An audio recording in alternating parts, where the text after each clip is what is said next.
Introduction. After Ed was tragically struck down by a dump truck, he opened his eyes to discover he had become a member of the Stark family and awakened the Lord Goldenfinger ability. At this moment, the young Wolf Lord had just led his troops to defeat the usurper.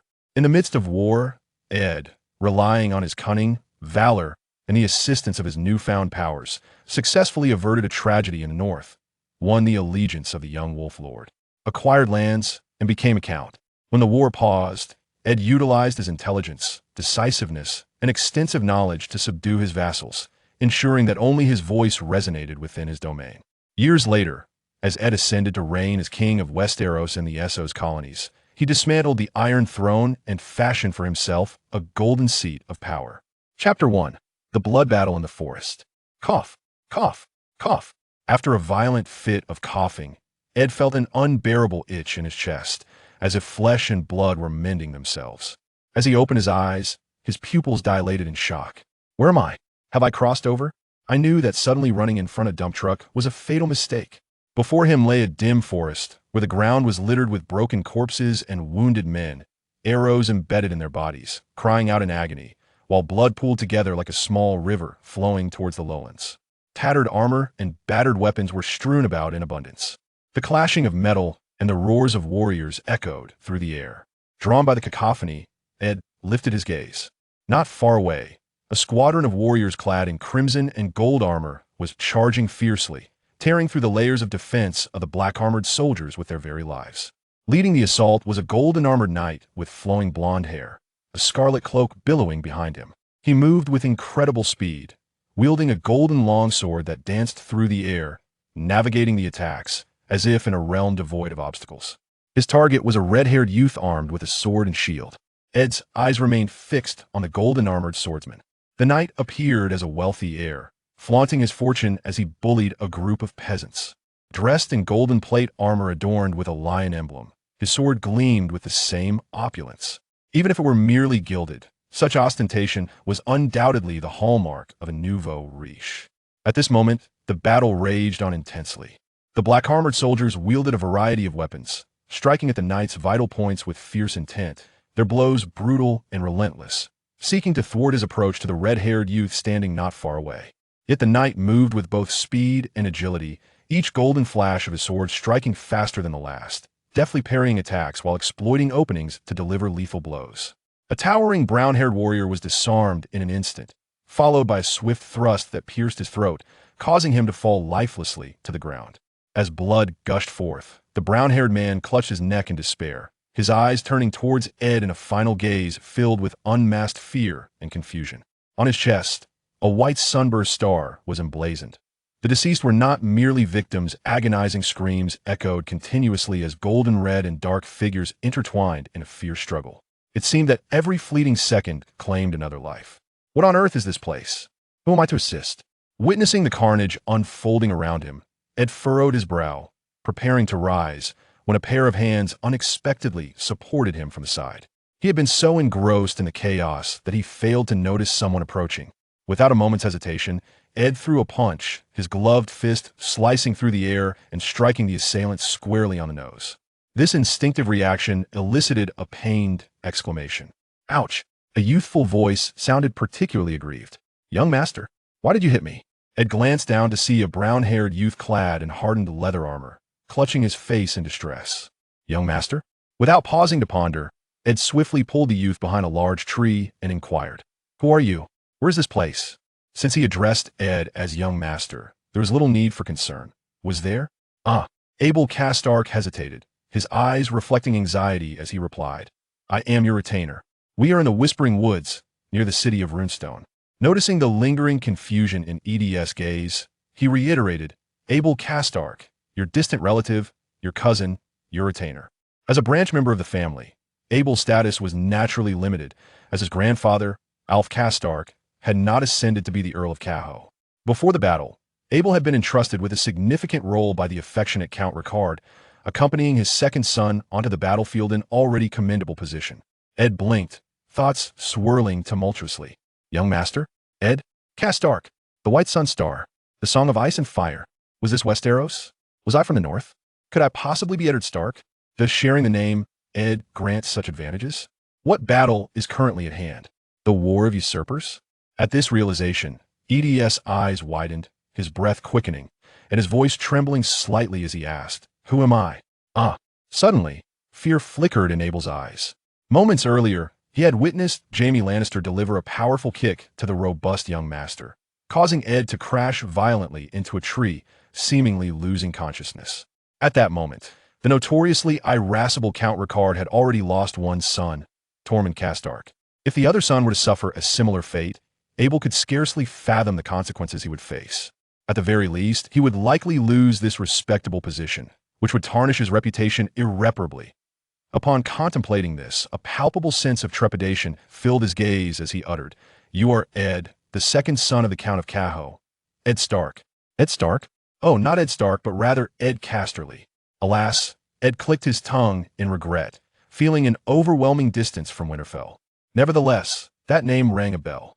As a man in his prime, with a penchant for cold weapon warfare, Ed had indeed perused a portion of Song of Ice and Fire and watched some episodes of Game of Thrones. Before he traversed into this realm, the esteemed Mr. Martin had yet to conclude the tale. Even if it were completed in the future, Ed would likely never behold the ending in his lifetime. One could only wonder which idly bored deity or extraterrestrial technology had whimsically or experimentally transported him to this world. What purpose was I brought here to serve? Cersei and Daenerys are hardly to my liking. Such a convoluted predicament. The former seems to possess a rather flawed mindset, while the latter, if portrayed as in the series, also appears to be somewhat misguided. Surely, I am not destined to unite Westeros and contend with the Night King. A wave of sarcasm surged within Ed, but his thoughts swiftly returned to the present, where he quickly grasped his current predicament. Since his arrival, his thoughts seemed clearer than ever. If this were the Whispering Woods, the timeline should coincide with the onset of the War of the Five Kings, at the moment when the young wolf captured the Kingslayer. And who am I? I am Ed Casterly, the second son of the Count of Caho, a personal guard to the king in the north. In the narrative, I am merely a supporting character, a mere backdrop to the exploits of Robb and Jaime. The conclusion of my tale is succinct. He forgot where he had placed his sword. His blade first severed Torrhen's hand, cleaved open Darren's skull, and then was forgotten at Ed Casterly's throat. Robb Stark was referring to Jaime Lannister during a conversation with Catelyn. At this realization, Ed instinctively touched his neck, finding it unscathed, devoid of any unwelcome embellishments. It appeared he had fortuitously arrived just before the original host's demise. Otherwise, given the reckless nature of the Casterly youth, he would have surely seized the battle axe at his feet, charging forth with a furious roar, willing to sacrifice his life in honor of the young wolf's bestowed glory. Being a personal guard is a coveted honor sought after by many. Many have perished in pursuit of this honor at the Twins.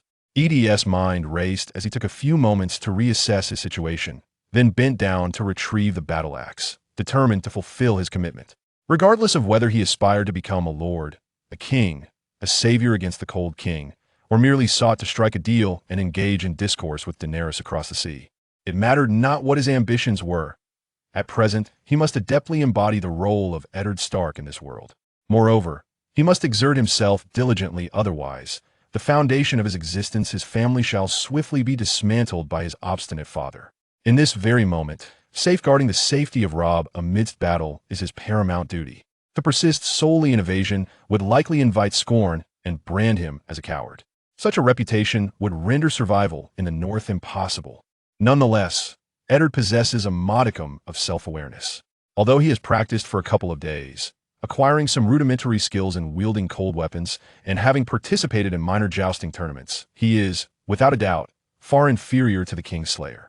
However, when compared to the soldiers of the Westlands behind him, he may still hold his ground, albeit in a perfunctory manner.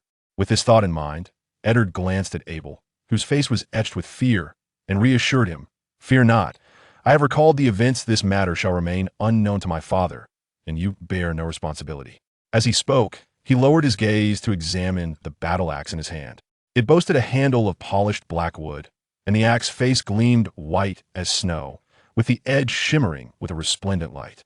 It felt both comfortable and well-balanced, evidently crafted by a skilled artisan tailored to the original owner. "Abel, stay close and prepare to advance."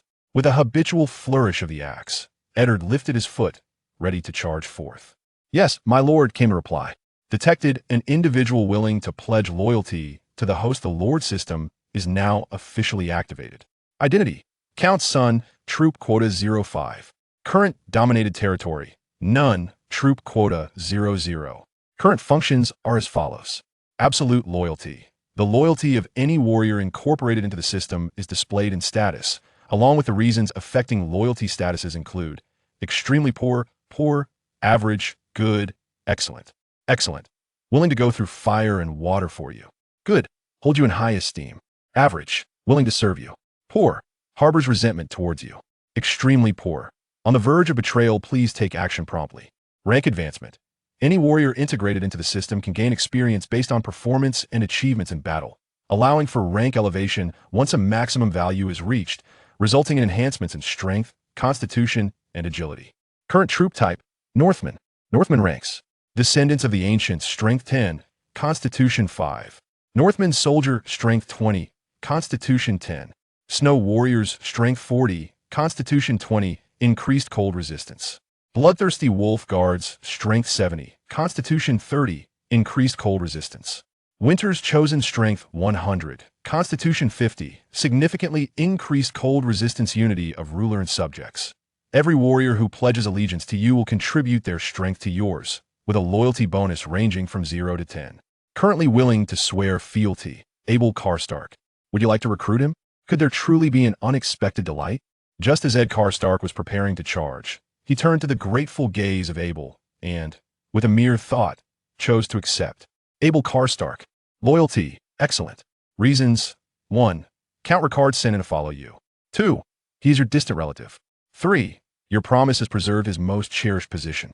Soldier rank: none. Suddenly, Ed felt a faint surge of power flowing into him, as if even the axe in his hand had grown lighter. What a delightful surprise indeed. After testing the weight of his axe, Ed prepared to rejoin the fray. However, it was no longer necessary.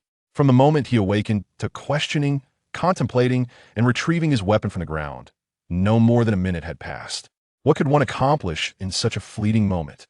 At most, one might relieve oneself and shake off their tool of the trade.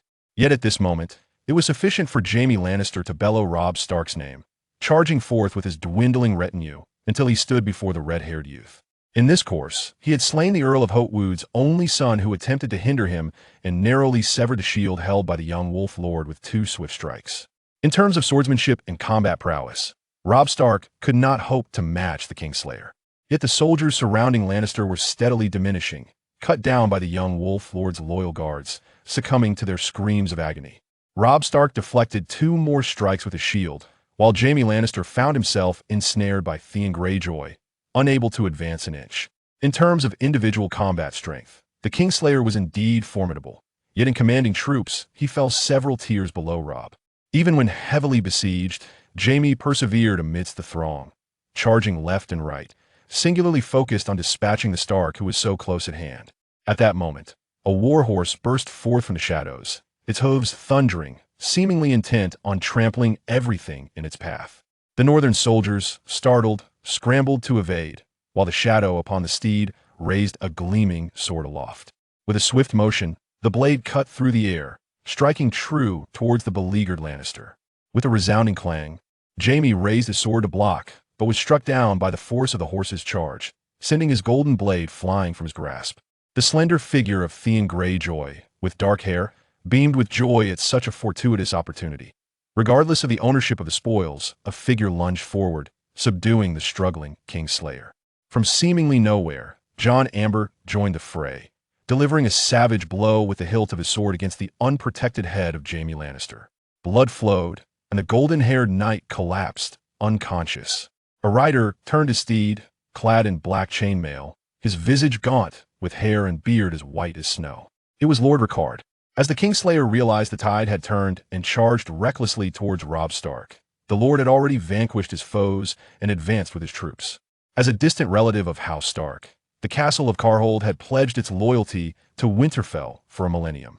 Its lords had changed over the years, yet this allegiance remained steadfast. However, the sight of his son's lifeless body momentarily robbed Lord Ricard of his reason. Chapter 2. Conflict. At this moment, Lord Ricard dismounted and knelt beside his deceased son, his expression dark and foreboding, akin to the ominous clouds before a tempest. Even amidst the battlefield, the soldiers and nobles who witnessed this scene felt a chill run down their spines. After a few moments, Lord Rickard forcibly emerged from his sorrow, rising with his sword firmly grasped. Under the watchful eyes of all, he approached the captured golden-haired knight, silent yet seething with fury. It seemed as though, at any moment, he would impale the Kingslayer upon the tip of his blade. Jaime Lannister, having regained consciousness, beheld Lord Rickard advancing with his sword. Noticing the white, sunburst sigil upon his chest, he laughed heartily, devoid of fear. The fathers of those two fools have come. Have the courage to release me, and grant me another sword, and I shall reunite you and your sons in death. Arrogant and audacious, he spoke with an air of entitlement, confident that in his prime, he could easily dispatch both Karstark and Stark. Lord Rickard remained resolute, advancing without a word, as though in the presence of a ghost, unworthy of his response. My Lord Karstark, you may lay down your weapon. The battle is over, and we have triumphed. Robb Stark interjected, imploring Lord Rickard to halt. He understood the necessity of a living and significant lion to bargain for his father and two sisters trapped in King's Landing. Thus, Jaime must not perish. Moreover, his father had taught him that one should not execute prisoners without due trial following a battle. The weary Lord Rickard paused, loyalty guiding his decision. Everyone recognized the significance of Jaime Lannister to House Stark. Yet, the seething anger and sorrow within him would not dissipate simply with a single utterance. Robb, Lord Stark, as a lord who leads you into battle, I believe I possess the authority to deal with my own captives.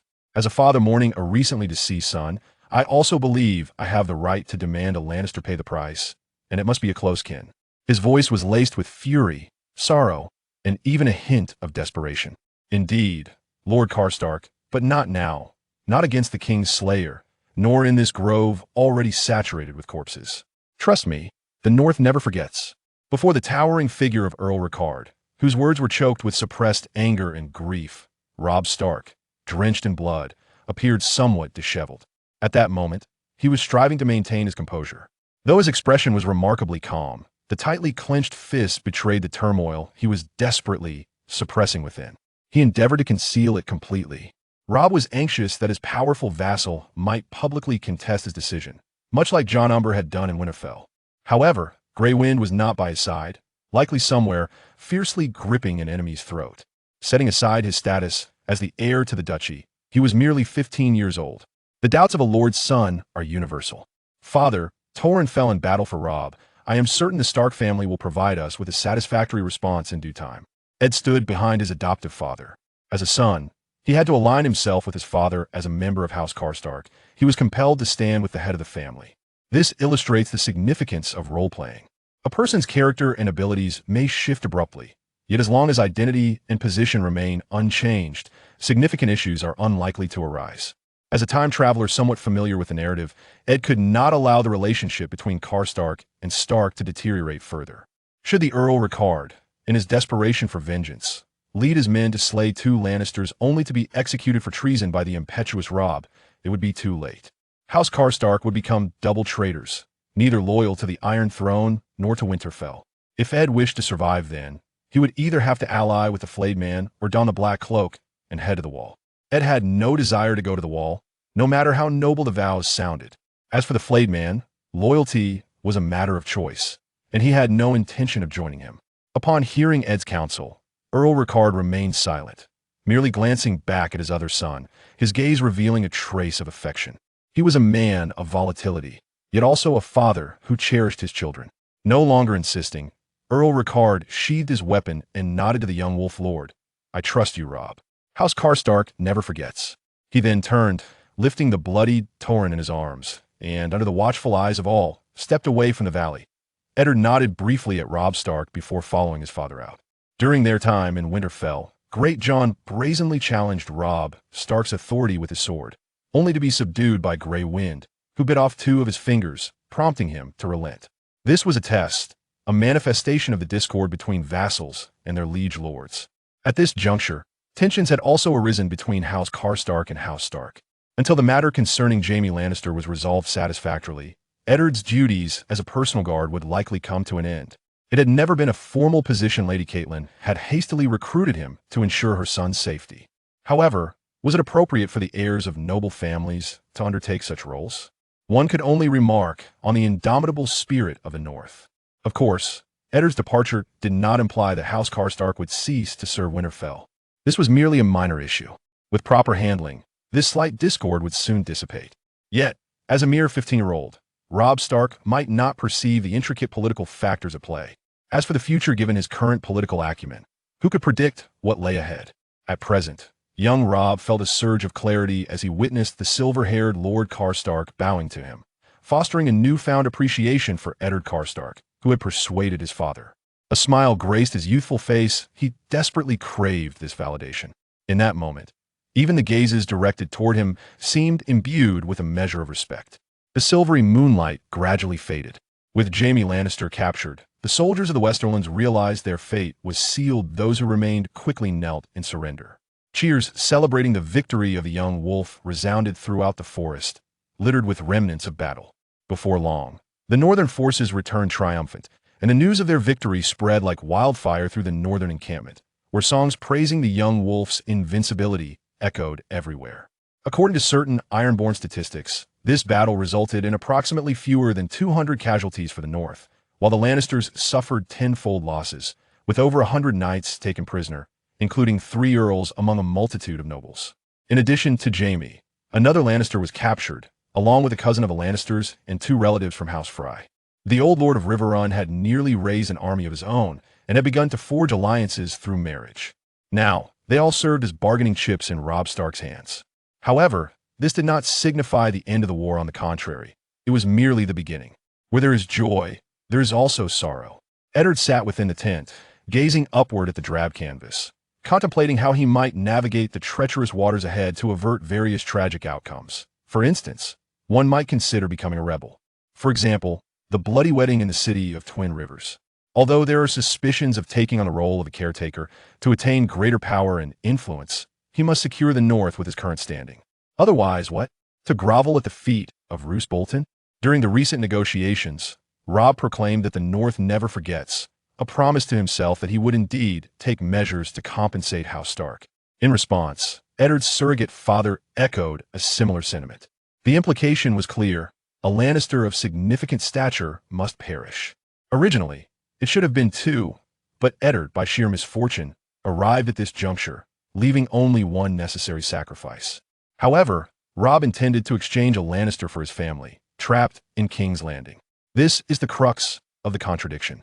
In this regard, Eddard felt powerless. He was merely the second son of an earl, with an elder brother, Halion, commanding the family's infantry under Roose Bolton, currently without any claim to inheritance. He was once again left empty-handed, with no lands to his name. His only course of action was to rapidly bolster his strength and distinguish himself on the battlefield. This could be achieved through either intellect or martial prowess. If he could return from battle with several Lannister heads, the animosity between their houses might be resolved, albeit potentially. Perhaps he might even be rewarded with lands, castles, villages, and such.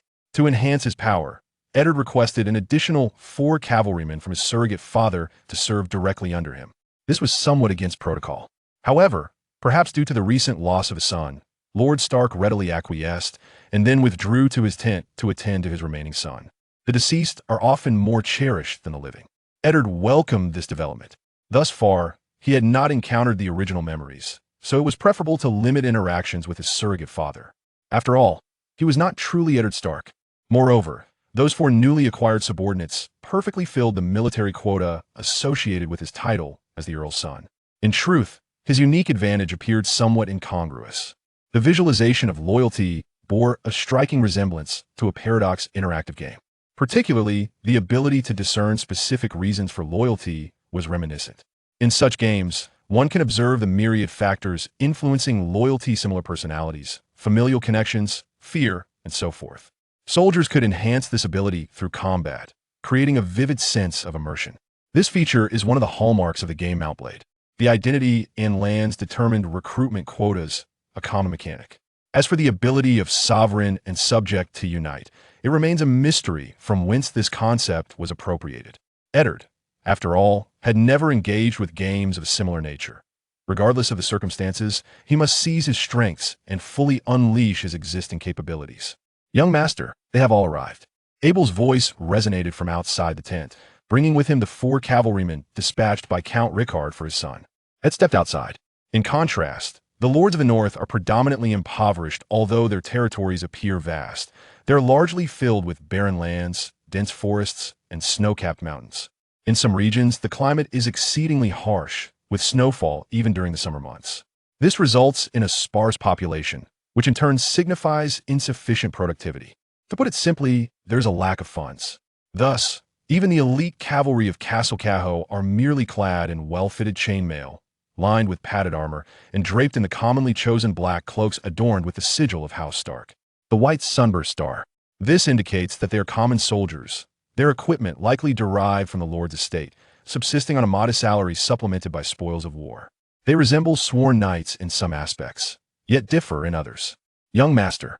Upon seeing Ed Stark emerge from the tent, the 4 newcomers straightened their posture and invigorated their spirits, hoping to leave a favorable impression on their new lord.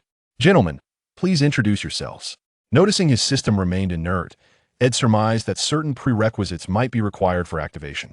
The 4 exchanged glances, and a robust youth with black hair and green eyes stepped forward first. After a brief bow, he stated, "I am Kara Snow, 26 years old, hailing from the Barrowlands.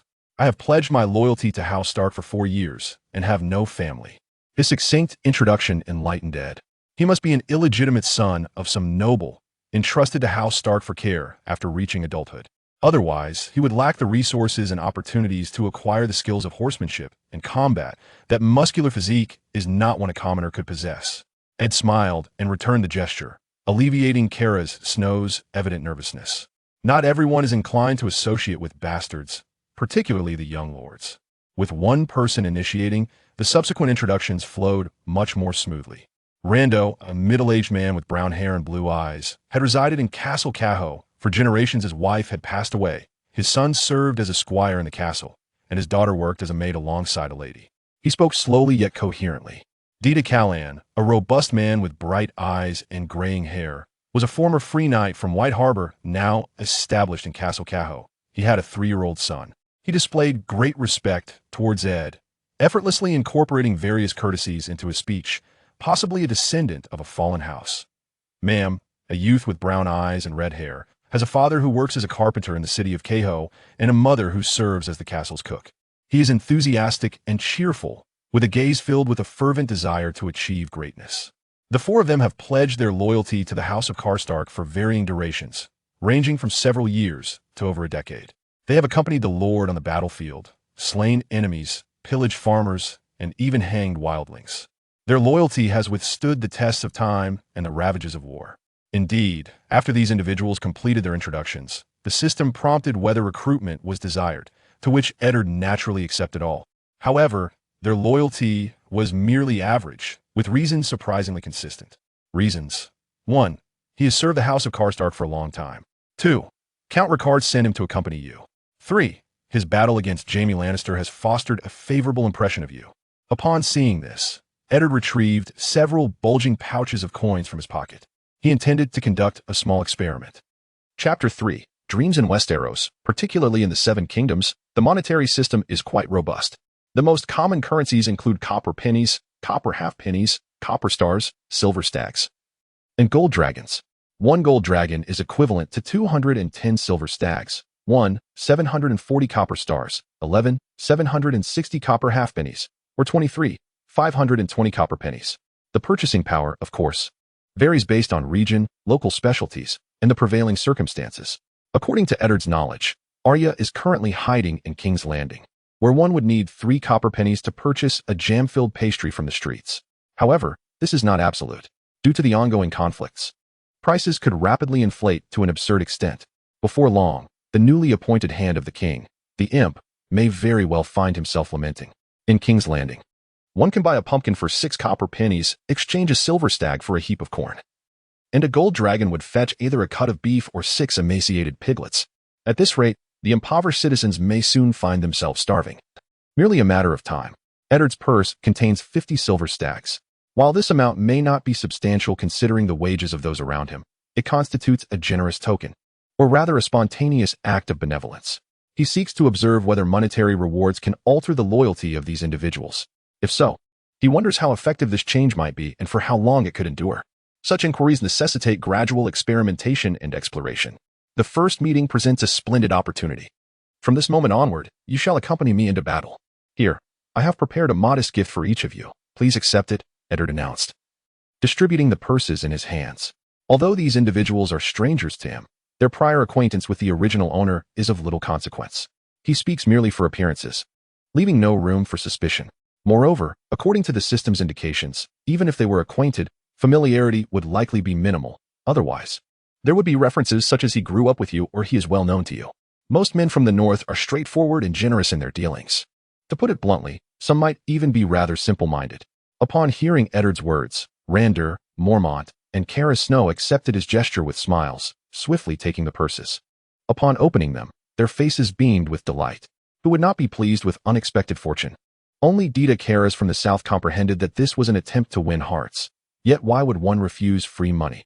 Regardless of his feelings, he would have to serve this young man. He displayed great respect, first bowing in acknowledgement, then expressing his gratitude before accepting the gift with both hands, placing it directly into his garments without even inspecting its contents. Even without peering inside, he could surmise the weight and approximate value of what lay within. Moreover, it is undoubtedly the silver deer, not the silver moon or the copper star. Abel, however, gazed at the pouch with astonishment. As a mere attendant of Eddard Stark, he never anticipated receiving a gift.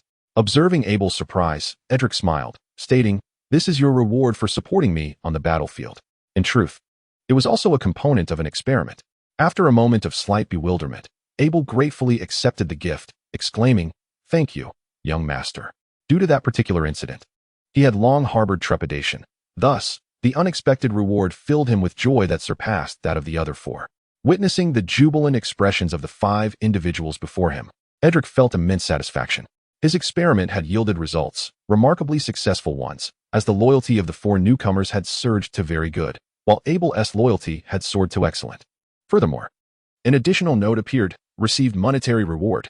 Indeed, enhancing loyalty is most effectively achieved through financial incentives. Feeling a warm surge within, Eddard resolved to pick up his weapon and engage in practice to acclimate to his suddenly augmented strength. Regarding the individuals present, Eddard issued a dismissal. "Gentlemen, it is getting late. You should all return to rest. Tomorrow holds many tasks." Initially, he had wished to engage in a brief sparring session with them, to gauge their performance post-strength enhancement. However, night had fallen, and they had just completed a grueling battle, leaving them quite fatigued. Pursuing further exertion would be rather inappropriate. Since the objective of his experiment had been accomplished, it was best for everyone to retreat to their respective tents and cocoon themselves in their blankets. "Good night, young master. See you tomorrow," they bid farewell. Being summoned late at night only to receive a pouch of silver deer without further words or tasks felt rather perplexing. Even in the north, shouldn't there have been some encouraging remarks or task assignments? Yet, despite the oddity, none harbored dissatisfaction. 50 silver deer for a mere nighttime visit. If such occurrences were daily, they would wake from dreams with smiles. As the 4 figures faded into the distance, Eddard turned to Abel and said, "Rest well. We may be heading to Flowing City for another battle tomorrow or the day after." With that, he turned and stepped into the tent, seizing his axe for a brief practice. The weight of the axe had evidently shifted, becoming lighter. His movements grew more precise. Even within the confines of the narrow tent and clad in armor, his actions remained flawless. The war axe danced in the air, and as he maneuvered, the sharp blade did not harm any of the tent's contents. Once he had worked up a slight sweat, Eddard removed his armor and lay upon the first sleeping bag, closing his eyes in an attempt to drift into slumber swiftly. Yet the thoughts were somewhat difficult to control, as various pieces of information and ideas incessantly emerged from the shadows. After the Battle of Whispering Woods, Robb Stark would undoubtedly hasten with his troops towards Reborn, preparing to rescue his maternal grandfather and uncle, along with a considerable number of vassals captured in the Riverlands. This marked the young wolf's second confrontation, known as the Battle of the Camp. However, this is merely a narrative style reminiscent of the spring and autumn annals. In reality, even amidst his intense anxiety, Robb must allow the soldiers, who had just endured battle, a brief respite. Even though he commanded cavalry composed of elite troops, this was essential. For even if the men could push on, the horses, far more precious than their riders, required rest. This interval also provided an opportunity for reconnaissance. to devise the next battle strategy, and to convene with the various lords and principal military commanders. It would be unwise to rush in with urgency, without a word of strategy, only to collide headlong into the Lannister encampment, effectively sacrificing his men. Though Robb might exhibit moments of foolishness and naivety, perhaps more than a few, he proved to be an exceptionally adept commander on the battlefield. His instinct for warfare was remarkably acute, as if his mind were wholly consumed by this singular pursuit. The journey from Whispering Woods to Reborn would typically take cavalry 1 or 2 days under normal marching conditions. Yet a forced march could reduce this to merely a few hours. Therefore, by the earliest dawn or, at the latest, the day after tomorrow, the army would need to set forth once more. At that time, he might find himself engaged in the grim task of taking lives. And he hoped it would not be the clutch of expelling his last meal in the process, although his helmet lacked a visor. Envisioning himself vomiting while wielding an axe or spear in combat seemed rather undignified, with his armor stained by remnants of food and blood. Lost in such thoughts, an overwhelming drowsiness finally enveloped Ed, lulling him into a deep slumber. He then began to dream. His vision was blurred, as if obscured by a veil. Gradually, clarity emerged.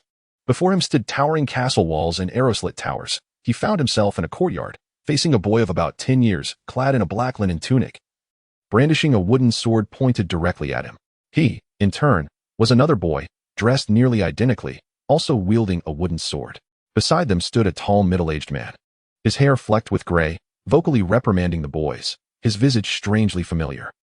It was Eddard Stark and his brother, Benjen Stark, engaged in combat, with the imposing figure of Lord Rickard Stark overseeing the training.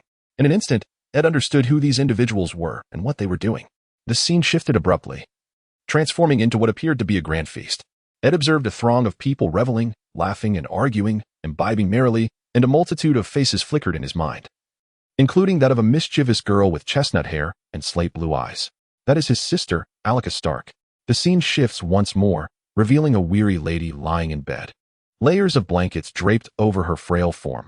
Unable to stifle the heart-wrenching cough that escapes her lips, her countenance gradually paling.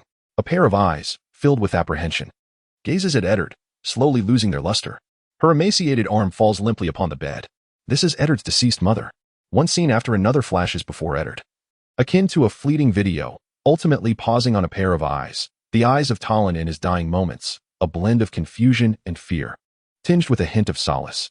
Young master. Eddard, young master. Abel's voice sounds from outside the tent, rousing Eddard, who suddenly feels a splitting headache. He shakes his head, reaching for the water skin beside him, gulping down several swigs of ale until the intense pain subsides. What is the matter? After straightening his disheveled attire from sleep, Eddard pulls back the curtain and steps outside. Beyond the tent, the sun has just begun to pierce through the morning mist, rising steadily from the east, bestowing new light upon the world. Captain Morrison has come by, relaying that the Lord Count wishes for you to represent him at the army's encampment for a war council. Abel's tone conveyed a sense of bewilderment while delivering this order, as it seemed rather unusual. What kind of count remains in his tent, dispatching his own son to attend a meeting, particularly when he is not the first heir? It resembled the petty squabbles of children. Yet, Eddard comprehended his father's intentions, especially after experiencing the dream of the previous night. The bond between the Stark family father and son is indeed profound. By sending him as a representative to the meeting, Count Rickard is conveying to Robb Stark that, due to the sorrow over his son's demise, he is too grief-stricken to engage in battle himself, thus delegating the duty to another son. If he wishes to emerge from this sorrow, he must hasten to exact vengeance upon a Lannister. To speak candidly, this method of lamentation is far from sophisticated. Yet for an older gentleman of the North, it is quite commendable. Should he instead spread rumors within the camp, accusing Robb Stark of being a lord who cares solely for his own kin, disregarding the just grievances of his vassals? Or perhaps he might arrange for an assassin to quietly eliminate Jaime Lannister, then dispose of the killer, feeding him to Grey Wind, and denying all knowledge when confronted? Such tactics would be either excessively base or devoid of honor, not something the majority of Northerners could conceive or enact. In truth, sending his son to the meeting is a relatively mild approach. Were this second son to meet a similar fate, it is likely that Count Rickard would have no inclination to attend the meeting at all, remaining in the tent, staring blankly at two lifeless bodies. He has lost two of his own sons. Upon reflecting on this, Ed shook his head, gestured towards the armor strewn on the ground, and addressed Abel, "Arm me, for I may soon find myself engaged in a verbal spar with a band of forthright and boisterous men, and perhaps even face a brawl." Abel diligently picked up the chainmail from the ground and meticulously assisted Ed in donning it. Finally, he polished the battle axe with an oiled linen cloth. Ed received it and casually hefted it in the morning sunlight. The Stark family's lordly tent appeared remarkably unadorned. It was crafted from heavy canvas, almost devoid of embellishment. Yet, the interior was spacious, furnished with several tables and numerous long benches. At this moment, it was already crowded with many individuals. The time spent from the moment Count Ricard received the command, dispatched Morrison to convey the message, to Ed arming himself, naturally exceeded that of other lords. When Eddard Stark entered the tent fully clad in armor, he soon realized he was not the only one so attired. All the lords wore armor, black chainmail, gray padded armor, silver hauberks, and gleaming scale armor, yet none bore plate armor. His arrival immediately attracted the attention of many, but their gazes quickly shifted as they resumed their own conversations. After all, he was merely the son of a count without any claim to inheritance, hardly worthy of note. However, their eyes soon returned to him as Ed calmly approached Lord Greyjohn Umber and took a seat beside him, slamming his axe down heavily upon the table. This action incited a flurry of whispers, and the expressions of several counts soured. Most of those seated at the table were potent lords of the north, the principal vassals of House Stark. Among them were several counts, each one trusted and capable of leading troops into battle. Count John Umber occupied one seat. Lady Marjorie Mormont another, and Blackfish Brynden Tully was also present, with Robb Stark and Lady Catelyn expected to join shortly. Ed's demeanor in this context was unmistakable. Had his father become so frail that he could not attend the council himself? Was he sending a mere boy, still wet behind the ears, to represent him? Chapter 4. The pre-battle meeting. A sharp, cutting remark, issued in a high-pitched voice, came from a gray-haired, diminutive yet sturdy middle-aged woman seated opposite Ed, clad in scale armor adorned with a bear amidst a green forest. Ed recognized her instantly. Lady Marjorie Mormont, the current ruler of Bear Island and head of House Mormont, found herself somewhat perturbed by the Stark family's current demeanor, a sentiment stemming from her loyalty to them. While the loss of a son certainly warranted respect and acknowledgement, it was nearly enough to provoke a confrontation with the young Wolf Lord. To think that he would resort to such threats was beyond her comprehension. Such behavior exhibits a distinct disregard for social hierarchies. In the face of adversity, Ed remained unperturbed, replying with a calm demeanor, "Indeed, Lady Maya Mormont, you should be able to comprehend this anguish. When Jorah Mormont fled the north due to his involvement in the slave trade, as his aunt, you must have also felt the pain of a loved one departing." As he spoke, a faint smile crept across his bearded visage as he posed a retort. Has this suffering been dulled by the joy of acquiring the inheritance of Bear Island? Jorah Mormont, known as the Great Bear, stands as one of the few disgraces the Mormont family has faced in recent times. While amassing wealth through the slave trade was lamentable, it was imperative to ensure his wife bore him a child swiftly, before donning the black cloak to venture beyond the wall in search of his father. Thus, the Mormont name would remain untarnished, and the honor of their family crest would remain intact. Even their title would not fall to a cadet branch. Regrettably, the Great Bear departed in disgrace with his wife from the Reach. After enduring numerous tribulations, he should have now found his own Daenerys. And perhaps those 3 dragons have already been born. Yet, such a widely known humiliation is hardly suitable for public discourse. Indeed, one only realizes the sting of a knife when it pierces their own flesh. Lady Maya Mormont erupted in fury. Her naturally irritable disposition was further inflamed by the open revelation of a family wound by a younger relative, coupled with the mockery of her ambition for the title of countess. The flames of rage ignited within her chest. "Huh. You little scoundrel who should be carried away by the others, dare to repeat that." With a fierce exclamation, she seized the spiked mace beside her, raising it high. Her dark gray eyes fixed intently on the young man before her. "Madam, no matter how many times you say it, the past remains immutable." Ed tightened his grip on the axe handle and stood with sudden resolve. "Do you wish to engage in a bout?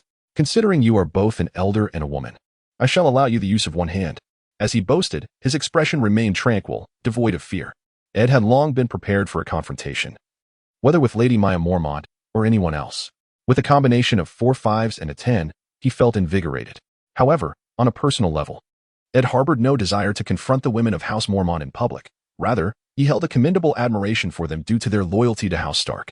Those who are loyal deserve respect, yet they are not exempt from the harsh realities of conflict or the sharpness of words. When confronted publicly, deriding his late father, he felt compelled to retaliate, for inaction would be perceived as weakness. If his counterarguments lacked sufficient incisiveness, he would be regarded as inept with words. Here sat approximately 1/3 of the nobility of the North. Any misstep in handling this situation could lead to an utterly disgraceful moniker. The timid Catelyn Stark? The voiceless Catelyn Stark? Regardless of the label, Eddard wished to distance himself from such notions. Enough. Weapons ought to be directed at those damned Lannisters, rather than at one's own comrades. Lady Catelyn Stark, I implore you to maintain your composure. It seems that all significant figures must only appear at pivotal moments. Upon receiving a command, Robb Stark entered the tent, followed closely by his loyal guards. One woman clad in black armor was taken aback by the scene before her, her eyes reflecting astonishment that quickly morphed into indignation. For the sake of her mother, Lady Mormont gripped the hilt of her sword, her brown-gray eyes fixed intently on Eddard Stark. However, after a gentle tap on her arm from Robb Stark, she reluctantly abandoned her intention to draw her blade. Lady Margaery, too, stifled her fury, casting a piercing glare at Eddard. Seeing that the tension subsided, Eddard nonchalantly discarded his axe, choosing not to escalate the provocation. In their recent verbal exchange, it was the elderly lady who succumbed, for Eddard had maintained the upper hand throughout. Jon Arryn, his mouth agape, finally muttered under his breath, astonished that the youngest scion of House Stark possessed such verbal prowess. He was not alone in his surprise. Lady Catelyn had previously encountered the boy. He was wholesome, exuberant, and perpetually smiling, yet his rhetorical skills were virtually non-existent. Not at all. It was rumored that the previous night, this lad had witnessed his brother's murder at the hands of the Lannisters. Could that have awakened his latent eloquence? Perhaps. Setting aside her doubts, Lady Catelyn followed her son to the head of the table, unfurling a map of Riverrun. Eddard glanced up briefly, grasping the general intent. Riverrun is situated at the confluence of the Red Fork and the Tumblestone River, and many years ago, the Tully family had constructed a trench on the western side of the castle. Should the need arise, the sluice gates could be opened, encircling the fortress with water on three sides, rendering it nearly impregnable. Especially now, in the summer, when the seasons in Westeros often stretch astonishingly long. To completely sever Riverrun's access to supplies and reinforcements, the Lannisters had divided their soldiers into three factions, establishing camps to the north, west, and south, effectively surrounding the castle. This was the crux of the siege on Riverrun and a rare opportunity for the north. It was evident that the forthcoming plans would revolve around the assault on the encampments. Indeed, Robb Stark waved his hand, and the previously chaotic tent quickly fell silent. The Battle of the Whispering Woods had granted the young wolf considerable honor and prestige. The young wolf began by briefly outlining the Lannister-s arrangements before issuing his commands. As night descended, Lady Margaery of House Mormont would lead the finest cavalry of the north to ambush the scouts of the west lurking north of the Riverlands, effectively blinding the enemy and blocking their ears. Ser Brynden Tully, known as the Blackfish, would command 2,000 cavalry as the vanguard, launching a surprise attack on the enemy encampment in the north.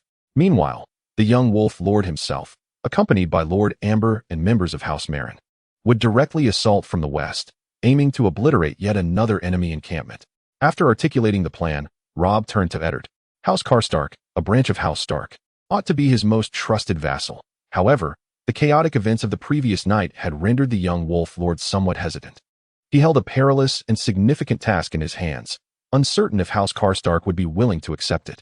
Yet, before he could voice his concerns, Eddard stood up first. He perceived an issue with the plan, noting discrepancies in the details compared to the original narrative. Although the reason eluded him, he felt compelled to offer suggestions, stating, "My Lord Stark, I have heard that Lord Andros Blunt of Hornvale possesses a rather impetuous temperament. Since he is responsible for commanding the encampment to the west, it is likely that, after Ser Brynden's stealthy strike on the northern camp, Lord Blunt will lead his forces to provide support. As is well known, soldiers crossing the river will inevitably become disorganized, allowing us to launch our attack at an opportune moment for greater success.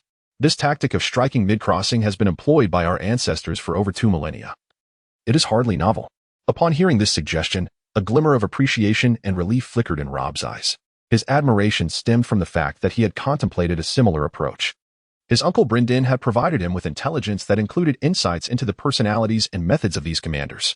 Yet, such details are typically arranged just before battle, making it unnecessary to delve into them so thoroughly at this moment. The relief came from Eddard's willingness to offer such a valuable suggestion at this time, indicating House Karstark's intent to serve Winterfell in this battle. This reassured the young wolf lord considerably. "Eddard, your suggestion is excellent. I shall remember it," Robb nodded, then shifted the topic. "What do you know of Ser Fleepeister on the southern bank of the Red Fork?"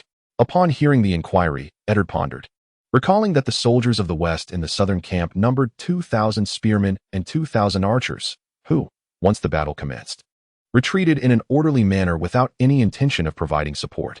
Combining this information, he confidently raised an eyebrow and replied, "I have heard it said that Ser Flea is a steadfast man, cautious in his endeavors." "Indeed," Robb affirmed. Robb nodded, a flicker of astonishment appearing in his eyes.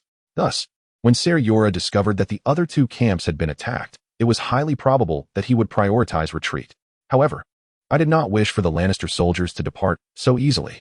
I hoped that the valiant warriors of House Stark could engage him, allowing us to decisively eliminate the remaining foes before collectively vanquishing Ser Jorah's forces. Eddard raised an eyebrow, pondering that this was quite different from the original narrative. He distinctly remembered that in this battle, Robb commanded over 6,000 men, almost entirely cavalry. In contrast, the Lannisters boasted 12,000 infantry, along with several hundred cavalry, of which 2,000 to 3,000 had been dispatched by Jaime in the Whispering Woods. Moreover, the Lannister camp housed a contingent of Tyroshi mercenaries, who, sensing the unfavorable tide, had swiftly defected.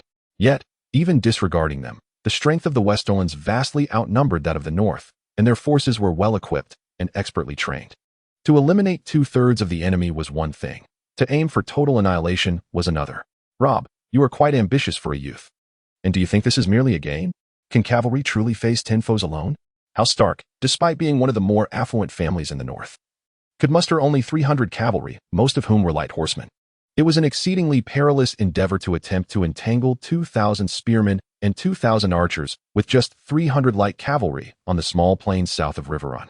Regardless of the outcome, the risks were immense, as warhorses could not shield against the sweeping fire of longbows. However, such matters need not trouble Eddard. He was merely representing Lord Rickard at the council. Offering suggestions was one thing, but undertaking such a crucial task was quite another. Such decisions rested with the head of House Stark. At present, Eddard was not that individual, and unless his elder brother, Benjen, were to perish, it would not be his fate in the future either. "My Lord Stark, I shall relay the proceedings of this meeting to my father, and I trust a response will follow shortly." Indeed, the absence of a definitive answer left Robb somewhat disheartened, his gaze lowering. He was still too young to completely conceal his innermost thoughts. Yet, his eyes soon brimmed with resolve. His grandfather and uncle remained besieged in Riverrun, while his father and 2 sisters were ensnared in King's Landing.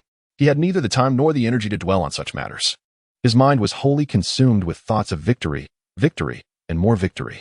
Should he falter on the battlefield, the entire Stark lineage would be cast into irrevocable ruin. "Lords, if there are no further questions, let us set forth promptly. We must reach the vicinity of Riverrun before nightfall." The young Wolf Lord hastily concluded the meeting.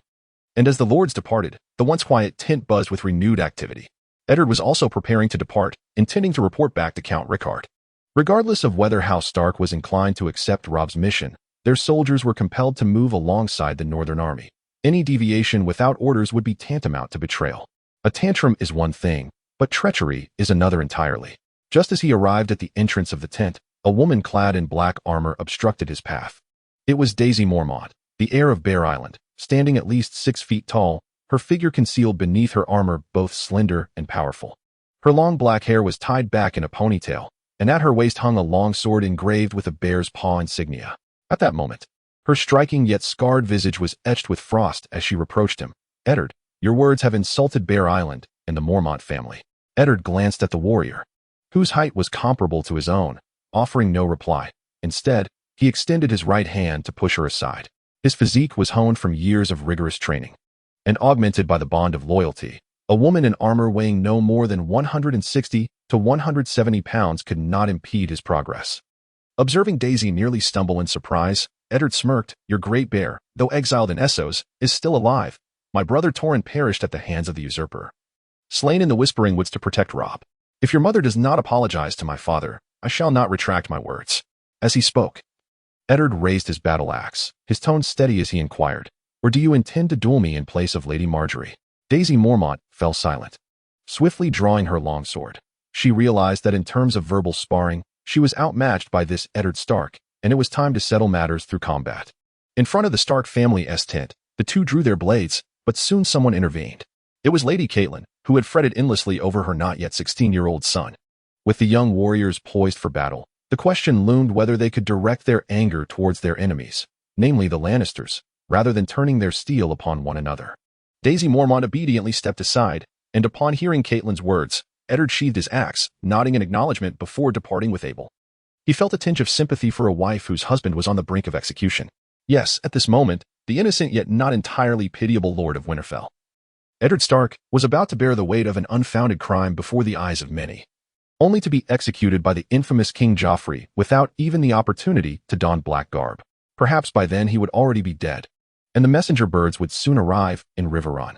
At that point, the war would truly begin. Inside the tent of House Stark, Eddard, convey to Robb that I have accepted this task, yet I require 500 mounted archers. Never mind, let Morrison handle it. You shall remain here to accompany Tormund. Once we depart, he will be left behind. Count Rickard wore a grim visage, his countenance pale and haggard, resembling a spectre returned from the grave. Before him lay the lifeless body of Tormund Stark, who had lost his right hand and bore a fatal wound from a long sword through his neck. Eddard sat down in silence, disinclined to speak. The memories he possessed remained far from complete, akin to having watched a recording through spectacles, leaving him with an elusive understanding. Eddard, we must exact a toll from the Lannisters, even if the Kingslayer seeks to exchange Lord Duke and those two maidens. 5 Lannisters must pay for your brother's burial. Count Rickard's voice was like the chilling winds from beyond the wall, imbued with frost and anguish. It shall be done. Father, it certainly shall, Eddard responded solemnly. He had traversed through time, awakening to the sight of Tormund's murder, and the two had never interacted. Thus his heart remained largely untroubled by Robb's actions. Emotions cannot be forced. He merely wished to embody his role without betraying his identity and stance. Therefore, his expression must be somber, and his words resolute and unwavering. Fortunately, Count Rickard had not directed his fury entirely at House Stark, but had instead set his sights firmly on the Lannisters. This was a more manageable matter. Silence enveloped the tent once more, while the entire northern camp thrummed with lively commotion. The resplendent victory of the previous night had invigorated every northern warrior. As if the Lannister soldiers were mere straw men, easily vanquished should they choose to raise their weapons. It must be said that victory, relentless victory, is the greatest catalyst for morale. The neighing of steeds and the clamor of voices filled the air. A wolf banner was hoisted high, fluttering in the wind, accompanied closely by a giant banner. Shortly thereafter, a bear banner swiftly followed by a complete silver-armored banner on a crimson background. An indigo banner displayed a silver eagle in flight. Within moments, a black banner emblazoned with a white sunburst emerged. Soon, a plethora of diverse banners gathered beneath the wolf banner. The cavalry galloped beneath these emblems, spirited and vigilant, their armor gleaming and weapons finely crafted. They swept past the marketplace of beauties, crossed a small river, traversed the forest, and dispatched enemy scouts, finally arriving near the forest north of Riverrun before the sun fully set. Here, they would take a brief respite before launching a surprise attack against the besieging Lannisters. At this moment, news of the Lannisters still echoed from the Westerlands, as they advanced with the confidence of an unstoppable tide, viewing their foes as mere straw dogs. The nobles and soldiers reveled in their triumph over the Riverlands, basking in the glory of besieging the city of Benlu. They remained oblivious to the fact that the usurpers had suffered a devastating defeat and that the northern army had arrived at their doorstep. As night fell, the rhythmic sound of galloping hooves echoed like rain upon banana leaves. Ed reached into his bag and drew forth a spear, hurling it with great force towards a nearby scout clad in golden-red armor. With a sickening thud, the spear struck true, piercing the enemy's back. A brief, anguished cry escaped his lips before he fell from his steed. Lando swiftly advanced, securing the panicked warhorse. Karis Snow held a lance, collaborating with Abel's swift mount to intercept, plunging the weapon into the enemy's side with a speed that was almost blinding, instantly dispatching one foe.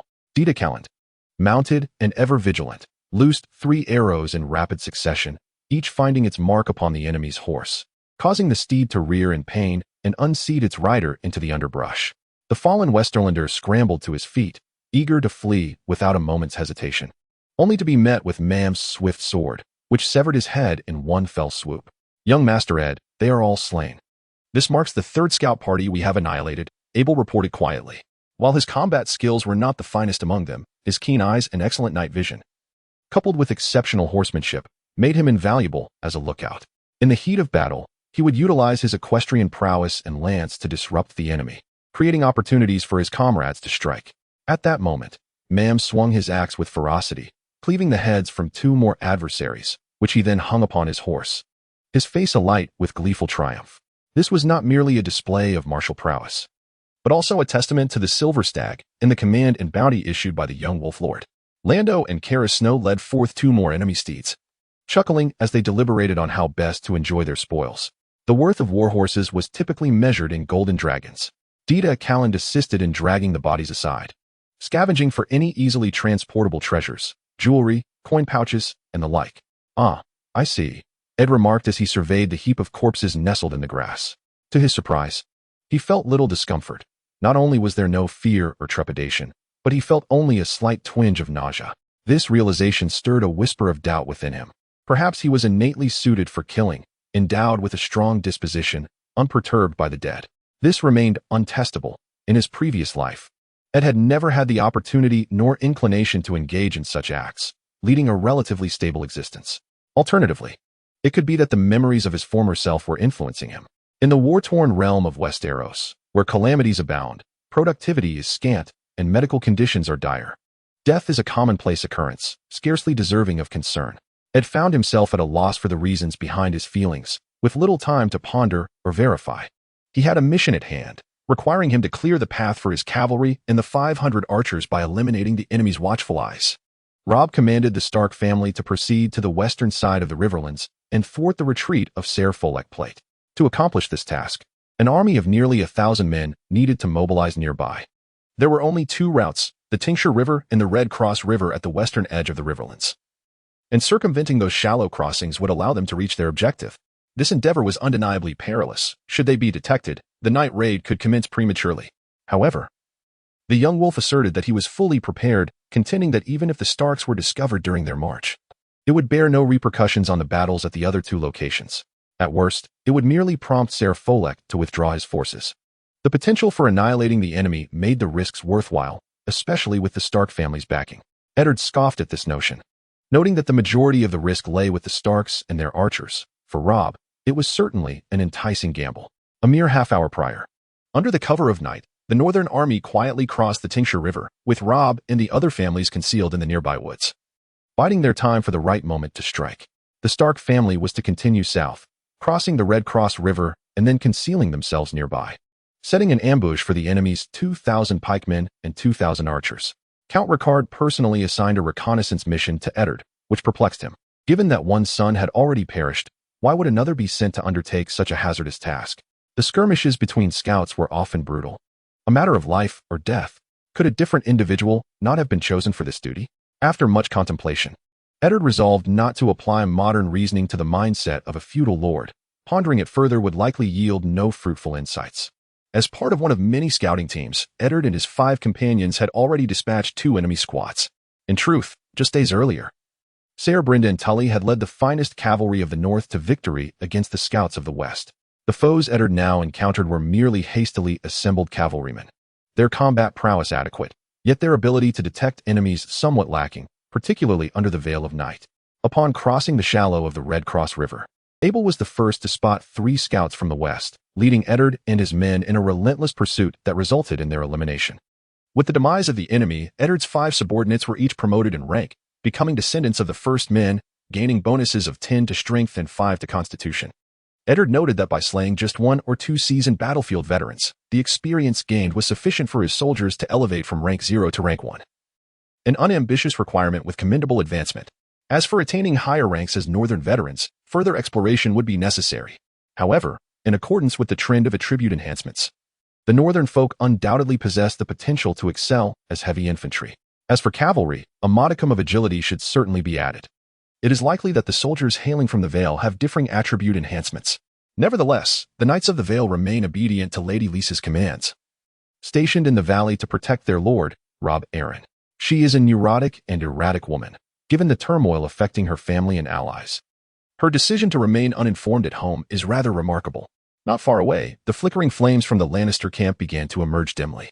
At this moment, Eddard gazed upon the 5 men whose loyalty had quietly blossomed to an admirable degree due to their trifecta of minor victories, and he smiled faintly. Under the moonlight, he stealthily led them towards the eastern forest, where he needed to finalize certain arrangements before the battle commenced. Beneath the silvery glow of the moon, a small plain lay to the south of Riverrun, with the forest stretching further beyond.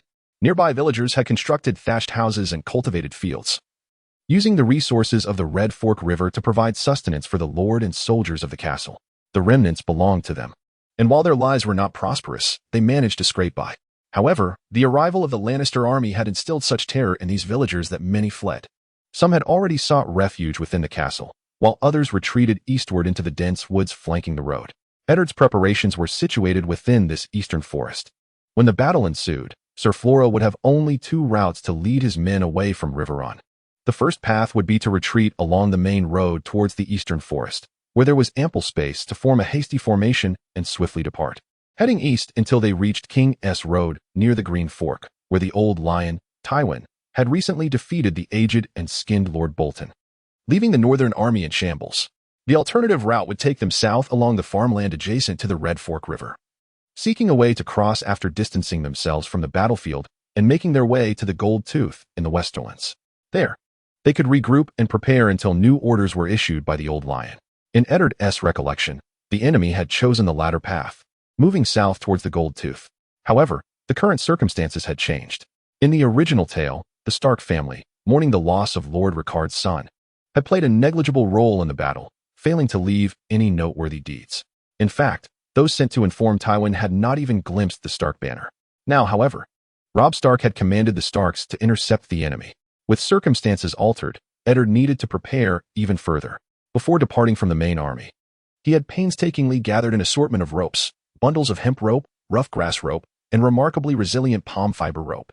His intentions were quite clear: to engage in a game of deception among the trees in the eastern forest.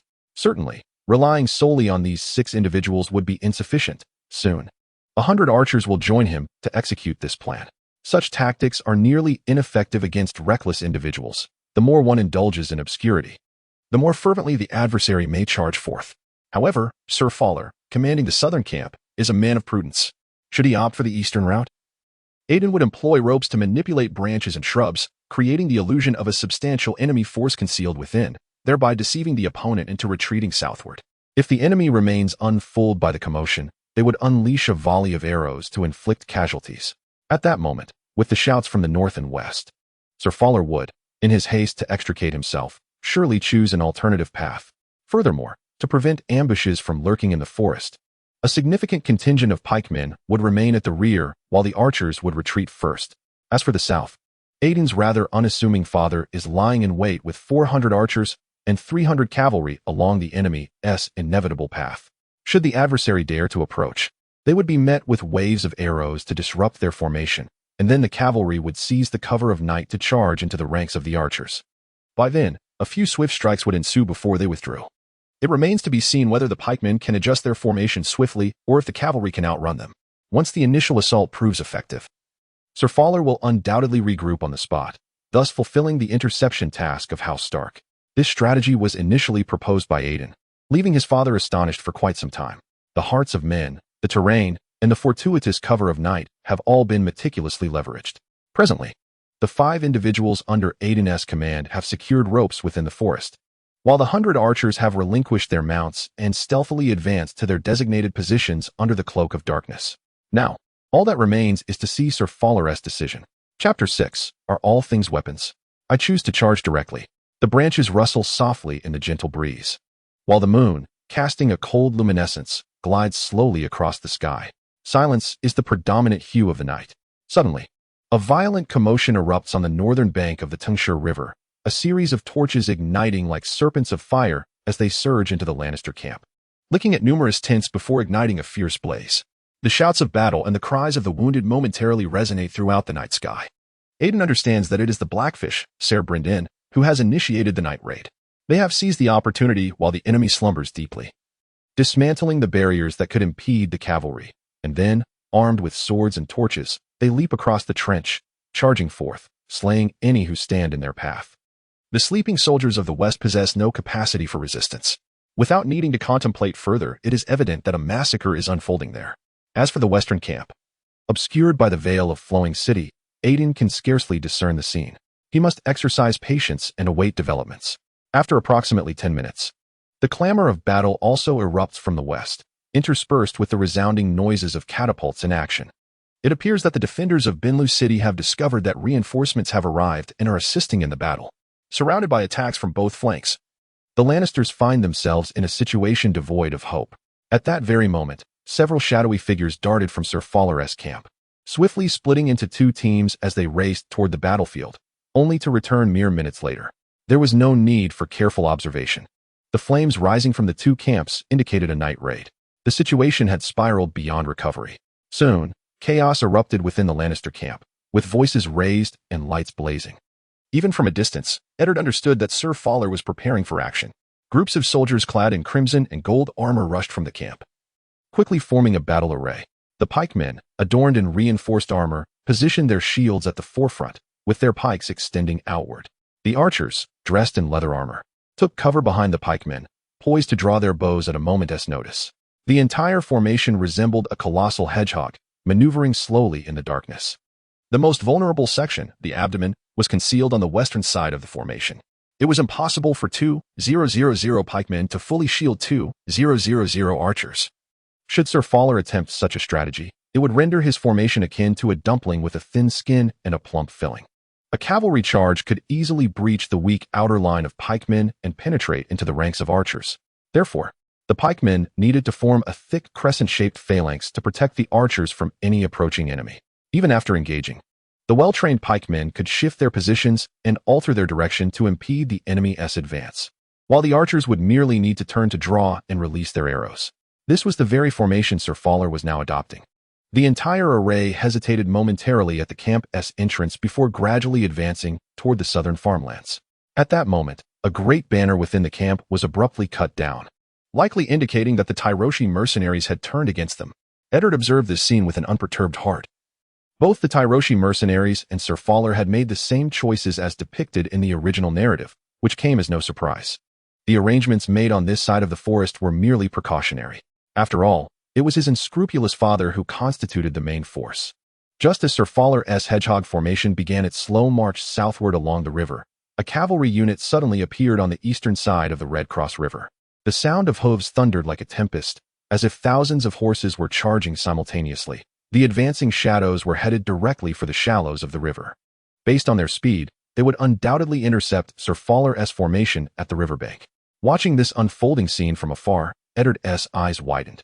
This development had no connection to his own plans, and it was unlikely that his unscrupulous father could muster such cavalry support. Even if he could, he would not choose to do so. The enemy, driven by cavalry, will likely reverse their course and retreat from the forest. Moreover, the strategy of creating a false sense of danger will have little effect on those determined to flee. Who would dare to be so reckless in the north?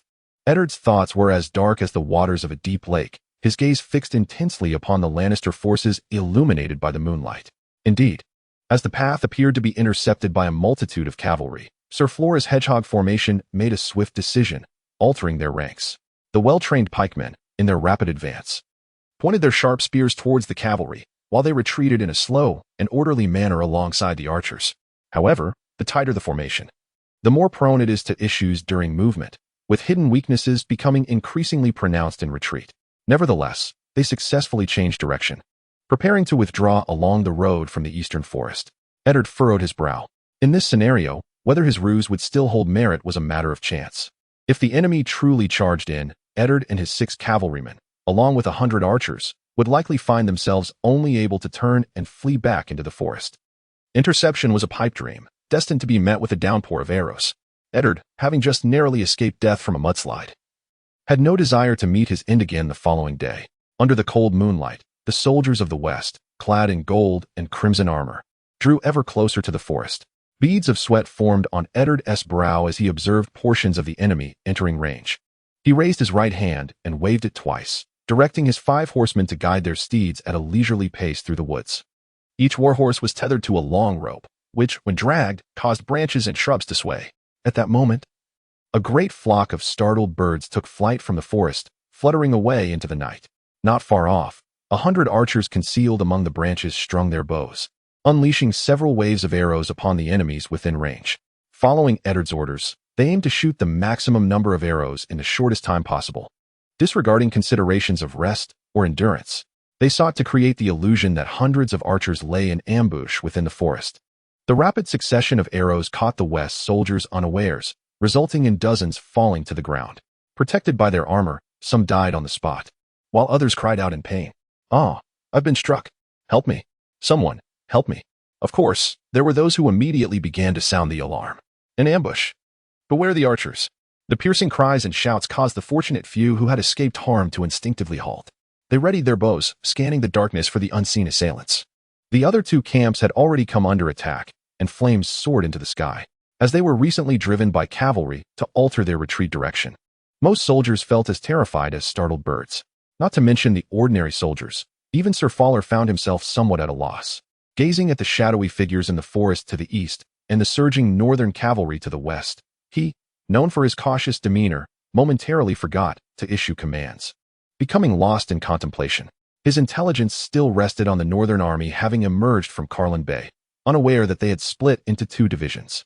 The news of Duke Tywin's victory over Lord Loras had yet to reach this place. Meanwhile, the birds continued to soar in the sky.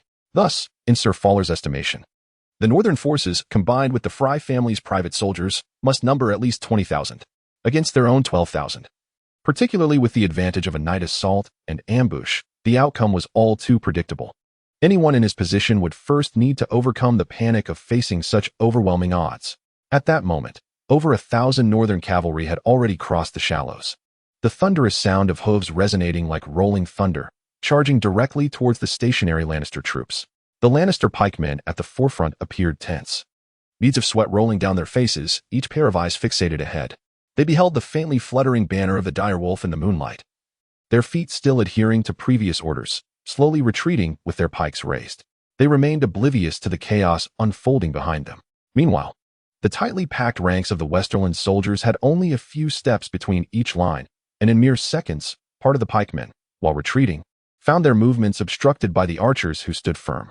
In the ensuing collision, some pikemen were tripped up before they could react, while others were knocked over by the archers trying to evade. Furthermore, the unknowing pikemen continued their retreat.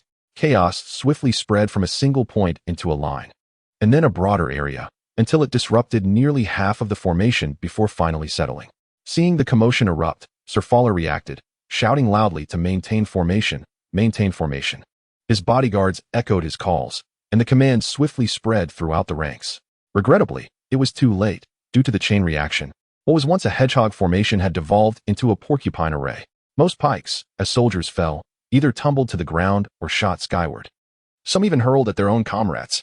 Nevertheless, these seasoned Westerland soldiers, despite the unexpected turmoil in their inner turmoil, were still able to execute commands with some measure of competence. Soldiers who had fallen began to be helped up, and those who had lost their pikes hastily drew the short swords sheathed at their waists. As the adjutant of this army, Sir Selyn, also hailing from the Prest family, perceived the precarious situation and hastily spoke up.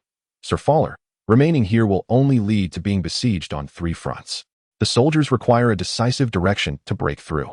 To the east, 1,000 northern cavalrymen roamed, poised to strike. To the west lay the shadowy forest, concealing an unknown number of ambushers. The south was eerily tranquil, devoid of even the slightest sound from small creatures, exuding an unsettling aura. Meanwhile, to the north, the broad and tumultuous Red Cross River surged. Confronted with such dire straits, remaining stationary was scarcely different from awaiting death. Although the formation had yet to stabilize, the diminutive Sir Fowler, upon witnessing the approaching cavalry, flashed a glimmer of resolve and commanded loudly, "Advance towards the forest." Rather than becoming ensnared on the plains by over 1,000 cavalrymen, it would be far more prudent to charge into the woods and engage the enemy in a direct confrontation. At the very least, the cavalry would be unable to gallop within the confines of the forest, and he would not be flanked. "Damn it," Ed exclaimed upon hearing the order, cursing profusely. Deception had failed, and retreat was the only viable option. Surely, one could not allow 6 cavalrymen and 100 archers to intercept an army of 4,000. He could discern between bravery and reckless folly, just as Ed prepared to mount and retreat into the distance. Another band of northern cavalry emerged like dark phantoms from the southern shadows, surging forth along the periphery of the forest and crashing into the still disordered western soldiers. They aimed directly at the most vulnerable point of the spear formation, their black banner adorned with a white sunburst glinting subtly in the moonlight. That was the emblem of House Karstark. "Charge!" Count Ricard bellowed, urging his steed to its utmost speed, his lance striking like lightning and impaling a youthful soldier attempting to slash at his mount with a short sword. The young face, marked by a blend of fear of death and the thrill of delusion, contorted in a final scream as a gaping wound was opened. Blood gushing forth as the lance withdrew. The few heavy cavalry of House Karstark formed the most formidable tip of the wedge alongside the Count. Amidst the thunderous battle cries, they swept through the forest painted in hues of crimson and gold like a raging inferno. Over 200 light cavalry followed closely behind. With the rapidity of thunderous hooves, they crashed through the unformed lines of the Lannister pikemen, trampling them underfoot and reaching the archers before them. Faced with the astonished expressions of their adversaries, they unleashed a merciless fury. Lances pierced chests, swords slashed throats, and their well-trained steeds trampled any foe daring to obstruct their path. After being confronted by the valiant cavalry of the north, the Lannister archers were swiftly meeting their demise. Caught in a state of utter chaos due to the relentless onslaught of the northern horsemen and the ambush from the forest, they were completely oblivious to the arrival of another cavalry unit.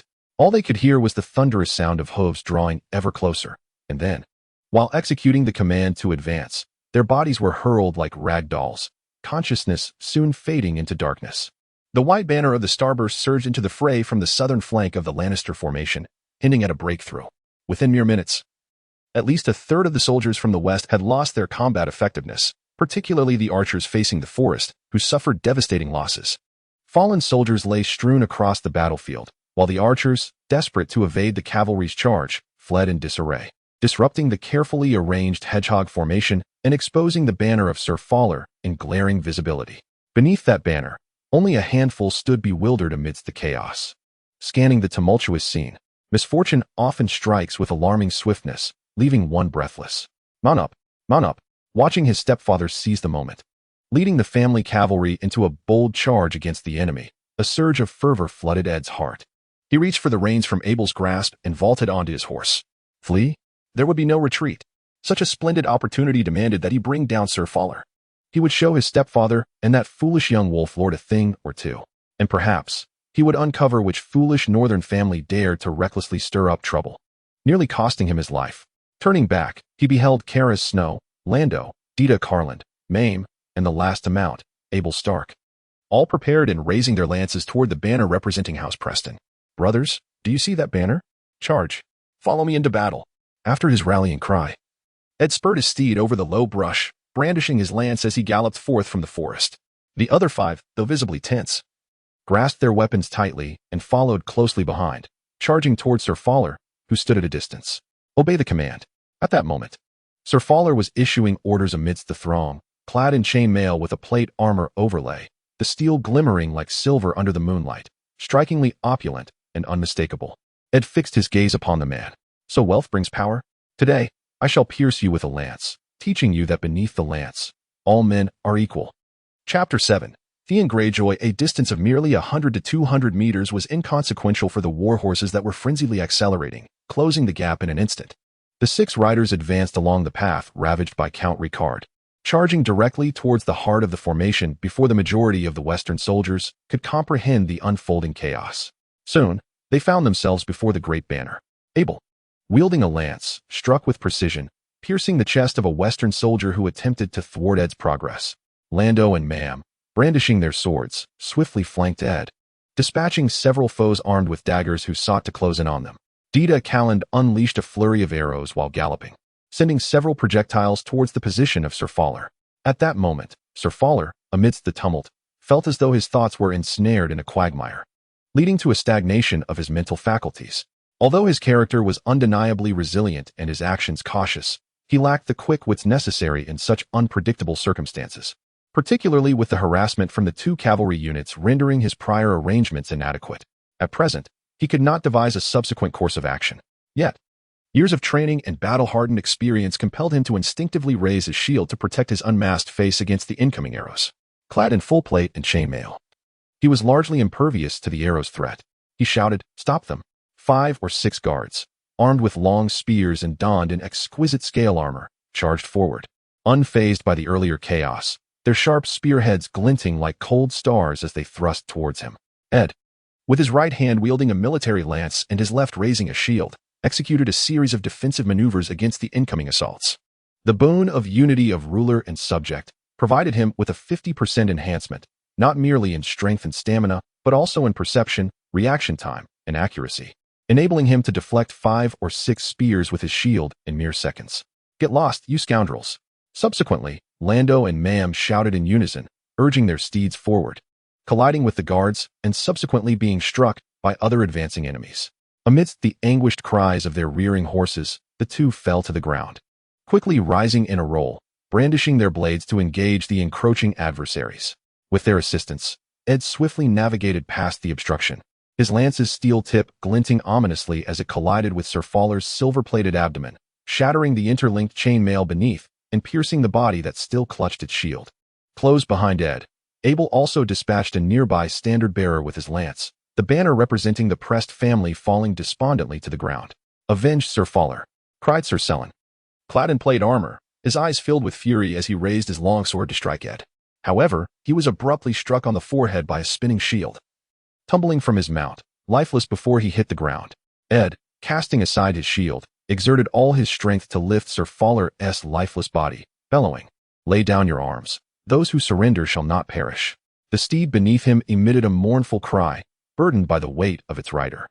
With their commander slain and the banner crashing to the ground, the soldiers of the West, positioned at the heart of the formation, gazed in horror at their commander impaled upon a lance.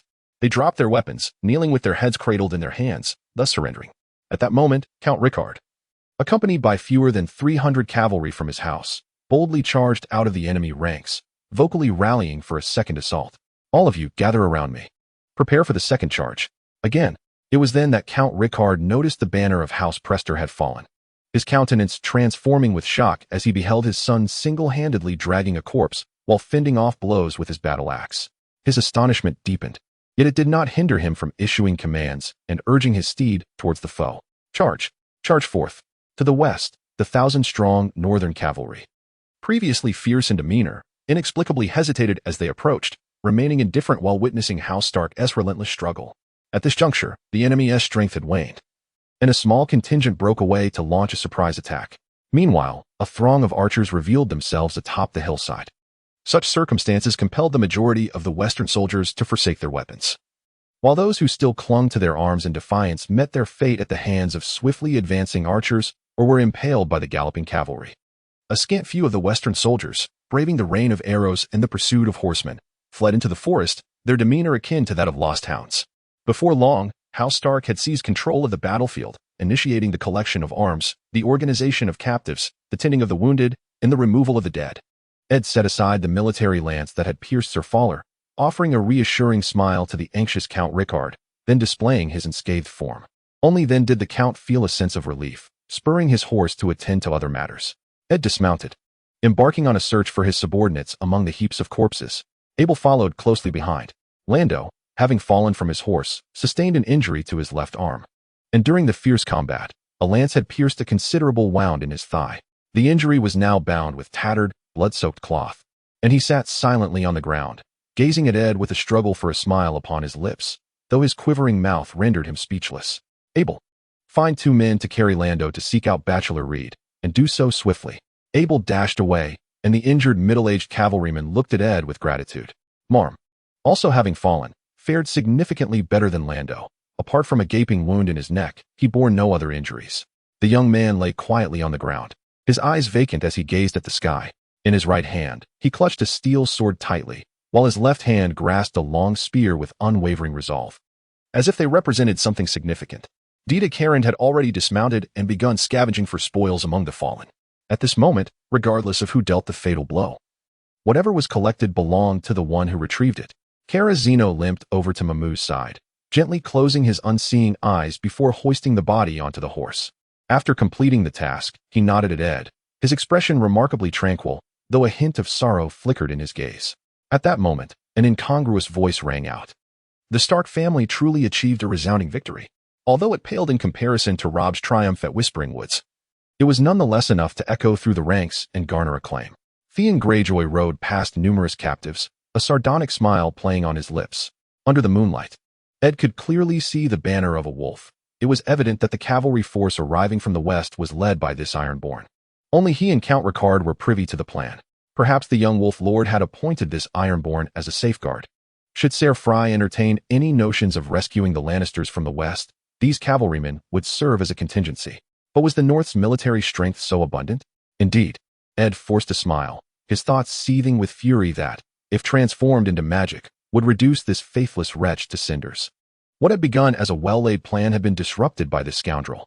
Had it not been for Count Ricard's vast battlefield experience and timely intervention, Ed might have found himself fleeing through the woods from the soldiers of the West.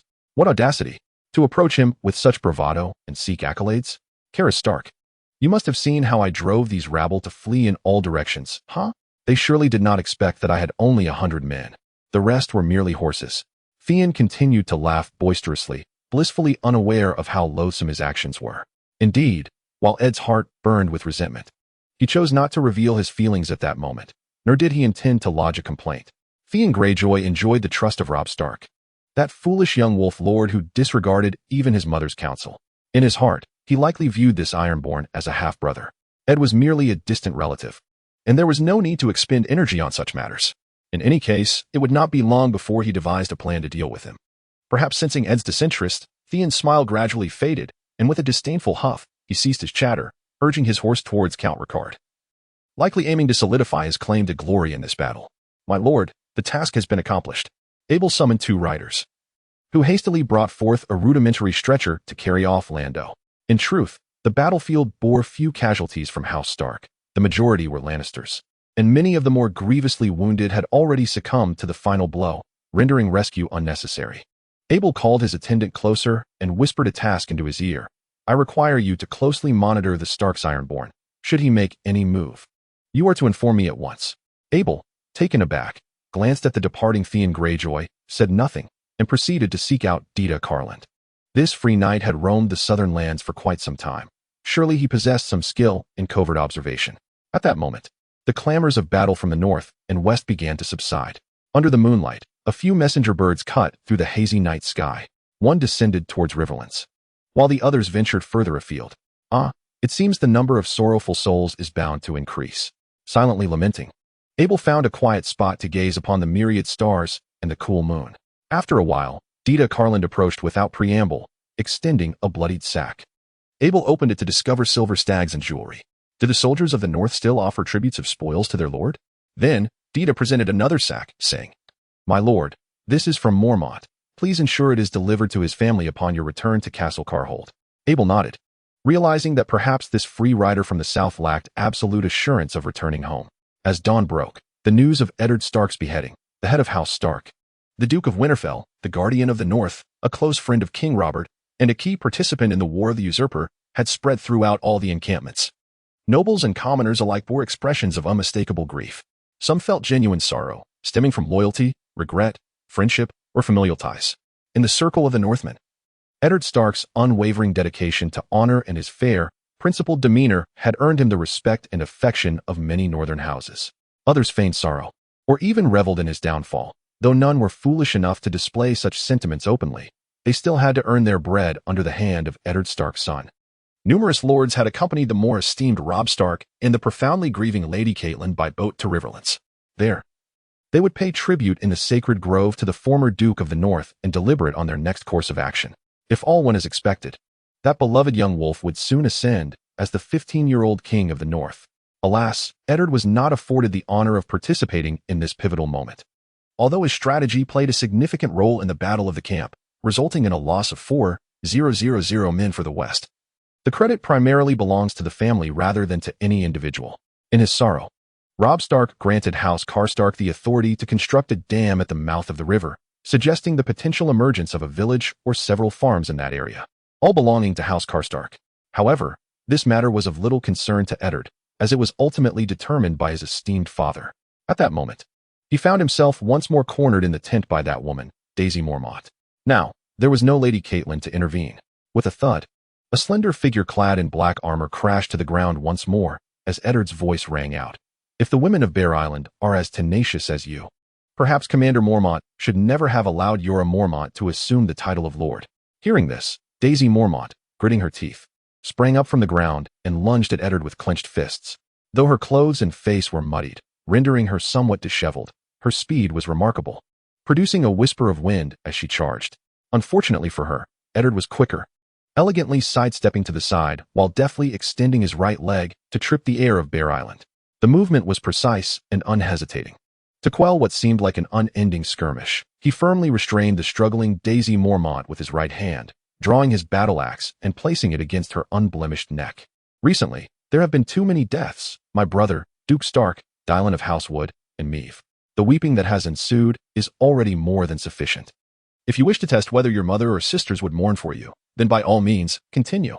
Upon hearing such chilling words, coupled with the icy blade of the axe, Daisy Mormont ceased her struggles. She sensed that he might truly cleave her in two.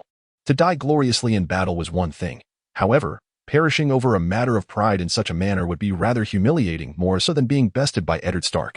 Observing her silence, with her head buried deep in the grass, Eddard smirked slightly. Very well, I shall take that as your agreement. With that, he stood up and retrieved her fallen sword, extending it toward her. This bout was concluded without even grazing the hem of Eddard Stark's garments. It was utterly mockery. Daisy Mormont accepted the weapon and, hearing the whispers around her, departed without a backward glance. Such rudeness, not even uttering a word of thanks as she left. Watching her recede into the distance, Eddard shook his head. Through the previous battle and the ongoing contest, he discovered that he seemed surprisingly formidable. Although lacking in technique, his physical prowess, enhanced by certain augmentations, had surprisingly rendered him capable of overwhelming Daisy Mormont. If only a dragon were to pledge its loyalty to me, would I then be able to harness the strength of such a creature? Ed's thoughts began to wander. Yet, he quickly shook his head. He was not of Targaryen blood, and no dragon would bow to him. Perhaps he should contemplate raising a few bears instead? Chapter 8. A spy bought by the skinseller. Indeed, the following day, the news of Robb Stark's ascension as the king in the north spread like wildfire, carried by the people and the birds alike, reaching the riverlands, the north, and even the entirety of Westeros. The joy of a new king dispelled the sorrows brought about by various circumstances, save for a select few. With the war temporarily at rest, and nearly 20,000 troops gathered at the bustling Reborn, the influx of people surged forth like the flowing river, encompassing laborers, blacksmiths, leatherworkers, merchant soldiers, camp women, and a myriad of others. As the local lords took their forces into battle, they brought along a portion of these diverse individuals, while others flocked in from afar after the cessation of hostilities, seeking to alleviate the emptiness, loneliness, and cold that followed the soldiers' campaigns. Ed observed the already vibrant Reborn transform into an even more boisterous hub, and he could not help but shake his head. Now, the alliance between House Stark and House Tully had disintegrated with Robb's coronation. Neither Loras nor Stannis would desire a fractured Iron Throne, if they could ascend it smoothly. The whispers regarding Joffrey, Tommen, and Myrcella not being Robert's true offspring had begun to circulate. Stannis, unlike Ned Stark, had never entertained the notion of preserving his deceased brother's dignity. In his quest for the throne, he had cast aside far too much. However, Ed soon found himself too preoccupied to ponder such matters. His time was consumed, to the extent that even during his slumber, he was disturbed. Theoretically, he should not have been so busy. Yet, ever since Earl Rickard had entered Riverrun, he had not emerged, leaving all affairs of the army in the hands of his second son. Repairing broken armor, sharpening dulled weapons, and fitting fresh shoes on warhorses had become Ed's responsibilities. He oversaw the burning of fallen family cavalrymen, meticulously recording their names and origins to accompany their compensation back to their homeland after the war. Each task did not require Ed's direct involvement. However, he had to monitor, listen to reports from his subordinates, and resolve one issue after another. Even the squabbles among soldiers over plunder, the pursuit of the remaining Lannisters, and the misconduct of officers regarding theft by camp women. These matters all required his attention and consideration. At times, impartiality undoubtedly fails to be unbiased. It is often the posterior that predominantly influences the mind. All that Ed must do is leverage his position and the acclaim he has recently garnered from the war to render a decision.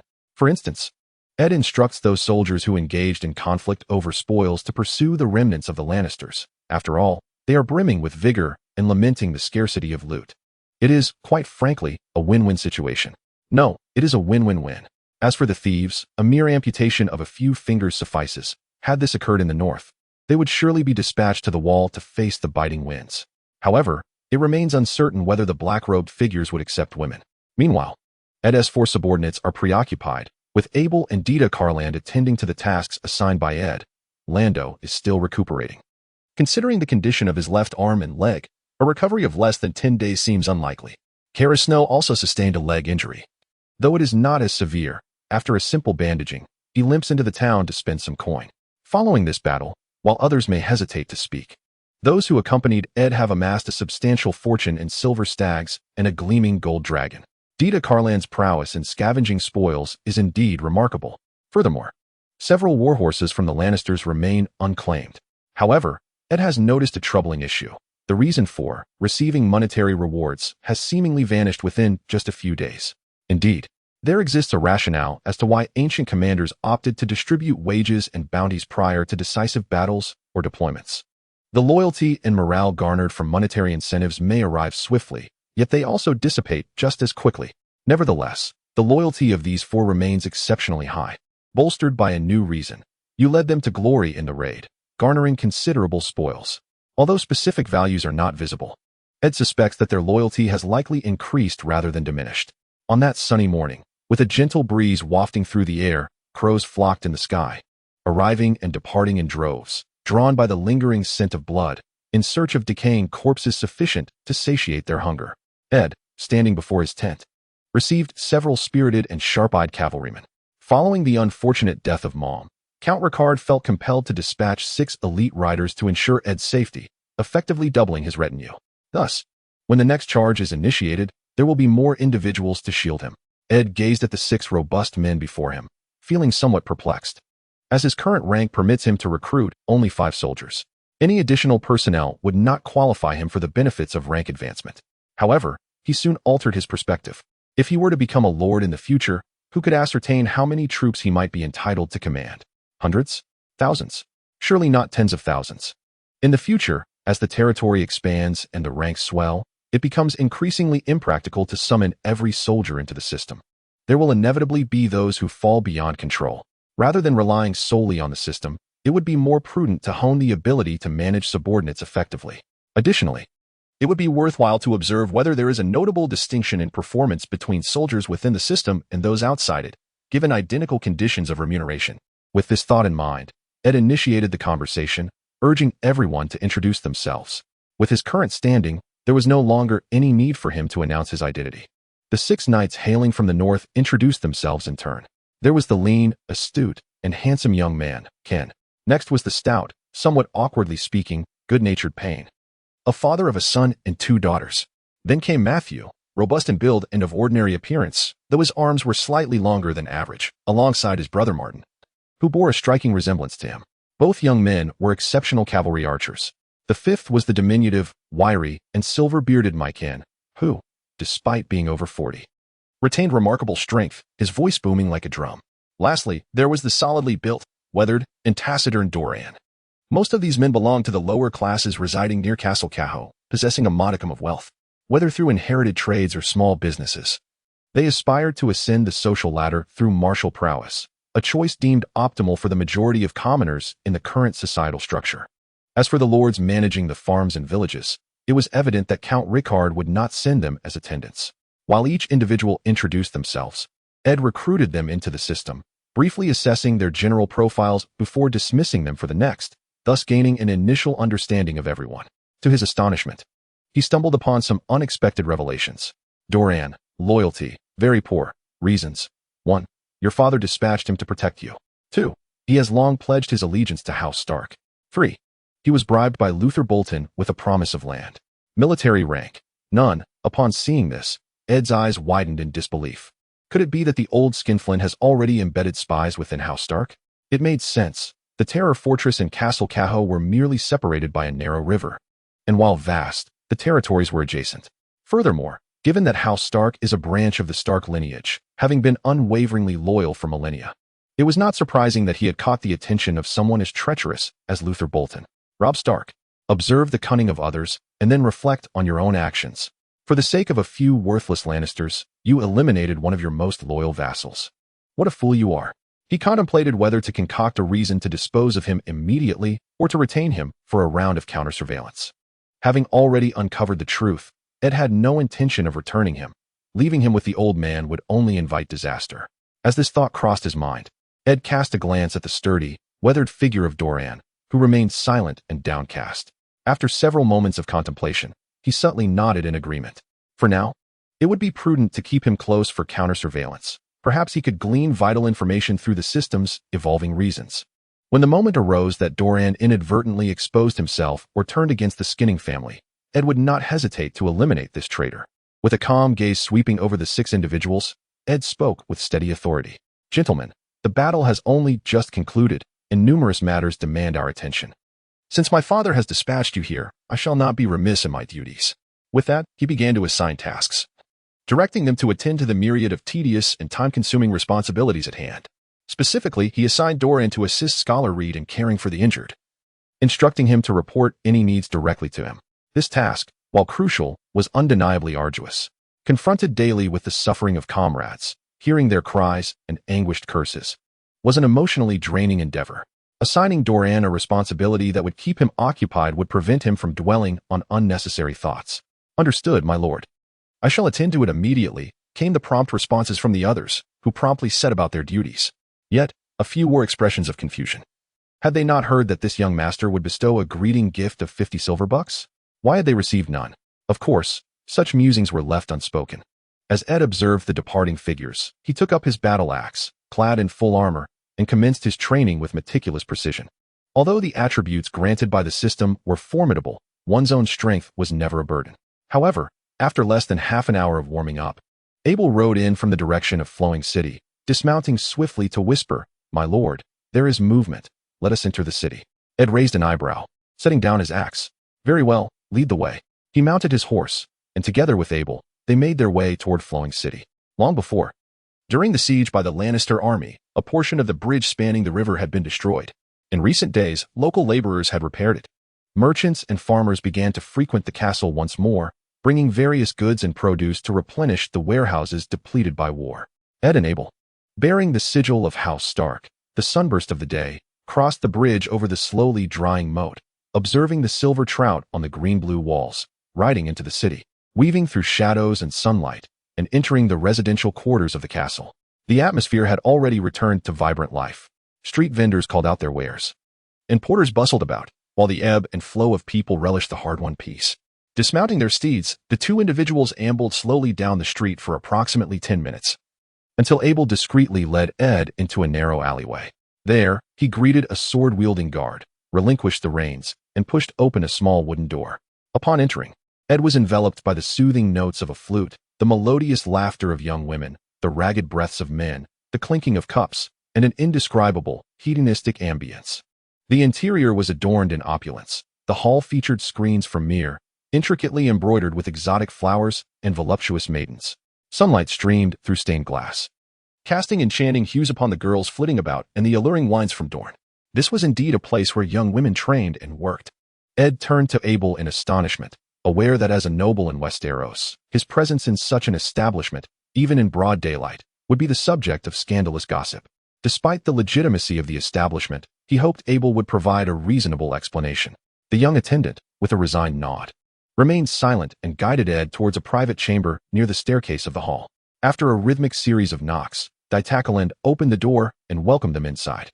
Not only was Ditakaland present, but also Karis Snow, who lounged on a low wooden couch, grinning as he extended a hand in greeting to Ed. At that moment, a fair-skinned, voluptuous brunette sat atop him. Upon noticing the newcomers, rather than displaying any shyness, she blushed and cast a sultry glance at Ed. The atmosphere was charged with a heightened sense of urgency. Karis Snow, with his coarse and calloused hand, struck the girl's thigh with a resounding slap, sending ripples across her skin, and jested, "Hurry up, the young master has arrived, and I am pressed for time." In response, the girl quickened her movements, and the scene became a dizzying blur. "What exactly have you brought me here for?" Ed thought, his eyelids twitching, though he endeavored to maintain an indifferent facade. His worldly experience was considerable, yet he had never attended such an affair. Frowning slightly, he turned his gaze towards Ditakaland, seeking an explanation. Ditakaland, seasoned and prepared, had anticipated this inquiry. "My lord, the custom at the Green Vine Tavern is simple. By securing a luxurious private room, one may select from the most gentle, obedient, beautiful, and pristine young ladies. Karis knew you had reserved a room here, and since you often remain absent, he insisted on joining you for a visit. As you can see." Ed raised his eyebrows in astonishment at this revelation. "When I arrived, I noticed Abel fervently nodding beside me, and soon realized that the 2 were likely sequestered in a private room to fulfill a task they had been assigned. However, they were unexpectedly interrupted by Karis Schwenua, who, upon seeing Dita and Abel, assumed it was a private gathering for enjoyment, and decided to join in.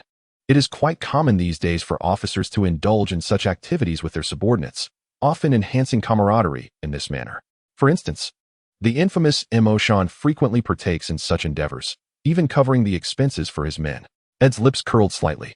He felt somewhat out of place, but would not chastise his subordinates for this. "Well, I understand," he remarked, turning to the two still engaged on the wooden couch. Playfully chiding, "Enough of this. Hurry up and get out." Noticing Ed's apparent lack of anger over the situation, Karstark Nua chuckled, swiftly concluding his physical needs. Donning his clothes, and generously tipping the lady with several silver bucks, he cheerfully greeted the others in the room, assuring them he would not disturb the young masteress' enjoyment. He then limped away with the brown-haired lady, thoughtfully closing the door behind him, ready to seek another encounter. Now, let us delve into the current situation. Chapter 9. Surveillance. Ed casually selected a chair and poured himself a glass of Dongio wine. Dita Kalin did not hide his exasperation, remarking, "My lord, you instructed us to keep an eye on Theon Greyjoy. But that Ironborn spends most of his time by the king's side, and we cannot remain idly in the hall forever. Thus, we resorted to using your name to secure this venue." Though Dita did not articulate the implications, Ed comprehended the underlying meaning. This place is a tavern, a brothel, a sanctuary for men seeking pleasure.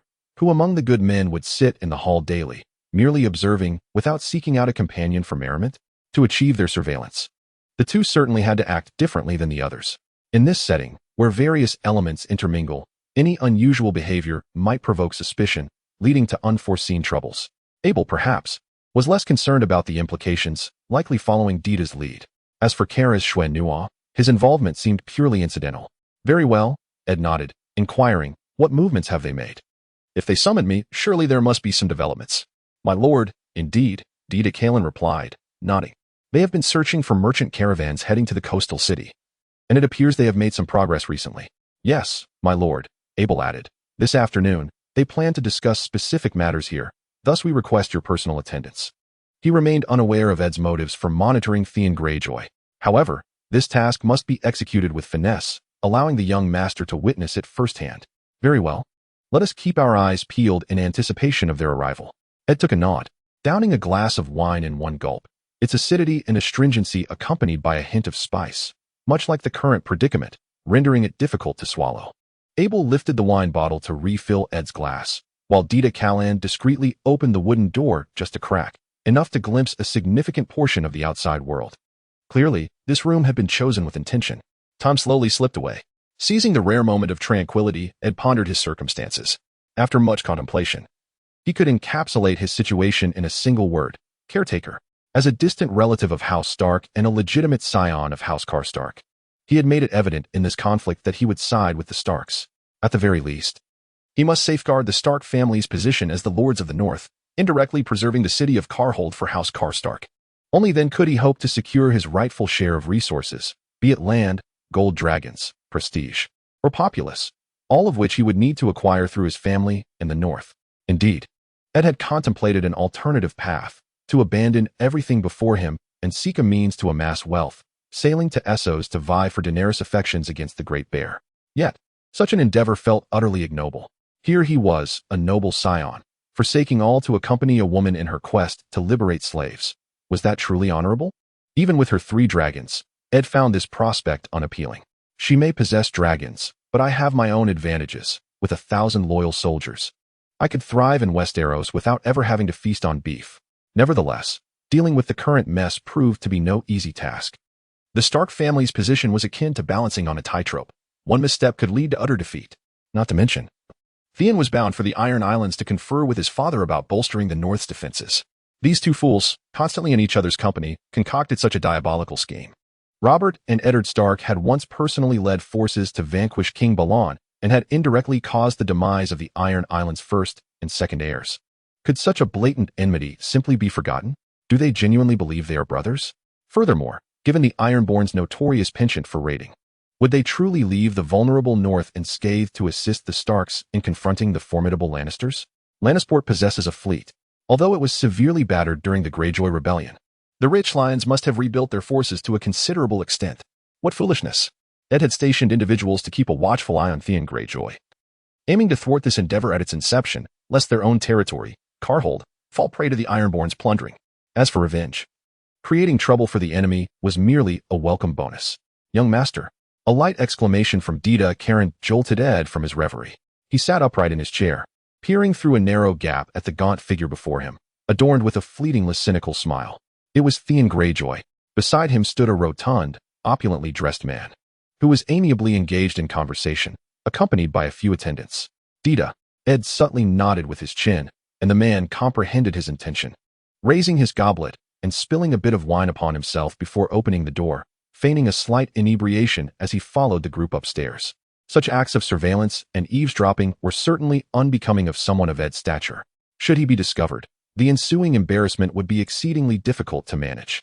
It was preferable to delegate such tasks to his subordinates, allowing him to intervene post facto if necessary. Even if it meant Dita Karen and Theon would have a falling out. It was inconsequential given the circumstances.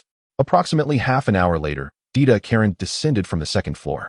Upon entering, the fade of drunkenness vanished from his face. Closing the door behind him, he spoke in hushed tones. My lord, everything went smoothly. That Ironborn seems utterly unconcerned about being discreet. Ed nodded in acknowledgement. Theon was not known for his prudence, and it was likely that he had received the tacit approval of the king in the north for this endeavor. Moreover, they were in the bustling city of White Harbor. Who would dare harm the king's foster brother? He nodded again. Very well. Please, take a seat. What is the merchant's identity? What did they discuss? Certainly, my lord. Dita Karen complied and took a seat. Accompanying the Ironborn was the proprietor of the Seven Stars Eel Trading Company, which operated a popular salted fish shop in the residential district. Recently, it seemed that the Ironborn had received some assignment to accompany the army to Seaguard, and thus sought out several merchant caravans eager to return there, intending to collect a rather substantial protection fee. Once he had relayed all the information he had gathered, Dita Karen took a sip of wine to soothe his throat, a look of rapture gracing his face. Having already married and sired children, he would not have ventured to such places were it not for the current task at hand. Understood. After hearing Theon's arrangements, Ed nodded and proceeded to assign tasks to the two. Dita, Abel, I need you both to keep a close watch on Theon Greyjoy. Should he show any inclination to leave, notify me immediately. Do you understand? With that, he produced a gleaming gold coin from his pocket. This shall cover your expenses for the time being. As the son of the esteemed Lord Rickard Stark, and with the spoils of previous battles at his disposal, Ed had a modicum of pocket money. While not wealthy enough to maintain an army, he could still afford a few golden dragons. Understood. Abel nodded. Thank you, my lord. Dita Karen discreetly stowed away the golden dragon while nodding, a knowing smile gracing his face, one that every man would readily comprehend. Young master, we have already reserved this private room. What do you say? Shall we find a lady to help alleviate your recent fatigue? Ed glanced at Dita in surprise, then stretched his shoulder muscles before nodding in agreement. All right, call someone in. Since we are here, we might as well experience the local customs of Westeros. Upon hearing this, Dita swiftly took Abel by the arm and exited. In merely 4 or 5 minutes, 7 enchanting young women, adorned in sheer fabrics and possessing pleasing features, entered the room. Ed looked around, furrowing his brow, and felt an urge to request a different selection. In his past life, he had encountered many such women. With the aid of cosmetic enhancements, many could far surpass the natural beauty found in Westeros. Regardless of their authenticity, they were indeed captivating. However, he sighed, finding his sword at his waist to be excessively discerning. Reluctantly waving his hand, he dismissed all the ladies. After downing a glass of wine, he proceeded to the room. He then led the 2 companions out through the back door of the tavern, retrieved their horses, and returned to the street. Just as they were about to find a place for a midday meal and perhaps indulge in a couple of drinks, they unexpectedly collided with Daisy Mormont, who wore a serious expression. Eddard Stark, come with me. The king has summoned you. Ed paused for a moment, then smiled and replied, lead the way. The group made their way toward the inner castle of Reborn. Abel and Dita exchanged glances and followed closely behind. Around them, murmurs erupted from the streets. But they paid no heed as they proceeded north along the road, soon stepping into the shadows of the castle, crossing the gate, entering the corridor, and ascending the stairs until they stood before a room guarded by 2 sentinels. Ed greeted Jon Snow, who stood at the door, while he offered a nod to a young man from House Norrie, whom he did not recognize. Very well, you may enter, Daisy Mormont announced, pushing the door open and blocking Abel Stark and Dita Karen from entering. You 2 cannot come in. Of course. Ed acknowledged with a nod to his 2 soldiers before stepping into the dimly lit room, the heavy door slamming shut behind him. Grey wind does not seem to be here, he remarked. Eddard Stark, the freshly minted king in the north, Robb Stark reminded him. Standing by a table clad in dark attire, crowned with a bronze diadem etched with ancestral runes, 9 sword-shaped spikes, standing tall and proud. There was no gold, silver, or jewels, only black iron and bronze, dark and unyielding, the metals of winter to withstand the bitter cold. Yet, for a mere 15-year-old boy, it might prove to be rather burdensome. Standing beside the king was Sir Blackfish Brynden, clad in armor, his countenance grave and travel-worn. With dust on his boots that had yet to be brushed away, he fixed a penetrating gaze upon Eddard as he entered, his eyes brimming with skepticism. "Your Majesty, I extend my heartfelt congratulations on your ascension as King of the North." Eddard took a couple of steps forward and knelt on one knee in homage. In his recollections, his rapport with Robb had been rather amicable. At the very least, they met several times each year, sometimes engaging in friendly sparring within the courtyard. They were, after all, distant relatives. Yet, before this young man, now a king, it was imperative to exhibit a demeanor of respect. It must be acknowledged that the hearts of youth are often sensitive, and until a bond is firmly established, even the slightest hint of negligence is intolerable. One might as well treat it as a childish game. Indeed, a smile gradually emerged upon Robb's previously composed visage as he waved his hand. "Rise, Stark. We are kin, having grown up together. Let us be at ease, it is quite all right." Ever since his coronation, he had not ventured beyond Riverrun, as he was obliged to meet with all his vassals, great and small. Unfortunately, there was little time left for family matters. Upon hearing those words, Eddard immediately stood and walked towards the two, where he discovered a large map laid out upon the table. It was crafted on parchment, hand-drawn, depicting the lands of the Riverlands and its surrounding factions. Could it be that the time for the Battle of Oxford had already arrived? That seemed rather swift. "Lord Stark, I have summoned you today to seek your counsel regarding the forthcoming military engagements," Robb Stark stated directly. The reasoning behind this was that, following the conclusion of the Battle of the Camps, Count Ricard's attitude towards Robb had markedly improved. No longer did their meetings carry the weight of sorrow and mourning. Now, a semblance of a smile could be seen on his face as he frequently recounted tales of his son's bravery and cunning strategies before Robb. Robb took this to heart, and, in a bid to appease House Stark, decided to take action. There had already existed a bond between the two families, and moreover, Eddard had proffered commendable suggestions during their time in the tent, even slaying Serval in battle, while capturing him could have proven more advantageous. Such deeds were sufficient to earn Robb Stark's newfound respect. Thus, the events of today unfolded. Previously, matters of warfare were solely discussed between the king in the north and Sir Brynden. Others merely followed orders. Alas, most of the northern lords were brutes. They continued to clamor for an assault on Harrenhal, which was akin to courting death. "It is an honor to serve your Majesty." Eddard cast a glance at the map laid upon the table, a smile gracing his features tinged with a hint of bewilderment. "I surmise His Majesty is poised to initiate the next phase of military action, perhaps intending to venture into the Westerlands to compel Duke Tywin to abandon Harrenhal." As the plan was so succinctly unveiled, Blackfish exchanged a look with the young Stark, his eyes filled with astonishment. No wonder Robb desired to have this young man join their council. A mere glance at the map sufficed for such a keen observation. Robb Stark's countenance also brightened with a smile. Indeed, his instincts were not misguided. The second son of House Karstark possesses a talent for warfare. Ever since their victory over the usurper, Duke Tywin had withdrawn his forces to Harrenhal, dispatching raiding parties across the Riverlands to pillage and burn, aiming to force them into a siege or to divide their forces in futile skirmishes. This cunning fox was playing a shrewd game. "Ah, I see it now." After listening, Eddard nodded thoughtfully. Recently, the lords of Stonehenge, the Derry, and the Blackwood of Raventree Hall had all departed with their family soldiers, presumably to reclaim their ancestral lands and subsequently drive out the Lannister raiders. Frankly, this strategy seemed rather foolish, for the lands seized by the Lannisters had long since suffered the ravages of the scorched earth policy, rendering any recovery largely ineffective. Moreover, Gregor Clegane, known as the Mountain, thrived in such minor conflicts, making the capabilities of the Riverland lords nearly inconsequential. Chapter 10. A shift in the narrative. Sir Brynden nodded and added a few remarks. Indeed, Eddard could hardly withstand the desperate pleas of those lords, granting them their freedom, yet never comprehending that the more the enemy desires us to act, the more we must defy their expectations. Furthermore, I intercepted news that Tywin, the Old Lion, had dispatched Sir Kevin Lannister to train new troops in the Westerlands, presenting us with a fortuitous opportunity. If we were to march into the Westerlands, we could strike, while this new army remains inadequately prepared. At that juncture, the entire Westerlands would be on the defensive, while we could choose our targets at will. With that, Sir Brynden fell silent, casting a look at Eddard. The implication clear. It was now his turn to speak. Eddard, well aware of the cue, applauded the plan, exclaiming, "A splendid strategy."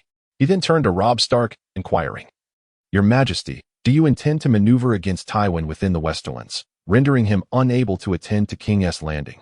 Or do you plan to exploit the swiftness of our steeds to make a long journey back to the Riverlands, subsequently finding an advantageous location near Goldtown to ambush and severely weaken the Lannisters?" Robb Stark paused, seemingly struck by a sudden realization as he fell into contemplation. The first option. Noticing Robb's thoughtful demeanor, Ser Brynden continued to elaborate on the plan. "We intend to have Tywin pursue into the west, joyfully trailing for a while until reaching the coastline, while we shall take the more southern Gold Road to depart first, subsequently seizing the advantageous terrain we have long since discovered, awaiting their attack. Should they choose to engage, they will undoubtedly suffer significant losses. If they refrain from striking, they will be ensnared in the west, depleting vast resources while helplessly witnessing the Baratheon forces seize King's Landing." Upon hearing this, Eddard gazed at the king and the lords, his eyes brimming with genuine admiration as he remarked, "I must say, this plan is exceptionally astute." He then inquired, "Since your Majesty has summoned me to deliberate, I shall speak candidly and thoroughly. I humbly ask both lords to grant me the opportunity to finish my thoughts." The young king of the north nodded and replied, "Stark, here you may speak freely. This is my promise." At that moment, Robb Stark held a rather favorable view of House Stark. Torrhen Stark perished valiantly to protect his own. Lord Rickard bowed publicly for the sake of his father and sister, relinquishing his demand to slay Jaime Lannister. Eddard Stark then devised strategies for him, striking fiercely against the enemy forces. If such loyalty is not sufficient, then what indeed constitutes loyalty? "Your Majesty, I harbor no doubts regarding your capability to lead the army into the west. When Tywin receives word, he will undoubtedly hasten back, leading his forces along the Riverlands road straight to Golden Tooth. Pray tell, have you considered the reactions of Sir Edmure Tully and the other nobles of the Riverlands?" Robb nodded, having contemplated it. "At that time, I will command my uncle to hold Bracken's Keep steadfastly, ensuring no interference with the Lannister advance." Indeed, akin to the original narrative, the intention was to withhold information from Eddard. Should this occur, when you perish, Tywin will also be unable to return to the west. Eddard shook his head and remarked, "If it were merely this, then the plan is likely doomed to fail eternally." Upon hearing this, Ser Brynden prepared to counter. But just as he opened his mouth, Robb silenced him with a glance. He had just promised that Eddard could speak freely. The king's words must not be so swiftly retracted. Observing their reactions, Eddard smiled lightly and continued unperturbed. "During my time in Bracken's Keep, I have heard that Sir Edmure possesses a remarkably kind nature. Nay, one might even say exceptionally benevolent, to the extent of being unable to bear the sight of harm befalling the common folk. When besieged in Bracken's Keep, he sheltered numerous refugees, burdening the castle's food reserves. And not long ago, he permitted other lords to return and reclaim lost lands."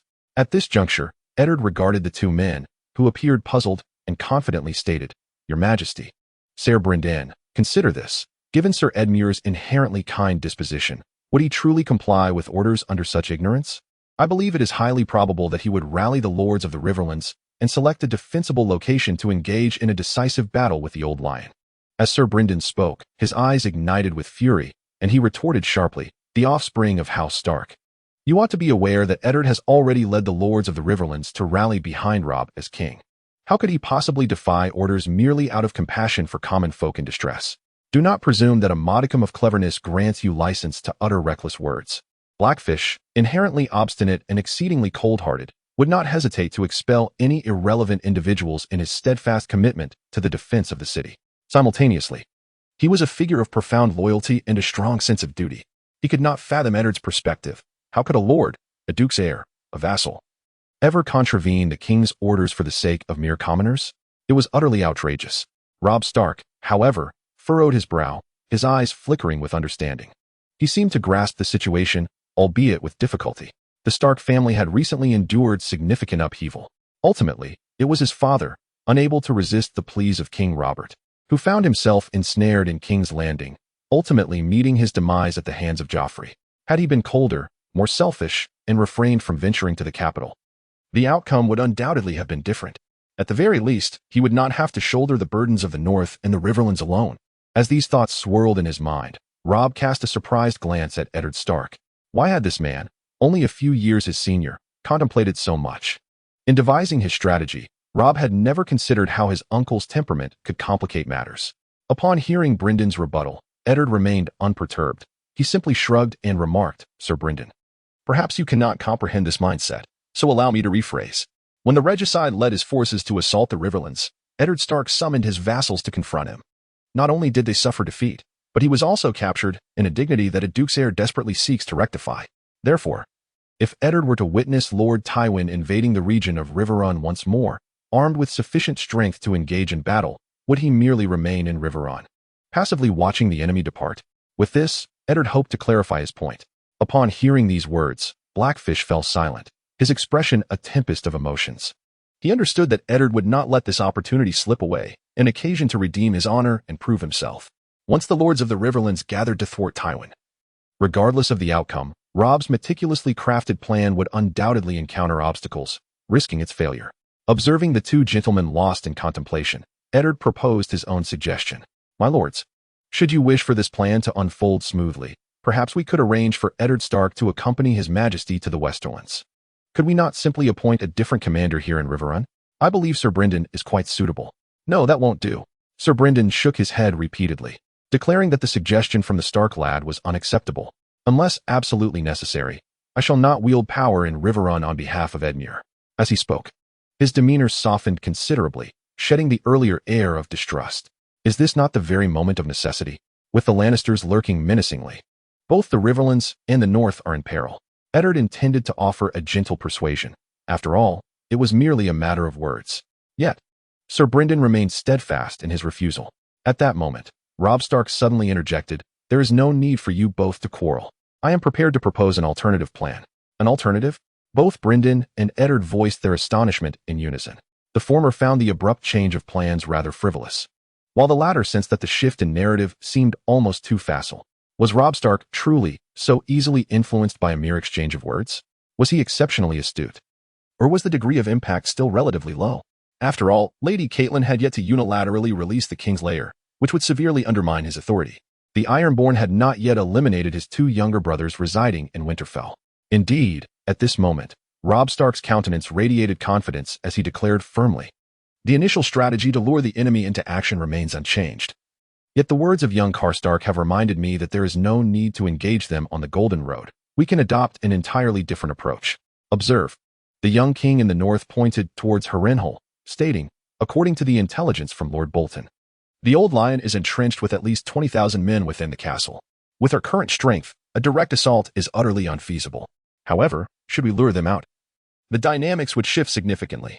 He then gestured towards Riverrun, saying, "Here, if we so desire, we can muster 11,000 infantry and 9,000 cavalry, nearly matching their numbers. At that point, Sir Bryndon and I shall adhere to the original plan, leading the majority of our cavalry away, striking from Goldentooth to vanquish that newly formed enemy contingent, and subsequently assaulting Lannisport, compelling Tywin to retreat to the west." Previously, his foster brother Theon had consistently advocated for an alliance between the North and the Iron Islands. Robb believed that under the dual pressure of Northern cavalry and the Ironborn fleet, capturing Lannisport would not pose a considerable challenge. Thus, he devised a plan to advance into the west. Only through such measures could Tywin be compelled to reveal himself. His finger traced along the river road, gliding from Harrenhal down to the vicinity of Goldentooth. Once Duke Tywin set his forces toward Goldentooth, he would instruct his uncle to promptly send word through Raven, preparing for battle in the meantime.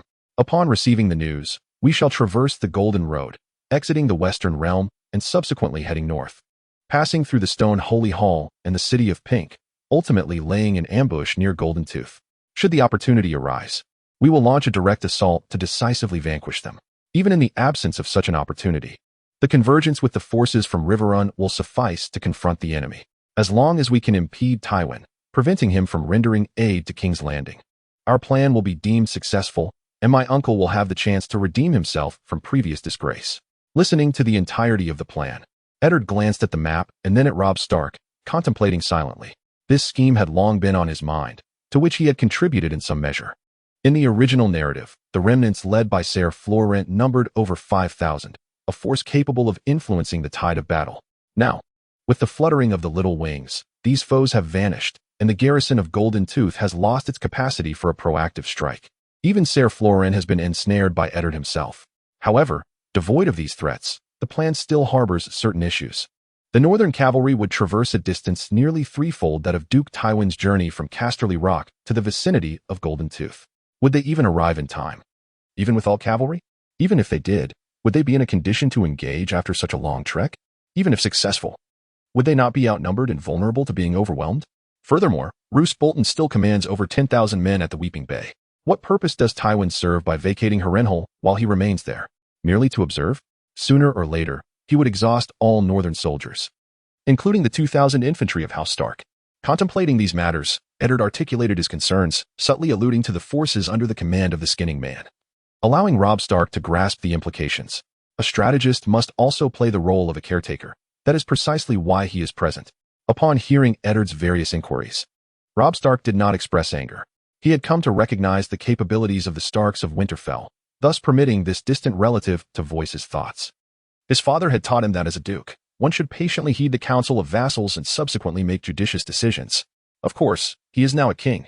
Robb quickly grasped the underlying meaning and adeptly refined the battle plan. Thank you, Stark of Winterfell, for the reminder. It brings to mind that the Earl of Dreadfort still possesses over 10,000 northern warriors. If Tywin has left Harrenhal, then the Weeping Bay no longer requires defense. Observe. Once we set forth, we shall send word for Roose Bolton to lead his soldiers towards Riverrun. Once the plan is enacted, he will have ample time to reach the city and await the opportune moment. As Tywin leads his army past the bustling city of Benflow, the forces from the north and the Riverlands march southward to join us, bringing our numbers to at least 30,000, far surpassing that of the old line. In such a scenario, even in the worst case, we could compel our adversaries to retreat to the west, allowing time for the Baratheons to seize King's Landing. Should the plan unfold favorably, the war might well reach its conclusion. Chapter 11. A shift in the narrative from the moment he ascended to the throne. Robb Stark vowed to be a virtuous king. He aspired not only to embody the honor his father cherished, but also to be strong and just, loyal to friends, valiant against foes, and gentle with family. He resolved to spare no effort in rescuing his sister and returning with his family and his father's remains to the north. As for that repugnant King Joffrey and his pretentious queen, he would leave them to contend with the matters of House Baratheon. The north and the Riverlands would govern themselves, no longer bound to anyone or any throne. This was his promise, one that many of his vassals were eager to witness. With this thought, a glimmer of relief flickered in Robb Stark's eyes. Eddard offered no response to the notion of an end to the conflict. End? My dear little king, you have witnessed your father's tragic demise. How can your thoughts remain so naive? Even if this plan succeeds, the war, the Game of Thrones, will not conclude so easily. Thus, don your bronze crown and engage in this slow game with the other kings. Eddard, your counsel has dispelled my doubts, perfecting the plan. Inviting you was indeed a wise decision. In high spirits, Robb Stark patted Eddard's shoulder in a gesture of camaraderie, saying, in the days to come, I shall need you by my side to deliberate our battle strategies. He had once prayed in the Godswood, beseeching the deities for guidance on his next steps. The old gods remained silent, and he had never heard of anyone claiming divine revelation. Yet, in this very moment, Robb felt that discovering Eddard's talents was a response from the divine in itself. It was rare for someone in the north to possess such nuanced thought. Eddard nodded gently, contemplating that the youth clearly lacked understanding of the art of leadership. How can a leader assign tasks without providing any rewards? Even a mere promise of future lands would suffice. Then, Eddard reconsidered. Rather than waiting for others to grant him favors, he might as well voice his desires. Your Majesty. He blinked, directing his gaze toward the King of the North. If that is the case, might I be bestowed with a suitable title? This would allow me to approach you in times of crisis and offer perhaps useful counsel. This, of course, was merely a pretext. The primary motivation behind Eddard's actions was to ascertain whether his identity could transition from that of the son of a count to a status devoid of nobility. Furthermore, he wished to determine if such a transformation would affect his military command quota. Oh, a look of curiosity also graced Robb Stark's face as he inquired, What title do you desire, Stark? Upon hearing the question, Eddard pondered for a few moments before responding, Your Majesty. Since my principal duty is to advise you on military matters, a title of military advisor would suffice. The spontaneous nature of his response lacked thorough contemplation. He simply uttered a name that resonated with him. Very well, Stark. Henceforth, you shall serve as my military advisor. Robb Stark readily acquiesced, adding, if you so wish, I can allocate a position beside me and pay you a monthly stipend of 1 golden dragon. With a title, naturally, comes income and benefits. Eddard Stark possessed no land in the north. He was the son of Count Ricard, yet he was not a vassal of the Lord of Winterfell. In the absence of a land grant, monetary compensation was indeed an option.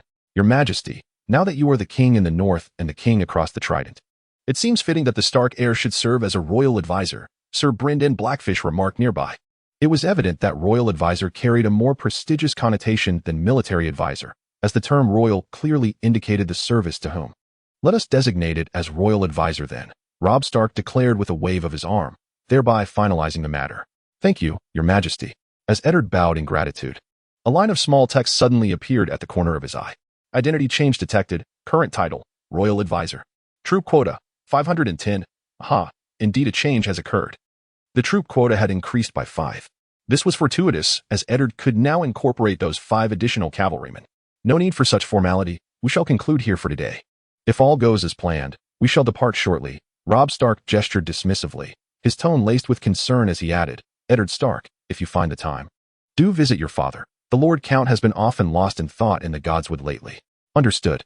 Eddard nodded, but after parting ways with Robb Stark, he did not proceed to the Godswood in Riverrun. Instead, he made his way toward the gates of the keep. Time was of the essence, and the tasks were weighty. If the army was to depart soon, then 2 significant events that could influence the ensuing developments for House Stark were imminent.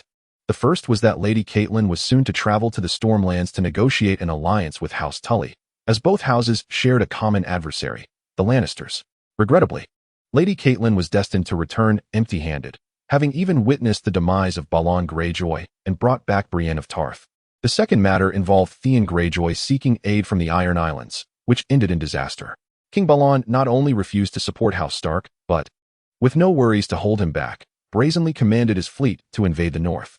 Subsequently, Theon, in his treachery, deceitfully gained entrance to Winterfell, resulting in the deaths of Bran and Rickon's decoys, disseminating false information. This proved to be a critical factor in Robb Stark's descent into despair. Regarding the first issue, Eddard had no desire to involve himself. His presence would serve no purpose. Given his current capabilities, he could hardly contend with that fiery priestess, whose voluptuous form concealed a vacuum beneath her red robes. The second matter, however, presented a certain degree of maneuverability. Theon Greyjoy, during his journey to the seaside city, would undoubtedly not remain compliant within the ranks. This individual was not only a fool, but also a muddle-headed dabbler, full of cunning and trifles. One could only speculate what mischief he might conjure along the way. This was the opportunity. Just as Eddard stood in silence, contemplating how to eliminate Theon, a shadow suddenly obstructed his path. Upon closer inspection, it was none other than Daisy Mormont. Is there something you need? Eddard asked, slightly irked. In a matter of days, he found himself halted by the same woman thrice. My mother wishes to invite you for a drink. Daisy Mormont managed to force a smile onto her face, though it appeared more painful than a frown. Where? At the Weeping Willow Tavern. Lead the way. A short while later, Eddard entered a familiar private chamber. The composed Lady Margaery was still donned in her chainmail, seated upon a tidied wooden bench. Her slate-gray eyes fixated on the newcomers as they entered, her expression adorned with a somewhat strained smile. She endeavored to appear courteous, yet her discomfort was palpable, her speech brisk and unembellished. How Stark's young lad, how did you come to know that Jorah Mormont is alive and residing in Essos? Eddard had intended to find a seat, but upon hearing her words, he abandoned the notion and stood firm, retorting, My lady, I have heard that your 5 daughters are sired by a bear. Such tales, even in the north, seem utterly fantastical. I am curious as to how that came to be. Such inquiries, coupled with a response that strayed from the point, caused the smile on Lady Margaery's face to vanish instantaneously. Yet, she did not respond with anger. Instead, she dryly replied, Young man, that does not concern you. Eddard remained steadfast, echoing her words, Indeed, my lady, that does not concern you. He then fell silent. It was only moments later that Lady Margaery belatedly grasped the implication of Eddard's statement. This lad, her lips twitched slightly, and she had no choice but to continue with her patience and inquire. The Stark lad, let me pose another question. Since you have a way to ascertain Jorah's current whereabouts in Essos, do you know his precise location? Precise location? Eddard lowered his head in contemplation. Recently, the skies had been unusually quiet, yet, judging by the continuity of events, the red comet should soon make its appearance. Perhaps it has already manifested, but he had yet to witness it. Meanwhile, that silver-haired maiden, adorned with a myriad of titles, had recently been beset by tremendous upheaval. Her brother was likely dead, and her first husband was not long for this world either. Should one set sail from White Harbor at this juncture?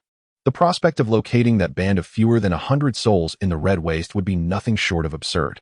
If a search were to be conducted, it would likely be in Karth. The woman accompanied by 3 dragons was quite renowned.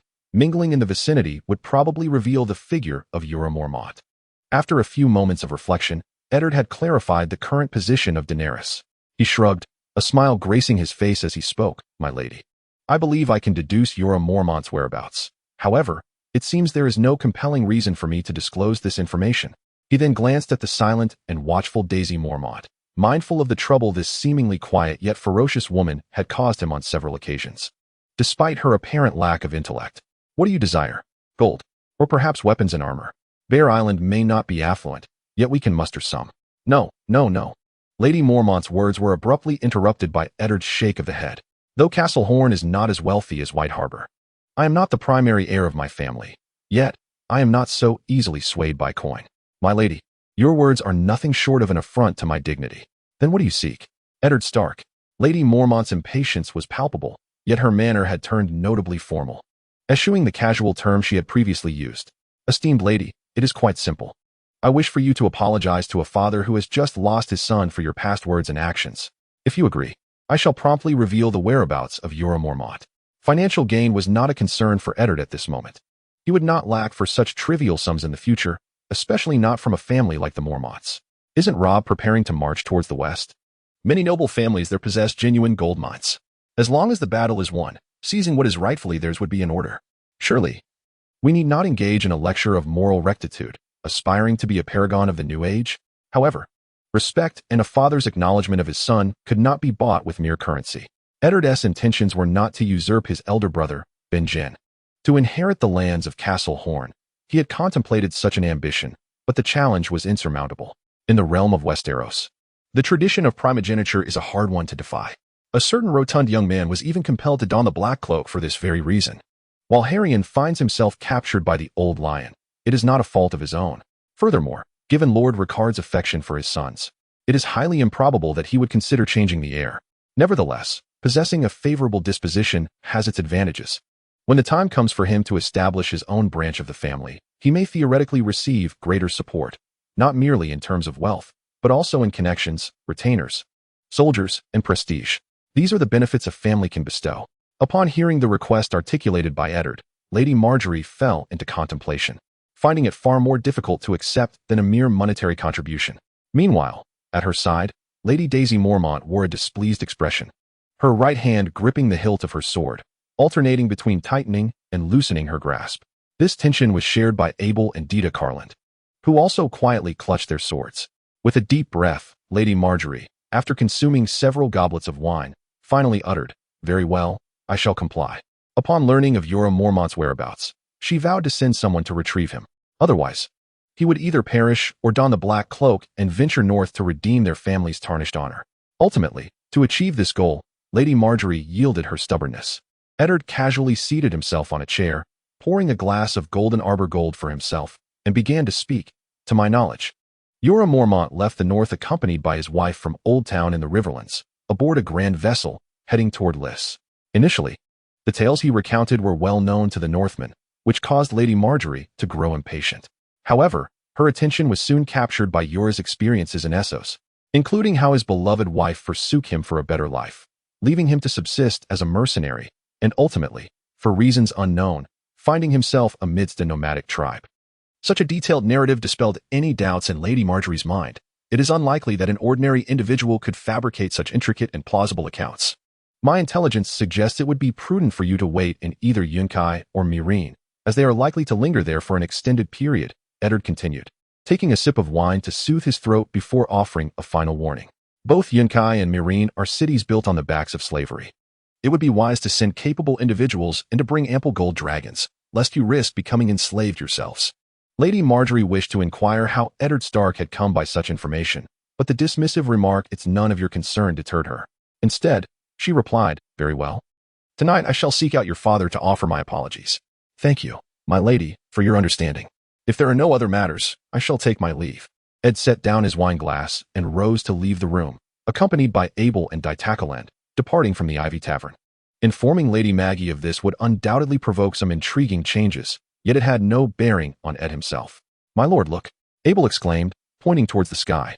Ed glanced upward to behold a magnificent red comet streaking across the heavens, as if a deity had carved a grotesque wound in the azure expanse with a sharp, curved blade. In that moment, it appeared to weep silently. Detected magical fluctuations. New functionalities are being loaded. Chapter 12. Magic. New functionalities are now available. Soul absorption. Every life taken by you and your soldiers will leave behind a fragment of pure soul energy. Soul energy, 0. Current magical fluctuation, weak. The list of beginner magical exchanges is as follows. Magic armor. Summon a transparent armor constructed of a force field around your body, capable of negating magical attacks and providing physical defense akin to chainmail, offering robust protection against slashing and blunt force, with limited resistance to piercing. Exchange price, 10 units of soul energy. Casting conditions, 1 unit of soul energy, 3 times daily. Burning hand, call forth the power of fire, unleashing a fan-shaped orange flame from the center of your palm, sufficient to cover a 3-meter radius ahead for a duration of 5 seconds. Exchange price, 10 units of soul energy. Casting conditions, 1 unit of soul energy, 3 times daily. Enchanted blade, infuse elemental power into cold swords and blades, enhancing weapon potency, inflicting damage upon magical foes, lasting for half an hour. Exchange price, 10 units of soul energy.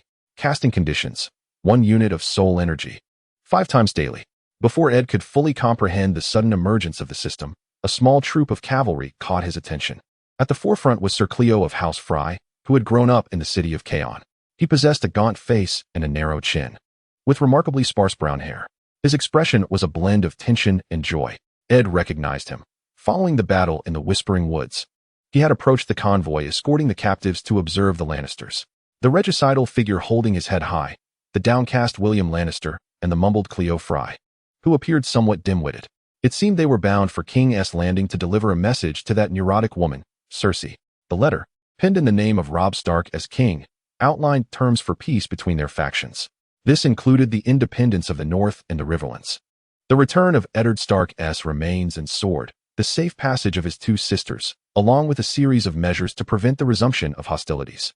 One might say, it bore an uncanny resemblance to a deluded fantasy. Had Eddard Stark obtained his current status earlier, he would undoubtedly have advised Robb Stark to exchange Sansa for a relative of both House Lannister and House Fry, merely a single exchange. Although the chances of success would remain slim, it would still be preferable to the prospect of 2 exchanges. With Arya, that resilient and astute young girl, having already fled, her whereabouts were now difficult to ascertain, although she was likely nearing Harrenhal.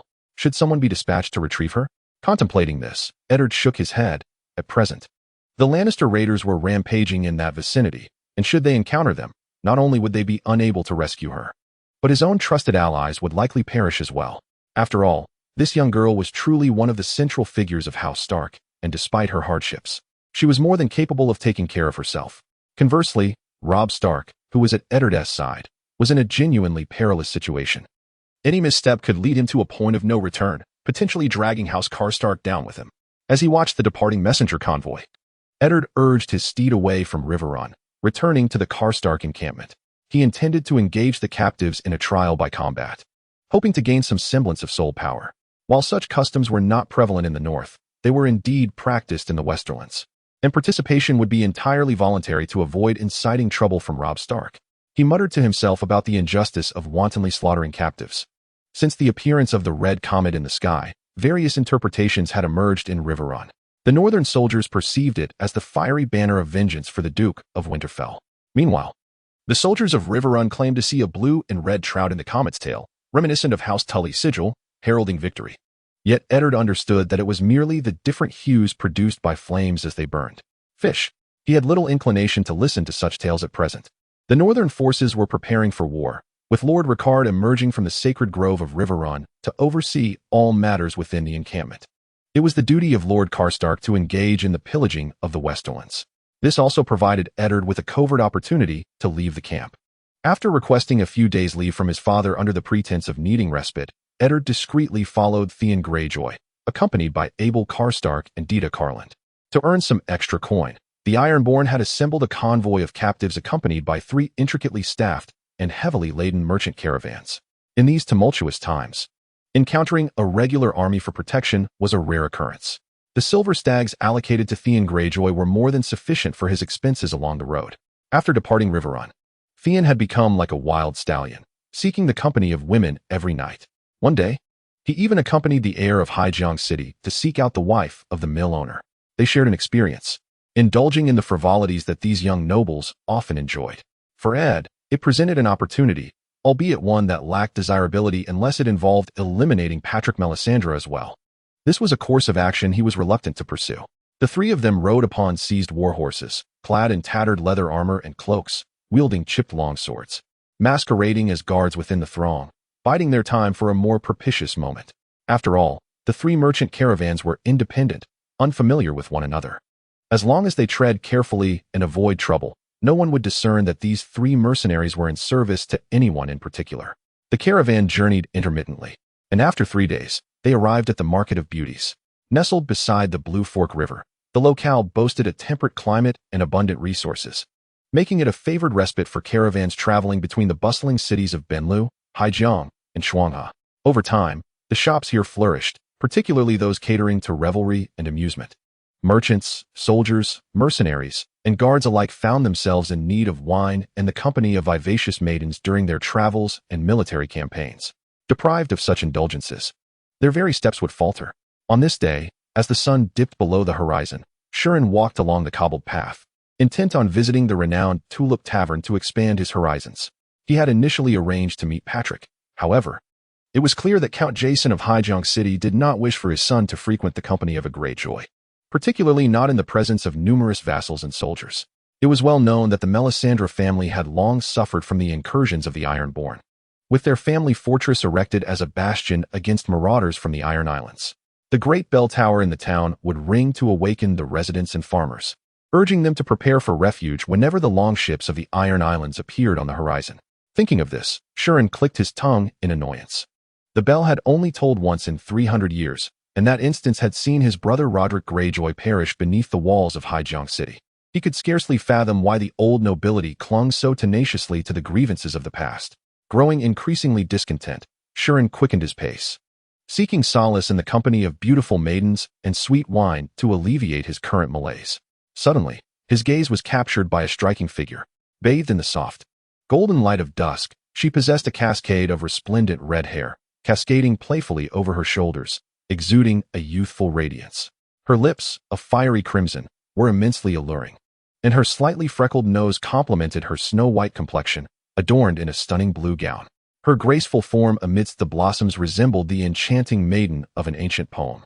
Most crucially, the young lady's eyes, resembling precious sapphires, were presently cast upon Theon with an exquisite shyness, a gentle blush gracing her cheeks.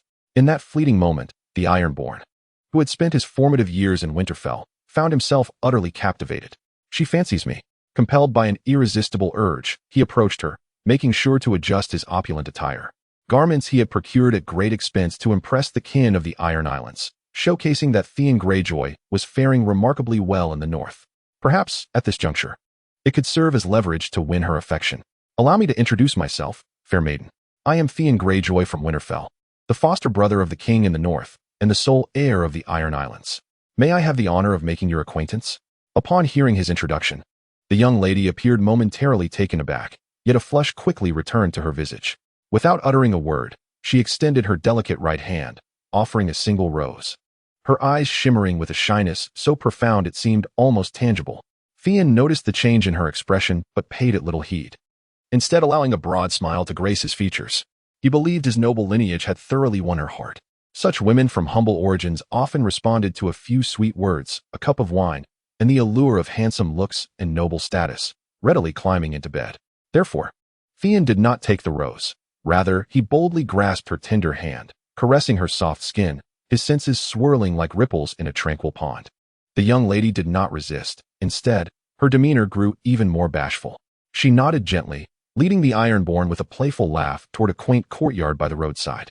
Theon's thumb caressed the back of her hand, savoring the silkiness of her skin, his thoughts already drifting into the warmth of her embrace. The faint sound of her delicate, escalating breaths whispering in his ears. With a loud crash, the door swung open, followed by a resounding thud as it closed. Suddenly, darkness enveloped him, a sharp pain striking his head, and a crisp voice pierced through the haze, demanding a higher price for this audacious claim of being the king's brother and heir of the Iron Islands, at least one golden dragon. And then, he knew nothing more. Dita Calland, cloaked in shadow, observed the audacious woman before him, her demands exorbitant. Gripping the hilt of his sword with his right hand, he reached into his cloak with his left, casting a glance at the young lord nestled in the corner. It was a matter of either payment or silencing her, merely a command. Give her the money, bind her, and gag her. The order emerged from the darkness beneath the hood. And without hesitation, Abel, also cloaked, delivered a sharp slap, causing the red-haired maiden to collapse, landing beside Theon. Subsequently, he retrieved a rope and bound the two individuals on the ground tightly, then pulled out a handkerchief to wipe his sweat, forcefully stuffing it into the girl's mouth. It was likely that when she awoke, she would once again be overwhelmed by the pungent odor of sweat. Dita Carland then produced a golden dragon coin and tucked it into the woman's embrace. Ed pointed at the Ironborn on the ground and commanded, drag him inside. He then turned to Dita Carland and instructed, throw her in the corner and keep an eye on her. After uttering these words, Ed strode towards the pitch-black room. While Abel dragged Theon Greyjoy's legs into the house and Dita seized the woman, leading her towards the corner. Inside the room, Ed gazed at the unconscious Theon Greyjoy, a faint smile gracing his lips. He had not anticipated such ease in his endeavor. To capture this Ironborn, he had made additional preparations, even considering the possibility of infiltrating the Rose Tavern and executing a swift assassination while the target was engaged in a fierce struggle. It was a foolproof plan, yet it was unnecessary. Merely hiring a beautiful, skilled woman to masquerade as an innocent maiden, enticing him on the streets, had sufficed to lure him in so willingly. Should one commend the woman's acting skills, or deem the man before him exceedingly foolish? Abel rummaged through Theon's belongings for a considerable time, retrieving a pouch of coins, jewelry, and letters. He then lifted a bucket filled with water and, with a swift motion, poured it over Theon. The cold water jolted Theon awake, his mind gradually clearing as he slowly opened his eyes. Before he could fully comprehend his surroundings, he bellowed, "Do you have any idea what trouble you've stirred? How dare you conspire against me? I am." He had never anticipated being ensnared in the Riverlands. How could this be possible? However, his words were abruptly cut off. With a swift motion, Ed raised his right hand, silencing Theon's impending retort, and replied coolly, "I know who you are. There is no need for you to flaunt your noble lineage again. You are merely a prisoner now. Ed Stark." Recognizing the voice as familiar, and as his eyes adjusted to the darkness, Theon immediately identified the shadow before him, realizing he was in a desolate stone chamber. "What do you intend to do?" His voice was laced with anger and confusion. He did not believe he had offended House Stark. "What do I intend? I plan to see you dead, and to erase all traces of your existence, as long as your whereabouts remain unknown. Balon Greyjoy will have one less consideration when invading the north, even if it is just the slightest hesitation. The time gained may allow me to achieve more. Perhaps even save those two little wolves in Winterfell." Chapter 13. Kill them. How could my father possibly attack the north? Ed Stark, do you realize what you are saying? I went to the Iron Islands to seek allies for Robb. You had better release me at once, or Robb will surely have you minced and fed to the hounds. The words of Theon rang out, an attempt to leverage his identity and mission to secure his escape. Yet, as he beheld the chilling gaze of Eddard, his heart raced, and terror crept into his eyes as he began to plead, trembling, "No, you cannot kill me. I am a Stark by fosterage, Robb's brother. You cannot, huh? Do you still consider yourself a Stark?" Eddard interjected mercilessly, a smile creeping onto his face as he regarded the bound Theon. It was clear he had been blinded by the rigid rules of this world. For the sake of the Iron Islands' inheritance, he contemplated sparing the life of a fool. Theon was unlikely to ever pledge loyalty, even if he did. His fidelity would likely fluctuate between disloyalty and mediocrity. He was of House Greyjoy, inherently marked by fickleness. Even if he were to evolve in the future, it would come at an exorbitant cost and require an inordinate amount of time. To spare him would invite trouble. Once strength was amassed, a suitable leader could be found to govern. Even the Iron Throne was seized by House Targaryen through dragons. There was no reason why he could not achieve the same. Theon Greyjoy, look at yourself. You possess neither the tenacity of the Stark wolves nor any semblance of honor. You are not even worthy to be called a Northerner, let alone a Stark of Winterfell. Such piercing words silenced Theon's futile pleas. His lips quivered, and despair darkened his gaze, akin to the frigid winds of the far north. He understood that he was likely to perish here. The voices around him became a critique of his brief existence. Observing Theon Greyjoy's descent into silence, Eddard rose, drawing forth his chipped longsword, a weapon from the Westerlands, its hilt adorned with the horns of House Prester. It was a trophy from the Battle of the Camp. An ordinary longsword, commonplace among the fleeing soldiers of the Westerlands. And you are not even a true Ironborn, though you claim to be the heir to the Iron Island's throne. Look at you. Where is your resolve and defiance? In this regard, you are lesser than the Starks. At least they did not choose their lineage. Yet you have crafted yourself into a mongrel. Upon hearing these words, Theon let out a desperate scream. No, it is not true. It cannot be. Indeed, it is true. Theon, by my own name, I send you to meet the deity said to embody cruelty and indifference. With that, Eddard swung the longsword, the chipped blade slicing through Theon's fragile throat. Amidst a series of fading gasps, those eyes once filled with terror and a flicker of indignation lost their light entirely. Upon witnessing the motionless corpse on the ground, Ed extended his right hand, and a blazing inferno suddenly ignited, the orange-red flames, reaching temperatures in the thousands of degrees, voraciously consumed the iron figure of the Faith Undying.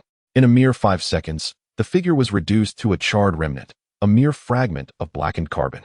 Abel Karstark, standing nearby, gazed in wide-eyed astonishment at this spectacle, his mouth agape as if to utter something, yet ultimately, no words escaped his lips. Meanwhile, Ed received a notification. A new entry appeared under Abel Karstark's loyalty, stating, "Fear of your mysterious and formidable power." Could this be a fortuitous surprise? It must remain confidential for the time being, understood? With the acquisition of magical prowess, Ed had no intention of concealing his trusted followers. Unless he were to manage every detail himself, it would be impossible to keep them in the dark. It was far more prudent to display his abilities openly. However, for others, secrecy was still paramount. Being different from the rest would inevitably invite exclusion and suspicion, and Ed's magic was unlike the well-known varieties, clashing with the old gods. Understood, my lord, Abel replied, and Ed nodded, exiting the chamber. He quietly instructed Ditakaland, sever this woman's bonds. Once she regains consciousness, she will flee on her own. We shall take our leave. Ditakaland, having witnessed only a flicker of red light within the room, remained oblivious to the events that had transpired and complied with Ed's command. Soon after, the trio mounted their steeds and swiftly departed from the Market of Beauties. Several hours later, darkness enveloped the sky completely. In that pitch-black chamber, the Count of Seaguard surveyed the charred corpse on the ground in silence, his tall, slender figure adorned with a clean-shaven face, gray-blue eyes, high cheekbones, and sharply defined features. Though a hint of weariness marked his countenance, such a situation was uncommon in the Riverlands, yet not unheard of in Westeros. Whether it was wildfire or a combustible agent meticulously concocted by a learned scholar, either could result in a fate like that of the figure before him. He was unaware of the reasons behind Theon Greyjoy's visit to Seaguard, yet he harbored a distaste for the Ironborn who indulged in frivolities with his son. However, the king's foster brother had met an inexplicable demise within his ranks. Should the perpetrator remain unidentified, it would pose a significant challenge to explain the circumstances. He was notoriously averse to Ironborn, and he needed to guard against any attempts to tarnish his reputation. With this thought in mind, Count Jason inquired, "Has Patrick interrogated that woman? What is the origin of the accents of those 3 assailants?" "Yes, father," Patrick Melisandre promptly replied, his gaze now cast upon the lifeless form on the ground, revealing a flicker of sorrow in his eyes. He had shared a reasonably amicable rapport with Theon Greyjoy. Both had a mutual appreciation for women, fine wines, and the sport of falconry, albeit with differing perspectives. Despite a slight age difference, the bond between them was profound, to the extent that the same woman had once served both. In that moment, witnessing the demise of the other brought a tinge of sorrow to Patrick. After a moment's contemplation, he spoke. The woman remarked that one of them had a southern accent, with a deep voice reminiscent of middle age. The other 2 were less vocal. One seemed to be the leader, having uttered only a single phrase, while the one who had rendered her unconscious had remained silent throughout. A southern accent? Mused Count Jason, stroking his smooth chin as he pondered further. What about their attire? Any distinguishing features? Nothing particularly notable, Patrick Melisandre replied, blinking as he strained to recall. All 3 wore black cloaks, obscuring their faces, and their leather armor appeared somewhat worn. They resembled those hedge knights. Their boots caked in dust, suggesting fatigue. However, the fact that they could produce a gold dragon as payment likely indicates some pretense. Patrick desperately tried to remember everything the girl had said while on the bed, but he had been too entranced by her enchanting gasps to retain much of her testimony. Suddenly, a thought struck him, and he added, "Oh right. Their swords were distinctive. The hilts were engraved with 2 curved horns. That sounds somewhat familiar, though I can't quite place where I've seen them before. Of course, those are swords of the Priester family. after Count Rickard's forces vanquished Sir Faller's troops. A considerable number of such swords were seized, and they are now widely sold. It's likely that every resident near Benflow City with a bit of wealth possesses one. Count Jason scolded, exasperated. Yet, upon observing the deep circles under his son's eyes and his weary countenance, a pang of sympathy surged within him. You have no further business here. Go rest, he instructed. After a moment's reflection, he added, keep an eye on that woman. Ensure she does not perish. I cannot face the king if she does. Understood, father. I shall take my leave, Patrick Mallister replied, raising an eyebrow. He glanced at the charred remnants on the ground, a look of regret crossing his face as he hurriedly exited the courtyard, calling out, prepare the horses. He was determined to seek out that girl and inquire thoroughly about the events of the afternoon. Before long, Count Jason emerged from the chamber, instructing his attendants to procure paper and ink. With swift strokes, he composed a brief missive, intending to inform the king of the death of Shirin Greyjoy via a carrier pigeon. He then conveyed to those nearby that the deceased within the house was merely a wealthy merchant who had fallen victim to robbery, not the individual he had been searching for. Wrap him in a linen cloth and bury him in some inconspicuous spot. It is not worth my time, he commanded. Throughout this ordeal, he had never once entertained the notion of implicating House Stark, nor had such a thought ever crossed his mind. If someone were to confront him directly, revealing that the murderer who dispatched Sir Faller was none other than Edgar Stark, Count Jason would likely spit in contempt and hastily concoct reasons to exonerate the Stark family. Should Edgar Stark have secretly slain Jaime Lannister to avenge his kin, he would believe it. But Theon Greyjoy? That was madness. As for Ed, who had orchestrated all these events while leaving behind a plethora of misleading clues, he was now galloping back toward the northern banks of the Tumblestone River.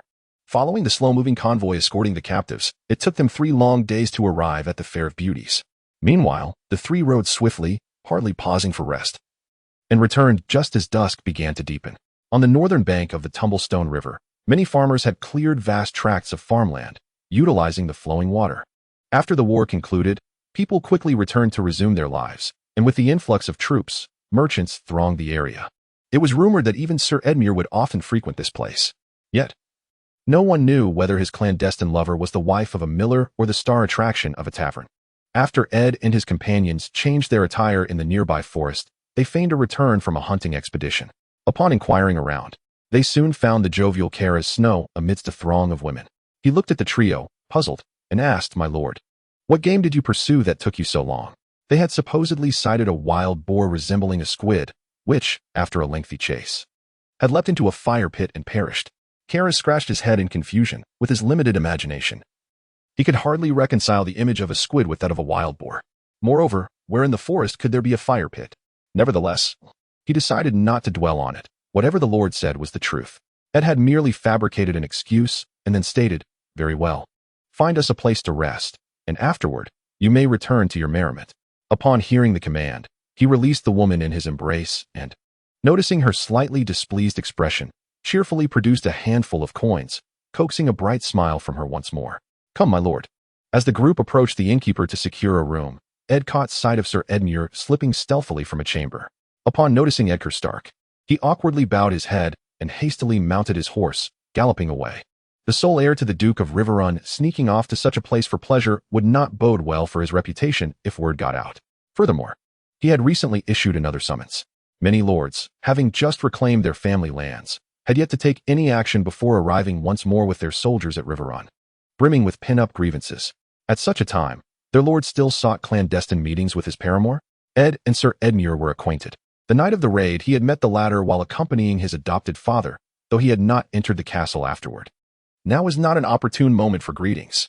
The following evening, dusk enveloped the land swiftly after the sun had set, casting a somber mist that sought to restore tranquility and serenity.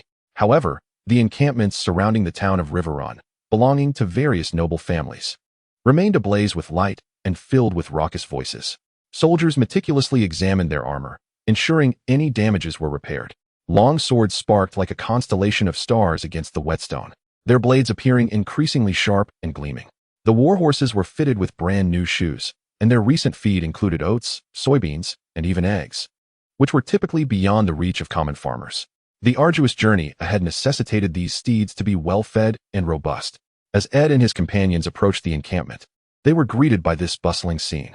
"My lord, you have finally returned. The Count has sent for you several times," exclaimed Ken, who was usually quite astute in his dealings. He had been waiting outside the camp for quite some time, leaning against a large tree, and rushed over upon spotting Ed, immediately divulging the most pressing news of the past few days. "I understand. I shall head there at once," Ed replied, making his way toward the camp. A few days prior, having assumed his new identity and exited Reborn, he had incorporated the remaining 5 individuals into the troops, their loyalty levels mostly rated as commendable. The reasons included the Count's directive for them to follow him, their long-standing allegiance to House Stark, and their belief that accompanying him would lead to greater opportunities. Such were the benefits of being backed by a prominent family with a notable reputation. Had he merely recruited someone off the roadside, the prospects would likely be far less promising. Even Boron, who had triumphed in the trial by combat for the Imp, found himself weighed down by numerous considerations and interests. A stark contrast to direct appointments from a family. As Ed continued along the path, he encountered the eldest among them, Myken. Though his hair was grizzled, his movements remained spry. He hurried over and said, "My lord, I heard of your return and was just about to inform you that the Count commanded everyone to prepare for battle yesterday. Your warhorse, weapons, and armor have all been readied. Thank you for your efforts," Ed acknowledged with a nod to the meticulous Myken. Chapter 14. The King is Too Young. The tent of Count Ricard was situated at the heart of the military camp. Unlike many southern lords who favored silk, his tent was made of thick black canvas, exuding a sense of simplicity and resilience, as well as a wariness and fear of the cold. Sensing the curtain flutter, the Count set aside the letter in his hand and regarded Ed, who entered the tent with a weary visage. A flicker of puzzlement crossed his gaze as he inquired, "How was your rest?" Ed's demeanor did not suggest he had returned from revelry. Rather, the glint of latent menace in his eyes hinted at a relentless pursuit, as if he were on a quest to exact vengeance. "Thanks to my father's concern, I rested adequately," Ed replied, lowering his head. He was acutely aware of his disheveled state, far from that of a man who had just emerged from a woman's embrace. Thus it was prudent to conceal his true condition. Indeed, Count Rieger nodded, refraining from pressing further. He seemed to be carefully crafting his words. Conversations between fathers and sons do not always brim with intimacy and often require deliberation. Thus, silence enveloped the tent. Ed maintained an air of composure, yet internally, he was beset by doubts. Did dear old father suspect something? After all, those surrounding him had served House Stark for many years, with some families having lived in Castle Black for generations. Should whispers reach the wrong ears, it would not be surprising. But if such occurrences were to transpire, wouldn't his loyalty afford him some forewarning? He had it. If questioned, he would assert that Theon had offended him during the previous skirmish, inciting his ire, thus leading him to pursue and slay him. Given his father's disposition, it was likely he would not inquire further or betray him. As Ed contemplated his rationale, Count Rieger broke the silence. "Ed, I have heard that Robb Stark has granted you the title of a royal advisor. Is that true?" Yes, father," Ed responded, exhaling a sigh of relief. In comparison to the events of the day, this was hardly consequential. Perhaps it was due to his commendable performance in the preceding battles or a gesture of compensation for their house. A few days prior, Robb had summoned him to Reborn to offer suggestions for the forthcoming battle plans. Ed shared his insights, which seemed to please Robb, culminating in the bestowal of this title. Ed recounted the process succinctly, omitting further details. Indeed, Count Rieger nodded, having heard from Ser Brynden about his son's commendable qualities, with Blackfish lavishly praising him as a rare intellect in the north. However, this did not imply the absence of potential pitfalls, particularly for House Stark. After much deliberation, he ultimately voiced his concern. "Ed, regardless of any promises made by Robb Stark, do not forget that your brother's body is still warm. Should you encounter any Lannisters on the battlefield, show them no mercy. Slay them, avenge Torrhen, just as you did with the Fry Priest." So, this was what his father feared. After gaining clarity, Ed's mind settled, and he nodded in affirmation, saying, "I will, father. Furthermore, I have gathered some intelligence regarding Robb's primary objective, which is to target the newly trained soldiers of Ser Tywin Lannister. Additionally, it is rumored that Martin Lannister is serving as a squire to Ser Tywin, being the legitimate son of Kevan Lannister and the brother of Willem Lannister. Once the battle commences, I shall handle the pursuit of Martin Lannister, ensuring that no survivors remain. The outcome of this confrontation should theoretically yield no surprises, as victory is assured. Should any prisoners be taken alive, the unspoken rule between lords and kings dictates that significant captives will inevitably be claimed by Robb Stark, regardless of whether Lord Ricard refuses to surrender them. Lady Catelyn would employ every means at her disposal to secure their release, even if it means bartering with her own daughter's safety. This woman is capable of such acts. If revenge is truly desired, the battlefield offers the most direct path. It spares one from the entanglements of honor and principle. Lord Ricard's weary visage softened with a hint of relief, for he had previously feared that his son had aligned himself with Robb Stark, forsaking the family's vendetta. It seems he had misjudged the situation. A tender smile graced his lips as he remarked, "Ed, you have just returned and must be famished. Stay and share a meal with me." Ed nodded, drawing a chair to sit opposite his beloved father. As a son, it is a duty to accept such an invitation, even when legitimate reasons exist to decline. Unless their relationship had deteriorated to a point of mutual intolerance, which is a rarity even in the largely unscrupulous realm of Westeros. Before long, the servants of the Earl presented a succulent roasted leg of lamb, glazed with honey and cloves, alongside a venison pie stuffed with carrots, bacon, and mushrooms, accompanied by a small barrel of frothy ale. The cuisine of the North mirrors the rugged simplicity of its people, hearty and fortifying. Having returned from the market, Ed had slept until the afternoon, and upon waking, had merely tidied himself before coming back, having indeed skipped his meal. He tore a steaming piece of lamb, not bothering to cool it, and stuffed it into his mouth, followed by generous bites of the venison pie, washing it down with a gulp of ale to temper the heat in his mouth. To his surprise, it was sweet, with hints of honey. If the opportunity arises, he mused, he must visit King's Landing to savor the culinary craftsmanship of its chefs, as it is said that each dish is paired with a meticulously selected wine to enhance the flavors and complexity. The fare of the North, while satisfying, is rather monotonous in comparison. Count Ricard dined casually, setting down his knife and fork as he observed his son devouring every morsel of food on the table. With a smile, he advised, "Eddard, prepare yourself for our departure in 2 days. We shall venture forth as vanguards to Goldtooth City on a reconnaissance mission." Satiated, Eddard raised an eyebrow upon hearing this, reflecting that his father's relationship with Robb Stark seemed to have softened considerably. Otherwise, such a crucial task would never have been entrusted to House Stark. It appeared that his mere survival had altered many circumstances, at the very least. His father's resentment had diminished.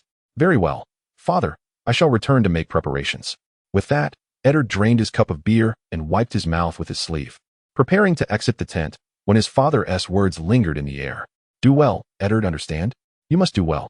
Eddard felt a twinge of confusion, unsure of the implication, yet he turned back to bow and replied, "I understand," before departing the tent. Outside, Abel and Ditakaland awaited, their faces etched with concern. They too feared the repercussions of their earlier actions at the hands of the old count. Upon seeing Eddard, they both called out, "My lord?" "It's nothing." Eddard shook his head and said to them, "Inform the others to prepare for battle. We depart in 2 days." "Understood, my lord." With news of the impending mission, Abel and Ditakaland felt a sense of relief, knowing that their earlier transgressions regarding the killing of the Ironborn would not be pursued in the immediate future. As for what lay ahead, time could erase all traces, and should the matter resurface, who could truly ascertain that it was they who were responsible? Truly, does this world possess green seers?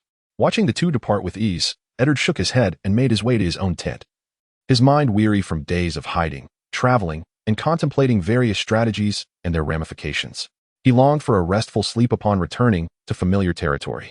2 mornings hence, outside of Running Stream, Eddard rode slowly on horseback, gazing at the receding white sunburst against a black backdrop, sighing in resignation. At that moment, he was clad in black chainmail beneath the plate armor of Baron Fowler.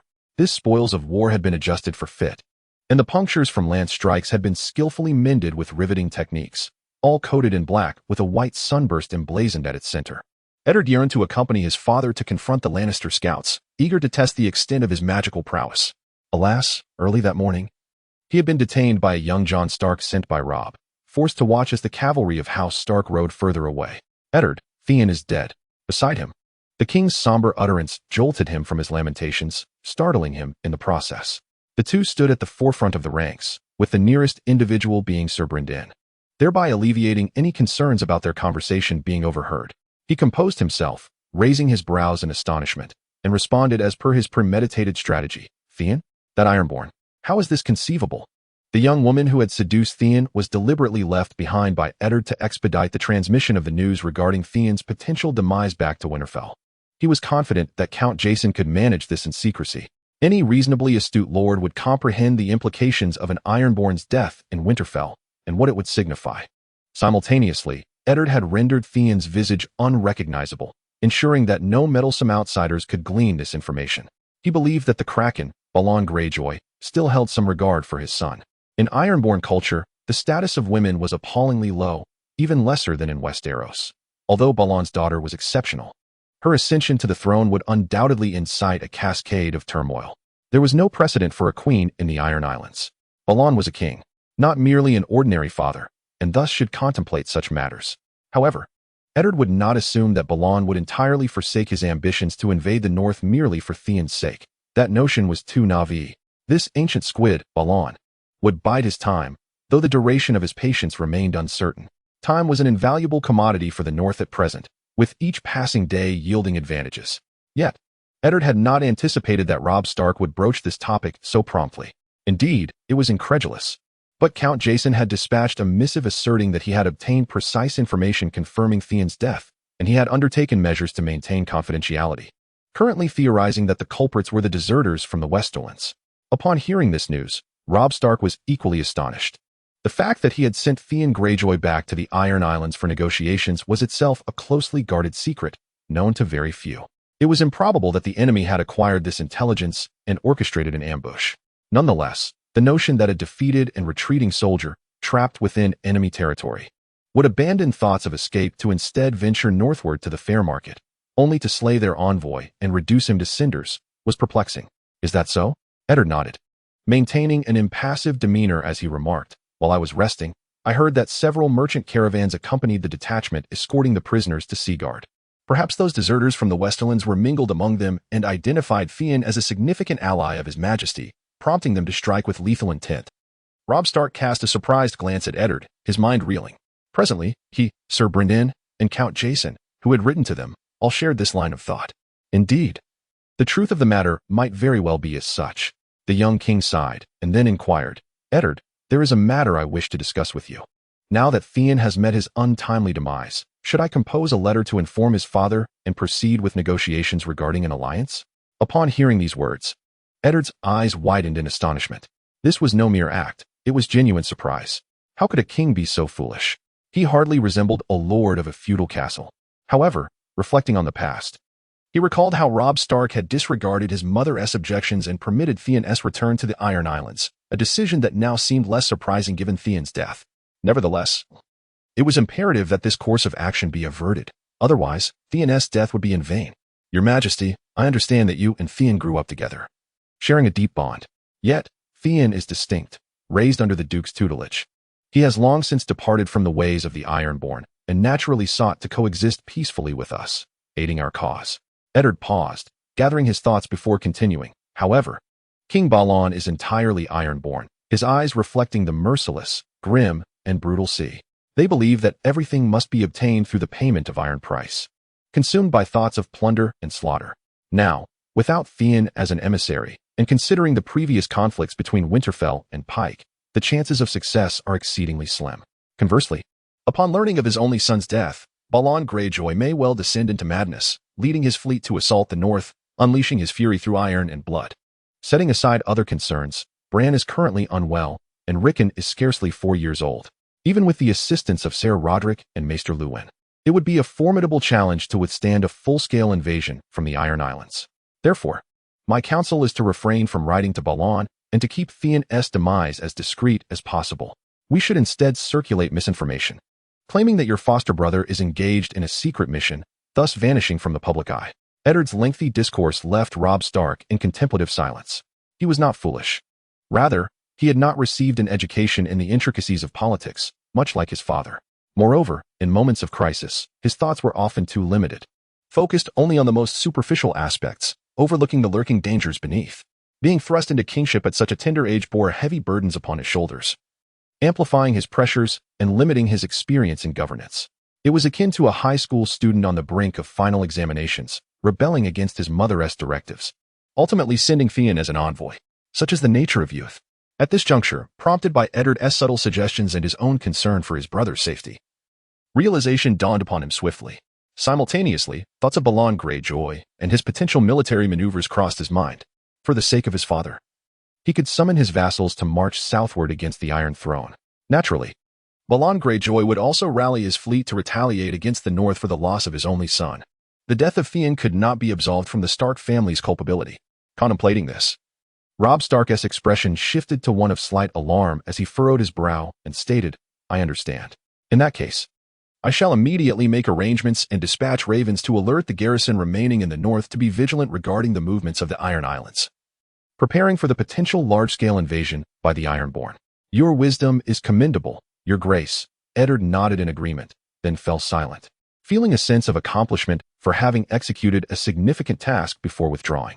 Chapter 15. The Smuggler's Path. The tumultuous waves crashed against the black rocks, transforming into a spray of white foam that scattered in all directions. A dark raven cut through the howling winds and penetrated the drizzle, descending toward a gray-black castle towering atop jagged cliffs. The towering spire, shrouded in bird droppings, bore a window cloaked in dark moss, from which a pair of delicate white arms extended. Ser Wendell Manderly caught the bird and retrieved a morsel of fresh meat from a bowl on the wooden table, subsequently detaching the letter bound to the raven's leg. After securing the raven, he hastily exited through the door. Pike was the ancestral stronghold of House Greyjoy, perpetually enveloped in gloom and dampness due to its coastal location. Scholars residing here often succumbed to ailments such as rheumatism or gout, rarely surviving to an old age. Indeed, merely living long enough to die of illness was considered a blessing. Even more sinister was the tale of King Balon, who, in his youth, had indirectly executed a scholar for having caused the death of his brother, Urgan, during a raid. As the new king, Balon Greyjoy bestowed upon the scholar a similar fate, severing his hand and compelling him to treat his own injury in the same manner. The outcome was all too predictable. Henceforth, King Balon's cruelty became notorious throughout the citadel, instilling fear in the servants of Westeros. Nevertheless, they sent forth a successor to serve the Lord of Pike. For rules are rules. In response to the missive, Ser Wendell Manderly did not dare to be remiss. He traversed the damp, chilly corridors and climbed the winding stairs, laboriously making his way to the tower's apex. Soon, he arrived at the door of the tower. After exchanging a word with the stoic guard, the scholar entered. The Lord of Pike, the King of the Iron Islands, was seated beside a brazier, clad in a sealskin robe that enveloped his gaunt frame. His gray-black hair, interspersed with strands of white, fell over his shoulders. His chiseled visage left a lasting impression on all who beheld it, while his dark eyes glimmered with a piercing intensity. He regarded the entering Wendell with a rigid tone, inquiring, "Is it news from the Riverlands once more?" "Indeed, Your Grace," came the reply. The bachelor handed over the letter and stood quietly to the side, awaiting the Lord's response. Baron Greyjoy tore open the parchment, glanced at it carelessly, and then tossed it into the brazier, murmuring to himself, "First, I hear my son is to arrive in Pike to discuss important matters. Then a message comes stating he is missing, and now it is said that Theon is on a secret mission. What on earth is that little wolf up to? Bachelor, respond on my behalf and instruct those fools to thoroughly investigate the matter before replying. If possible, let them find my son and bring him back swiftly. Otherwise, let it be." Baron Balon Greyjoy thought silently. Upon receiving the news, Windermere promptly departed from the cold, dim chamber, feeling that even a second longer spent in that place would render him a lifeless husk in the frigid winds of the north. Baron Balon Greyjoy approached the window. Outside, dark clouds rolled ominously, accompanied by torrential rain, thunder, and howling winds, with at least 100 longships rising and falling amidst the tumultuous waves. Since the news of the deaths of Robert Baratheon and Eddard Stark had reached them, the Iron Islands had begun preparations for invasion. Baron Greyjoy had never entertained thoughts of the distant Westlands, knowing well that even if they could capture Casterly Rock, no one could hold Lannisport for long. Fort Tywin Lannister was far more formidable than that little pup, possessing the strength to drive them back into the sea. Not to mention, the Lannister fleet would further diminish the power of the Iron Islands. Yet, the North was currently exceedingly weak. The noble direwolf had been publicly executed, and the few small, foolish pups posed no threat to him. Now, he intended to reclaim his crown from the North, through iron and blood. Suddenly, a massive raven flew from the window, its wings flapping against the storm as it pierced through the rain and sped away. The tempest of the Iron Islands had no impact on the Westlands. In summer, the climate of the Greenlands was remarkably mild.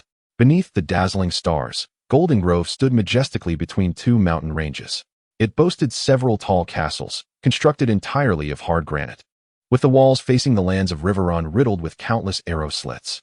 A towering wall meandered along the valley like a great wall, connecting with the flanking mountains, adorned with arrow towers and equipped with several massive crossbows capable of launching arrows with 1-foot iron heads, deterring any army attempting to pass through. The darkened gate was wide enough for 5 horsemen to enter side by side.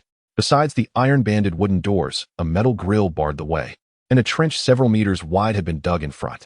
At that moment, a throng of shadowy figures wielding numerous torches patrolled back and forth, their bright flames illuminating the banner of House Lannister, featuring a golden sun on a blue field, fluttering in the wind. The defenses were formidable, with high walls and thick fortifications. Any party wishing to traverse the Riverlands road into the west must first pass through this formidable castle, hidden within the forest. Eddard gazed upon the stronghold, rumored to house gold mines, and understood that without employing some cunning strategies, it would be impossible to seize it in the near term. In the original timeline, there should have been a camp belonging to Ser Fol, housing over 5,000 soldiers of the west. This made the task even more daunting. However, under the flutter of his wings, the obstacles had vanished. Yet, Robb Stark's 8,000 cavalry would still find it challenging to conquer the city swiftly. Due to Ser Edmure's renewed call to arms, the cavalry of the Riverlands had gathered at Reborn, with their lords eager to accompany the king into the west for vengeance. Just look at the atrocities Tywin commanded the Mountain to commit in the Riverlands. An eye for an eye was the most fitting form of retribution. Thus, the battle plan of the king in the north now included the assistance of an additional 2,000 cavalry. Meanwhile, most of Ser Edmure's men were infantry. Even if they were eager to take action, they would find it nearly impossible. They could only hold the line at Reborn and nearby castles. Watching helplessly as Tywin passed by, "Your Majesty, we must deliberate carefully. This city cannot be breached in a short span, and we are all cavalry, lightly equipped. Even if we were to capture it, the losses would be severe, and the blood of the Northmen would likely stain those walls," Eddard whispered, attempting to dissuade Robb Stark by his side. He knew that Grey Wind would seek a narrow path for the army, perilous yet sufficient to circumvent the castle. However, the young king was unaware of this. As night fell, Robb Stark hastily led Eddard, Ser Brynden, Grey Wind, and a few close attendants from the camp to scout the enemy near Goldtown. Surveying the heavily fortified walls before him, Robb's expression grew grave. In truth, most of Goldtown's soldiers had departed with Tywin, leaving perhaps a few hundred behind. Yet, the unique geographical features rendered the castle easy to defend, yet difficult to assault. Without the aid of engineering tools, it would be challenging for 8,000 cavalry to breach Goldtown in a timely manner, and crafting such equipment would only prolong their efforts. By then, reinforcements from the various houses of the west would undoubtedly arrive in droves. The prospect of a direct assault, regardless of casualties, loomed larger in Robb Stark's mind. His gaze hardened with resolve. Ser Brynden, equally furrowed in thought, scrutinized the seemingly impregnable fortress, racking his brain for strategies to conquer it. Just then, Grey Wind, having frolicked in the woods, returned. Weaving through the shadows of the trees, his yellow eyes shone like fire, and a low growl emanated from his mouth, lined with sharp teeth. In a narrow path within the dense forest, Grey Wind caught a whiff of an unfamiliar yet remarkably fresh human scent. It felt compelled to inform its master of this revelation. At that moment, Robb Stark was consumed by anxiety, his mind preoccupied with strategizing the assault on the Golden Tooth. He paid little heed to Grey Wind's whimpering, merely uttering, "Go play, will you?" Eddard Stark, observing attentively from the side, recognized the turning point upon seeing Grey Wind. He then spoke, "Your Grace, it appears Grey Wind has discovered something. It could be an enemy scout lurking in the woods. Perhaps I should take a few men to investigate?" Robb Stark nodded, acknowledging the proximity to the Golden Tooth. Although Lord Rickard had driven away the enemy scouts with the valiant men of House Karstark, exercising caution was prudent. He replied, "Let us go together." Eddard paused, contemplating. "Are you truly Eddard Stark's son, or Robert Baratheon's? Why do you always feel the need to confront danger personally?" Yet the king's command was unchangeable. Abel, Dita Carland, and the astute Keenan followed Eddard, while Jon Snow, Dacy Mormont, and the mountaineer Oren Nori accompanied Robb Stark as his personal guards. Ser Brynden, deep in thought, trailed silently behind the group. As they followed Grey Wind deeper into the forest, the moonlight transformed into a mottled veil, guiding their path as time slipped by under the gentle caress of the breeze. Suddenly, with a crack, Ser Brynden, burdened with contemplation, stepped on a branch, its sharp sound echoing jarringly in the tranquil woods. From the nearby darkness, a voice suddenly called out, "Who goes there?" Shadows stirred, and torches flared to life in an instant. It was a group of 20 to 30 men, driving a herd of slow horses along the forest path. In the flickering firelight, they donned tattered leather armor, drawing their gleaming weapons. All eyes, fierce and menacing, were fixed upon the unexpected intruders. "Take them down," shouted a shadow wielding a long sword. As figures armed with weapons crashed through the dappled moonlight, breaking branches and plunging through the underbrush, rushing toward them. Prepare for battle. Ser Brandin, the instigator, hastily drew his sword, shouting as he charged forward, the blade glinting ominously as it pierced the chest of an enemy. Robb Stark, weapon in hand, remained vigilant, his gaze fixed on the approaching shadows, his expression grave and composed. Though his swordsmanship was not particularly refined, even falling short of his brother Jon's skill, he felt no pressure in facing a few petty thieves. The figure of the gray wind had vanished into the forest before the battle commenced, its fiery eyes swiftly navigating the darkness, awaiting the opportune moment to pounce upon its adversaries. In the meantime, Ed twirled his battle axe in an elegant arc, clad in plate armor and donning a steel helmet. Instead of retreating, he charged directly at the shadow, and with a whoosh followed by a resounding crack, the shadow, along with its sword, was cleaved in two. In a single encounter, the black armor was splattered with blood, and the enemy let out a wretched cry before collapsing lifelessly to the ground. Ed revealed his pearly white teeth, inhaling the scent of blood in the air, and grinned wickedly at his foes. Emboldened by his extraordinary strength and fortified by his layered armor, he plunged into the fray against the enemy. Abel closely followed Ed to prevent his lord from being surrounded. Didacarind drew his bow, the string thrummed, and arrows flew forth like lightning, striking down an enemy intent on ambushing the king. The bowstring sang again, felling another assailant rushing toward him, before he unsheathed his side sword and charged forward. The situation unfolded so abruptly that there was no time for strategic discussion. Moreover, the Northmen, accustomed to the harshest of climates, were robust and favored brutal combat. In the absence of organization, it was impossible for them to form a coherent battle line. Faced with overwhelming numbers, Didacarind was compelled to abandon his long-range shooting strategy. Kin gripped his mace, Daisy Mormont unsheathed her longsword, and Owen Nori lifted a two-handed axe from his back, while Jon held a great sword, all shouting as they surged forward. In mere moments, they decisively overwhelmed their enemies. Trained as warriors from a young age, their profession was to kill, combined with their chainmail armor and formidable physiques. They fought with unparalleled ferocity. Even though the band of black-clad figures outnumbered them by more than double, they proved no match for their prowess. After suffering nearly half their number in casualties, the remaining foes could no longer withstand the pressure and, with a cacophony of frantic cries, scattered deeper into the forest. Kin, Jon, and Daisy Mormont contemplated pursuit, but were halted by Robb Stark, who cautioned against chasing them, stating that they would not be able to catch them in the woods. Just as his words faded, a wolf's howl echoed, followed by the anguished screams of men from deep within the forest. One howl, two howls, three, within mere minutes. Those who had fled soon returned, shouting loudly, "We surrender! We surrender! Your Majesty, do not let that fearsome wolf pursue us." Witnessing their companions torn apart by the ice wolves, they understood the gravity of their predicament. In a bid to preserve their lives and avoid becoming souls lost to the jaws of the wolf, they reluctantly returned. Pleading for the mercy of the King of the North, bind them and inquire about their intentions, the king commanded, prompting the others to spring into action. At this moment, Ed approached a nag, lifting the canvas draped over the cargo. Before him stood wooden barrels filled with wine, and as he removed the cork, golden liquid cascaded forth under the moonlight, its rich aroma wafting through the air. He casually took a handful and savored it, finding the taste somewhat familiar, golden wine from the Isle of the Green Pavilion. Turning his gaze back to the group squatting on the ground, a flicker of thought crossed his mind. Were they smugglers? Chapter 16, Slaying the First Lannister. The latest chapter of the novel A Song of Ice and Fire, starting from the War of the Five Kings, is currently being retrieved. Please try again later. Chapter 32, Punishment. The color of Roose Bolton's eyes was as cold as ice, and his thoughts surged like dark currents.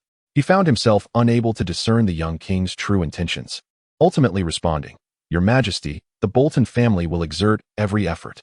Regardless of the issue at hand, he lacked both the power and the courage to refuse. There were at least 20,000 soldiers loyal to Robb Stark, admiring the young Wolf Lord's undefeated reputation. If he dared to decline, the king would not hesitate to arrest him on charges of defying royal orders. Very well. The young king of the North drew his sword, pointing it at the Westland's army still holding the shallows. Then I must trouble the warriors of the Bolton, Layswell, and Dustin families to eliminate the enemies obstructing our path. The soldiers of these three families had suffered minimal losses. Indeed, such matters in the distant lands were perhaps summarized as a concern not for scarcity, but for inequity, at least. That was the essence he vaguely recalled. Upon seeing Ed, a phrase suddenly emerged in Robb's mind. Since the majority of the Lord's soldiers had incurred losses, It seemed only fair that the soldiers of the Dreadfort should endure similar hardships. After issuing the command, the young Wolf Lord took a moment to observe the expressions of the other lords. As expected, their previous anger had subsided, morphing into a demeanor of cold detachment. No one voiced opposition, nor did anyone wish to fight alongside the Bolton family. At that moment, the old Flayer finally discerned the underlying reason. His expression remained unchanged, still composed and soft-spoken as he replied, "I assure you, I will fulfill the task, my king." With that, he mounted his horse and rode towards his soldiers. What else could he do? To draw his sword in rebellion would invite a collective assault. Perhaps submission might afford him a slender chance of survival. For the Stark family had always been known for their compassion. The soldiers of the Bolton from the Dreadfort, the Layswell of the Stream, and the Dustin of the Barrow Town moved forward beneath the banner of the Flayer, coalescing into a force of nearly 5,000, advancing steadily down the hillside. The Bolton family alone boasted nearly 3,000 infantry and 500 cavalry, their might surpassing even that of Winterfell. At this moment, everyone could perceive the dark ambitions of Roose Bolton lurking beneath the surface, yet only a scant few grasped the gravity of the situation. As my father often said, the Bolton family believe that those who are unclothed harbor few secrets, and those who are flayed possess none at all. One might wonder if the infamous Lord of the Dreadfort has, in some sense, been flayed by me. John, reveling in his discovery, entirely overlooked the role of another in this unfolding drama. No one responded to the Earl of Winterfell's inquiry. Instead, they dutifully mounted their steeds to take command of their respective forces, for should the tides of war turn unfavorably, it would fall upon each to join the fray. Eddard Stark stood still, surveying his surroundings, when he observed a particularly concerning detail. Soldiers from House Tully had inexplicably joined their ranks. He recalled that these men were meant to remain in Riverrun, ensuring that the Tullys would not betray their allegiance. Could it be that the old Flayer had deliberately brought them forth? Had the Bolton family already begun plotting rebellion? The narrative had shifted so dramatically. Robb Stark lacked both the time and opportunity to engage with any other women, and for the moment, this young man's physiological matters remained unresolved by anything beyond his own hand. How had it come to this bloody wedding? It should not have. Eddard pondered silently. Recognizing the promising state of affairs, once they vanquished the remnants of the enemy forces with Robb Stark's cunning, their army would merely require a brief respite before launching a counteroffensive against King's Landing. Under such circumstances, would the Freys dare to rebel? Perhaps it was merely an unfortunate mishap? With scant information at hand, Eddard found himself unable to decipher the intentions of the old Flayer and Lord Walder Frey. He tightened the reins and rode alongside Robb Stark, quietly advising, "Robb, I have noticed that the soldiers who remained at Riverrun have also arrived. Was this your command?" "No," Robb Stark replied, shaking his head. He had also spotted the banners of House Tarly and did not consider it a significant issue. Currently, the war was proceeding exceptionally well. Although previous plans had failed to detain Tywin, they had nonetheless eradicated nearly half of his forces, rendering the Lannisters incapable of confronting them directly for the time being. Victory was imminent. Given this context, the deployment of troops from Riverrun should not pose a problem. However, he was curious as to why Eddard had brought this matter to light. He blinked and inquired, "Eddard, have you uncovered something amiss? Surely, there was a problem. Before you were ensnared by Walder Frey and Roose Bolton, you blissfully believed that everything was under control, convinced that all could be remedied, only for them to claim your life. How foolish." Eddard silently criticized in his heart, then nodded and remarked, "Indeed, Wanha's city is of paramount importance to us, and we must allocate more soldiers to safeguard it. After all, with this crossing, we can swiftly traverse between Carlin Bay and Benlu City without the worry of being intercepted by the enemy at the Trident River Shoals." From the map, it is evident that the route through Wanha City to Benlu City is almost a straight line, facilitating the movement and support of troops with remarkable ease. If we were to take the longer detour via King's Road, the journey would be more than doubled, and the shallow waters of the Trident River would render our forces reliant on small boats during the rainy season, which is both slow and perilous. The ancestors of the Frey family were indeed astute, constructing a bridge here and charging a toll for passage. The Green Fork River does not possess numerous shoals like the Red Fork River. It has only one decent crossing. Nowadays, the lands between the rivers and the north are as tightly bound as a single thread, and future battles will inevitably involve back-and-forth skirmishes, making the preservation of Wanha City essential. This truth is not lost on Robb Stark.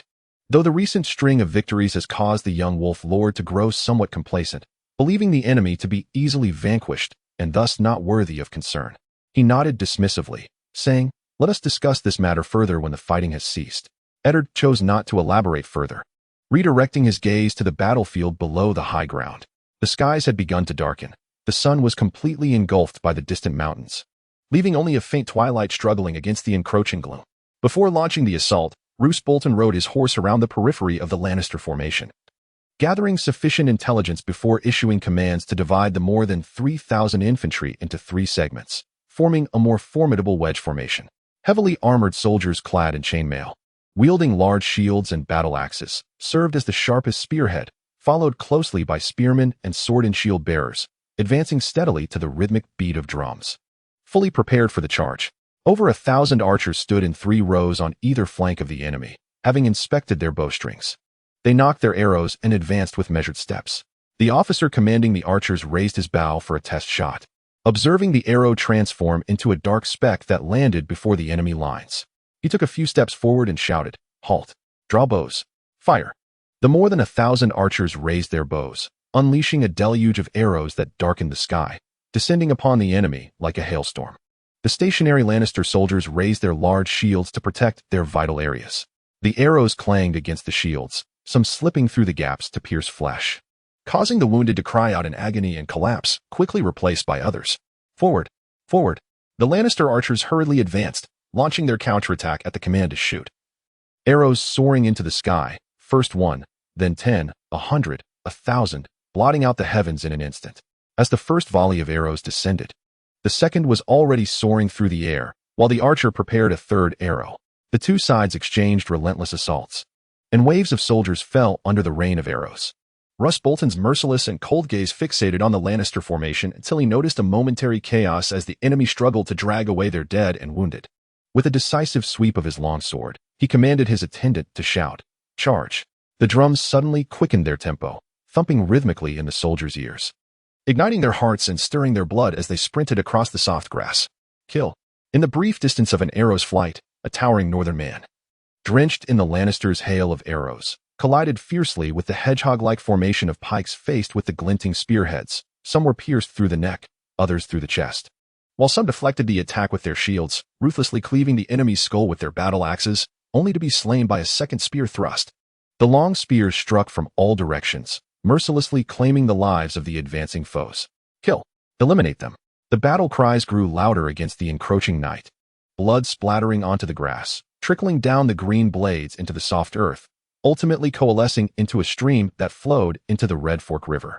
The turbulent waters were stained crimson. Amidst the din of battle, the Lannister pike formation held firm against the northern soldiers. In a fleeting moment, thousands lay upon the grass, and the shield wall inevitably revealed gaps. The mournful sound of horns, akin to the wailing of the north wind, pierced the air, tightening the soldiers' resolve. At this moment, the sound of hooves echoed as 500 cavalry of House Bolton formed a wedge, moving forward slowly, each soldier wielding a long military spear. The flayed man's banner fluttered overhead as the cavalry charged violently into the pike formation.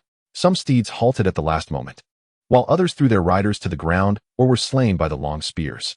A few narrowly escaped the grim fate favored by the unknown, driving their spears into the chests of their enemies. Some horses barreled through, trampling several before being pierced through the chest by the pikes, crushing 2 more beneath them as they fell. Dismounted cavalrymen unsheathed their battle axes and hammers, engaging in fierce combat with the enemy. The air grew thick with the fervor of battle cries, the scent of blood as pungent and nauseating as ever. The 500 cavalry, disregarding their lives, tore a massive rift in the Lannister pike formation, which gradually widened, connecting with the infantry and ultimately slicing through, severing the enemy's ranks. It was over. Eddard watched the skirmish, shaking his head in regret. The soldiers of the Dreadfort exhibited formidable combat prowess, sustaining losses of a third without breaking, while Roose Bolton's command proved effective, deploying cavalry at a crucial moment to shatter the enemy. By this time, the sky had finally succumbed to darkness. If only a few more could perish. Alas, the battle concluded with Sir Kevin surrendering his weapon, and thus, Robb Stark's retribution against the Old Flayer came to an end. Chapter 33, The Gears of Fate. Harrenhal, the platform above the bear pit. Morgoth, the leader of the brave companions, hurried along the walkway, eager to return to his chamber and gather his belongings, only to be obstructed by an individual. With his mouth agape, he vehemently cursed, "You fool! Old Purple warned you that this castle is doomed. You'd best flee." Morgoth possessed a remarkably flexible moral compass and an astute sense of survival. particularly when it came to the instinct for self-preservation. Upon receiving word of Duke Tywin's defeat at the hands of Stark, he was acutely aware that the mere few hundred rogues of the brave companions, bolstered by a couple hundred soldiers from the Lannisters, would be utterly insufficient to withstand the impending onslaught. Such a meager force could scarcely fill the battlements. It was rumored that Robb Stark, the king in the north, commanded an army of 30,000, along with a pack of dire wolves at his service. Morgoth favored bears over wolves, hence he resolved to make a swift exit. While the Lannister gold was indeed tempting, one must possess life to enjoy it. Amory Lorch, appointed by Tywin himself as the Lord of Harrenhal, could not idly stand by as the mercenary leaders sought to depart. He reached out, blocking Morgoth's path, and shouted furiously, "Morgoth," before Lord Tywin departed. "You pledged to safeguard this castle. Damn it, your promise is worth less than a fart." He was short and stout, clad in cumbersome steel plate armor, and as a knight of the Lannister family, his cloak bore the family crest, a deep crimson field adorned with 3 golden coins above and below, a black lion with a scorpion's tail on a white field. "To hell with you," Morgoth retorted, seizing Amory's plate armor and, with all his might, hurled him downwards. With a thunderous shout, he commanded, "Brothers, attack." The diminutive and rotund Sir Amory tumbled down the rocky wall like a steel barrel, first crashing through wooden planks, then landing with a resounding thud on the ground. Before he could regain his bearings, a black bear emerged from the pit.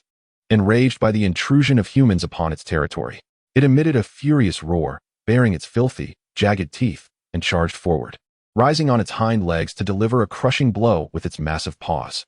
"Move, move. For heaven's sake, move," Sir Amory screamed, desperately wishing for his numbed body to respond.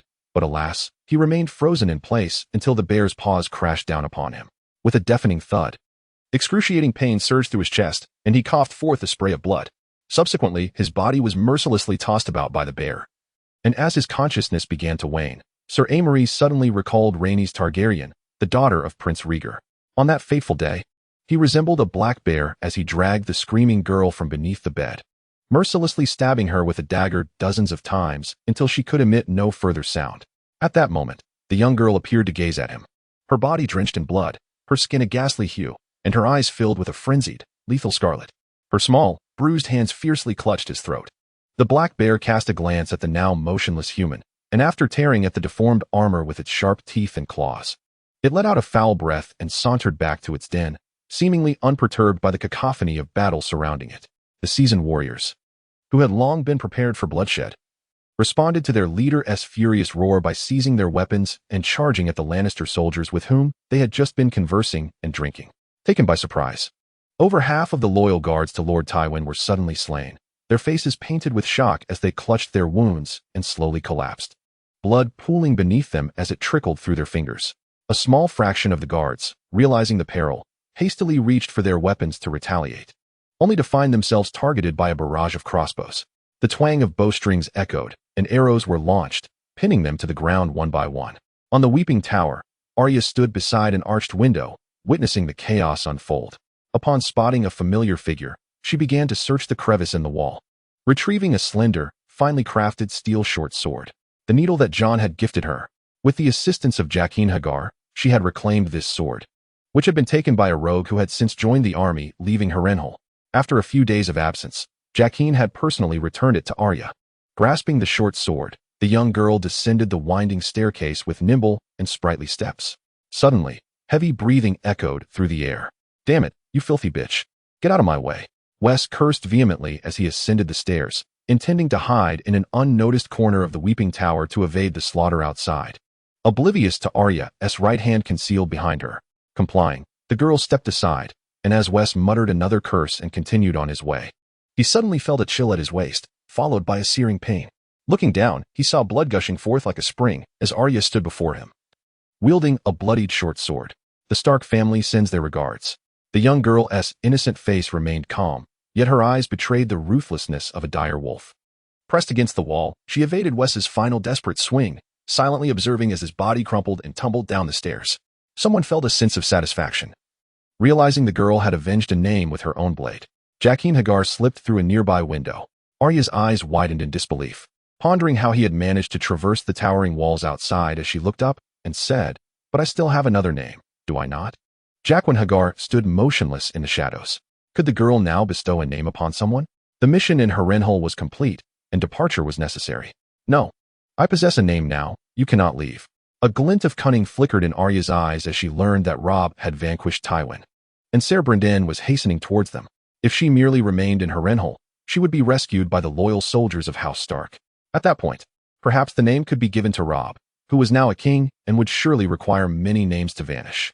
Jaqen calmly responded, "No," before departing. "One must complete what is to be done. One wishes to hear a name." Arya slowly shifted against the wall, feeling an inexplicable flutter of trepidation, as though danger enveloped her. Yet, she continued to assert, "I have already stated, I possess no name. You must wait." The other would not wait. He could take the girl away until a new name was heard. Jaqen Hagar emerged from the shadows and, upon reaching Arya, exhaled a plume of white smoke. The young girl inhaled the sweet, floral scent and soon felt the world tilt. Her body lifted as her sewing needle was snatched away. One's word was one's bond. The girl need not worry. Jaqen's voice was as soft as silk, and amid her dazed state, Arya cursed inwardly, "That bastard. I should have known to speak his name sooner." The clamor of battle within Harrenhal soon ceased. Members of the brave companions laughed and cursed among themselves while scavenging spoils from the bodies, even those of their fallen comrades. They were, after all, criminals and exiles, unencumbered by notions of honor or moral boundaries. Survival was the only true virtue. After dispatching Amory Lorch, Vargo Hoat stood over the mangled corpse, contemplating the reality that he might never again board the golden ship of the Lannisters. Yet, in this moment, he considered that the desolate north and the prosperous Riverlands might not be such a poor choice after all. Though he harbored a distaste for wolves, becoming the Lord of Harrenhal might be bearable. Resolute in his decision, Vargo Hoat instructed his subordinates, "Lads, go fetch that lord from the north in the dungeons, and treat him to steaming meat broth and fragrant bread." Thus, Robert Glover, hailing from Deepwood Motte, dramatically shed the mantle of captivity. He was the brother and heir of Lord Gendry Glover, faced with a tall, gaunt man sporting a goatee who greeted him with eager smiles. Robert felt somewhat disoriented and tentatively inquired, "My Lord Hoat, what has transpired?" In the depths of the dungeon, he faintly heard the sounds of a fierce battle above, and he bore witness to the ruthless slaughter of several Lannister soldiers by the valiant members of the Brotherhood who surged in. Yet, what could be the reason for this? Vargo Hoat approached with a mischievous grin, draping an arm around Robert's shoulders, and with his gaping mouth exclaimed, "Ha ha ha, my Lord Glover, from this day forth, we are allies." "Oh, splendid," Robert Glover replied, still bewildered by the unfolding events, but nodded in acknowledgement, observing the bloodied mercenaries wielding their weapons. Soon, the newly freed Northerners and the warriors from Essos became comrades, joyously gathering together, emptying the wine cellar and simmering meat stew in the kitchen while roasting rabbits. A group encircled the bear pit, watching the surviving Lannister guard struggle against a black bear with a dull sword, one of Vargo Hoat's favorite spectacles. However, unbeknownst to them, a shadow held another smaller shadow, concealed within the stable, awaiting the dawn when the city gates would open. Two majestic steeds galloped forth from Harrenhal amidst astonished gasps, heading towards the direction of Salt Pans, a port city frequented by ships bound for Bravos. Chapter 34. The Death of Renly in the City of Pink. The stronghold of House Tyrell, the Northern and Riverlands armies had been resting here for over a week. The castle was perched atop a hill, where in summer, the slopes were adorned with a myriad of flowers and grasses. The Red Fork River branched eastward, gradually converging into a cerulean lake, reflecting the bright stars at night, while fish swam beneath the surface. Suddenly, a glimmering longsword plunged into the water, sending up a spray of blood as a trout, weighing at least 3 pounds, was skewered on the blade. Eddard deftly grasped the fish by its gills, sheathed his weapon, and cleaned the catch by the lakeside before returning to the campfire, skewering it on a branch to roast. Such tasks were better suited for servants. Why must he toil himself? Robb Stark held a cup of white wine, seated beside the fire, a rare look of contentment gracing his face, while Grey Wind sat beside the king, panting like a great wolfhound. Since ascending to kingship, he had always been the last to sleep and the first to rise, tirelessly occupied throughout the day. Whether concerning the logistics of provisions or discussing battle strategies with his vassals, he often accompanied Ser Brynden on reconnaissance missions. Now, having bested Tywin, Robb Stark's renown would undoubtedly echo throughout the Seven Kingdoms, and anyone who stood before the king did so with utmost caution, bowing in deference. Even the brooding Roose Bolton would lead his men into battle at the king's slightest command, harboring no resentment. Around him gathered nearly 30,000 troops. The favorable turn of events had finally allowed Robb's disposition to ease somewhat. The weight of hatred and responsibility that had pressed upon his heart no longer felt as burdensome as before. Robb, if possible. Preparing food for oneself can be a delightful endeavor, allowing me to regain my composure amidst the chaos of events. Eddard, however, was far from the ease that Robb Stark enjoyed. He incessantly turned the roasted fish, observing the fat dripping into the fire, contemplating the current situation. After crossing the shallows, Tywin hastened towards King's Landing, and Robb dispatched Ser Brandon with light cavalry to pursue. Yet they failed to catch up and instead fell into an ambush, returning in disarray. It is unwise to pursue a desperate foe, especially one well prepared for flight. Tywin, leading half his army, successfully departed the Riverlands, significantly bolstering the defenses of the capital. If Stannis possesses any wisdom, the Battle of Blackwater will likely not occur in the near future. Initially, he faced 2,500 against a few thousand, but now it is 25,000 against over 10,000, with the enemy fortified by the city walls. Victory seems unattainable. For Eddard, this was, in fact, favorable news. Meanwhile, in Casterly Rock, Kevan Lannister had gathered approximately 5,000 soldiers to commence the construction of siege engines, seeking to reclaim the gateway to the Westerlands. Attempting to rectify previous misjudgments. However, their success appeared unlikely, as Robb had stationed 1,000 infantry and 1,000 archers in the city, commanded by Lord Gon of Deepwood, with the capability to provide additional support at any moment. Casterly Rock would likely remain beyond their grasp, although the situation seemed to have stabilized. This Game of Thrones would soon reveal its first casualty. Lancel Lannister was gravely injured, or perhaps already deceased. News was still en route. Is that so? Then I shall give it a try as well. Robb rolled up his trousers, approached the lakeside, and drew his sword, attempting to spear a fish like Eddard had shown him. But alas, amidst the splashes, he caught nothing. It was Grey Wind who plunged into the water, emerging triumphantly with a large trout in his mouth. After much effort, Robb had no choice but to concede defeat. At that moment, the fish was ready, its aroma wafting through the air after being seasoned, and Eddard generously divided half for the king, which Robb accepted without hesitation, taking a bite and mumbled, "Eddard, you have changed so much since the old days." Robb, after all that has transpired, who remains unchanged? You are entirely different from the boy you once were. Eddard's words cast a somber shadow over the atmosphere, and the two lapsed into a silent meal of fish. Your Grace, Lord Eddard. A panic-stricken Meekar burst in, holding a note in his hand, calling out before he even approached, Your Grace, Lancel is dead.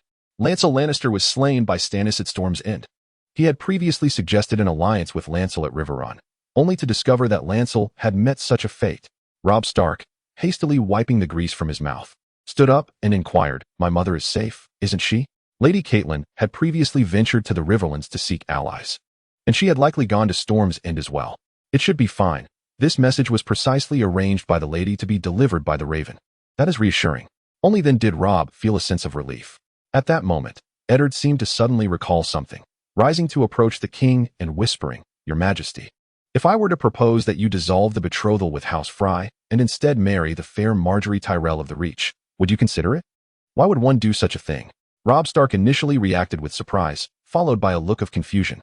However, Maester Pycelle, standing nearby, began to contemplate the implications and fervently remarked, Your Majesty, should you successfully wed Lady Marjorie, the forces of the Reach would align with us. With the Riverlands and the North bolstering your cause, the Iron Throne could indeed be within your grasp. Eddard nodded in agreement, adding, Indeed, Lady Lisa is your blood relative. While she has not sent knights from the Vale to our aid, she would never raise arms against us. Dorne remains neutral, having not publicly declared allegiance to either side.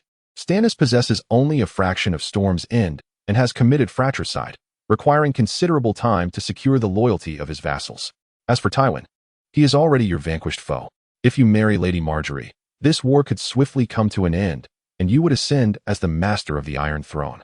Faced with a prospect that could swiftly conclude the turmoil, Eddard could not restrain himself from elaborating.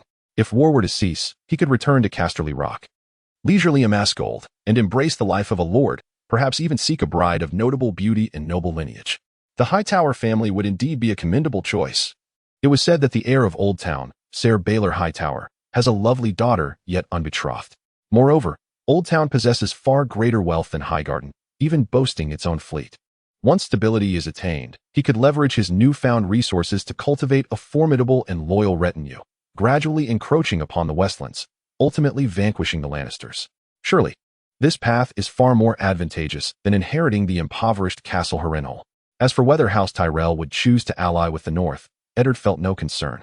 They merely sought to align themselves with the victor, desiring Marjorie to become the queen of the Seven Kingdoms. Now, with Renly deceased, Tywin besieged in King's Landing with a remnant of his forces, Stannis married, and Robert Arryn still a child, the Martells were no longer a factor. In every regard, Robb, the king in the North, stands as the most appealing contender among the Seven Kingdoms, capable, well-connected, and youthful, with an admirable character. He is undoubtedly superior to King Joffrey, free from the fear of being poisoned by the old rose. Regrettably, however, his intellect is somewhat lacking, and his temperament rather stubborn. No, I shall never rashly dissolve the betrothal with House Frey merely to gain a powerful ally. Such an act would contravene my father's teachings and the principles I have steadfastly upheld. Robb resolutely shook his head and inquired of Eddard, "Is my uncle truly unfit?" Eddard, with a countenance full of resignation, replied, "Though this may sound harsh, Sir Edmure Tully is neither a king nor does he possess an invincible reputation. The Tully family would never consider a Trout as a suitable son-in-law." In truth, Eddard had anticipated this outcome even before suggesting it. A person of Robb Stark's character, when faced with choices, would invariably gravitate towards that which resonates more deeply with his heart rather than that which offers greater advantage. In the original timeline, he had once sacrificed the entire Frey family for the sake of a trivial woman, naively believing he could atone for that humiliation through compensation. Thus, he would never relinquish the phrase for the Tullys. Character is immutable, and others cannot alter it. Robb Stark lowered his gaze in contemplation for a moment, then smiled confidently, proclaiming, "Since even you deem it unfeasible, let it be. Did we not triumph over the Lannisters without allies? That old lion, Tywin, fled before us in utter disgrace, leaving even his own brother in our hands."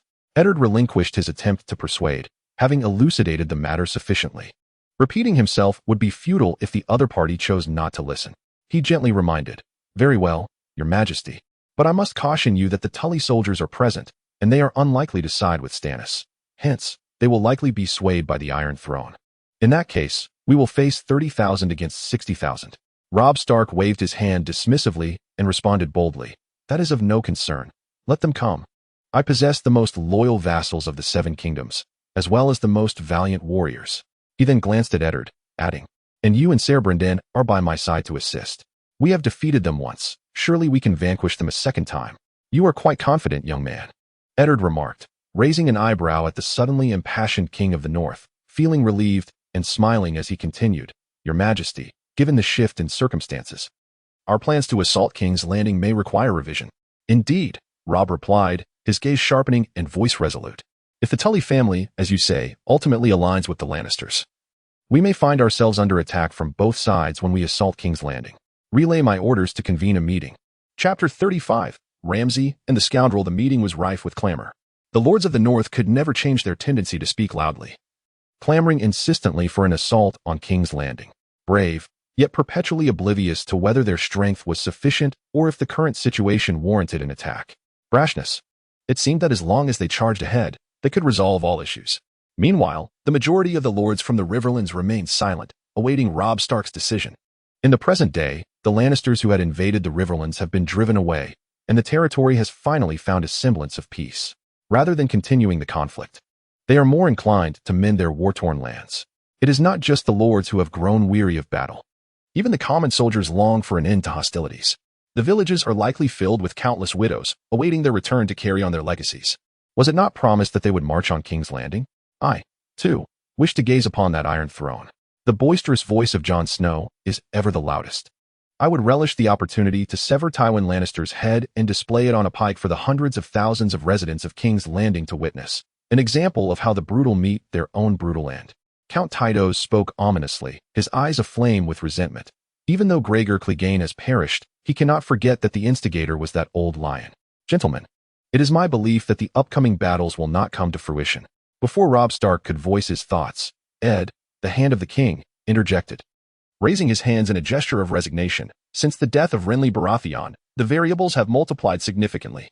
If the Tyrells choose to side with Stannis, we need not engage in battle at all. The combined forces of Storm's End and the Reach would be more than sufficient to obliterate both King's Landing and the Lannisters. At that point, all we would need to do is negotiate. Should they opt for the Lannisters, however, and we proceed to assault King's Landing, It would be akin to walking into the blades of our enemies, foolishly offering our necks for slaughter. Jon Snow, taken aback, sprang to his feet and exclaimed, "Then why would the Tyrells not choose the north? We are the victors on the battlefield." "A fair question." Ed silently commended him and turned to the calm and collected Robb, who had remained silent, and spoke. "The Duke of Highgarden has lived his life amidst flowers and gentle breezes. His opulent castle even boasts a man-made waterfall. It is entirely reasonable that he would look down upon us rugged northerners."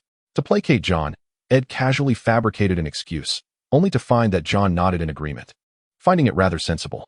"In summary, our current situation is that we hold Tywin's beloved son and brother, having driven the Lannisters from the Riverlands. It is time to consolidate our position and watch as the Baratheons and Lannisters contend with one another, so that we may reap the benefits of their strife." Upon concluding his remarks, the other lords fell into silence, while the newly arrived Roose Bolton wore a look of puzzlement and quietly inquired, "Is this also the will of His Majesty? I have heard that young Lord Stark has become the hand of the king. It seems he is indeed playing the role of the king's hand."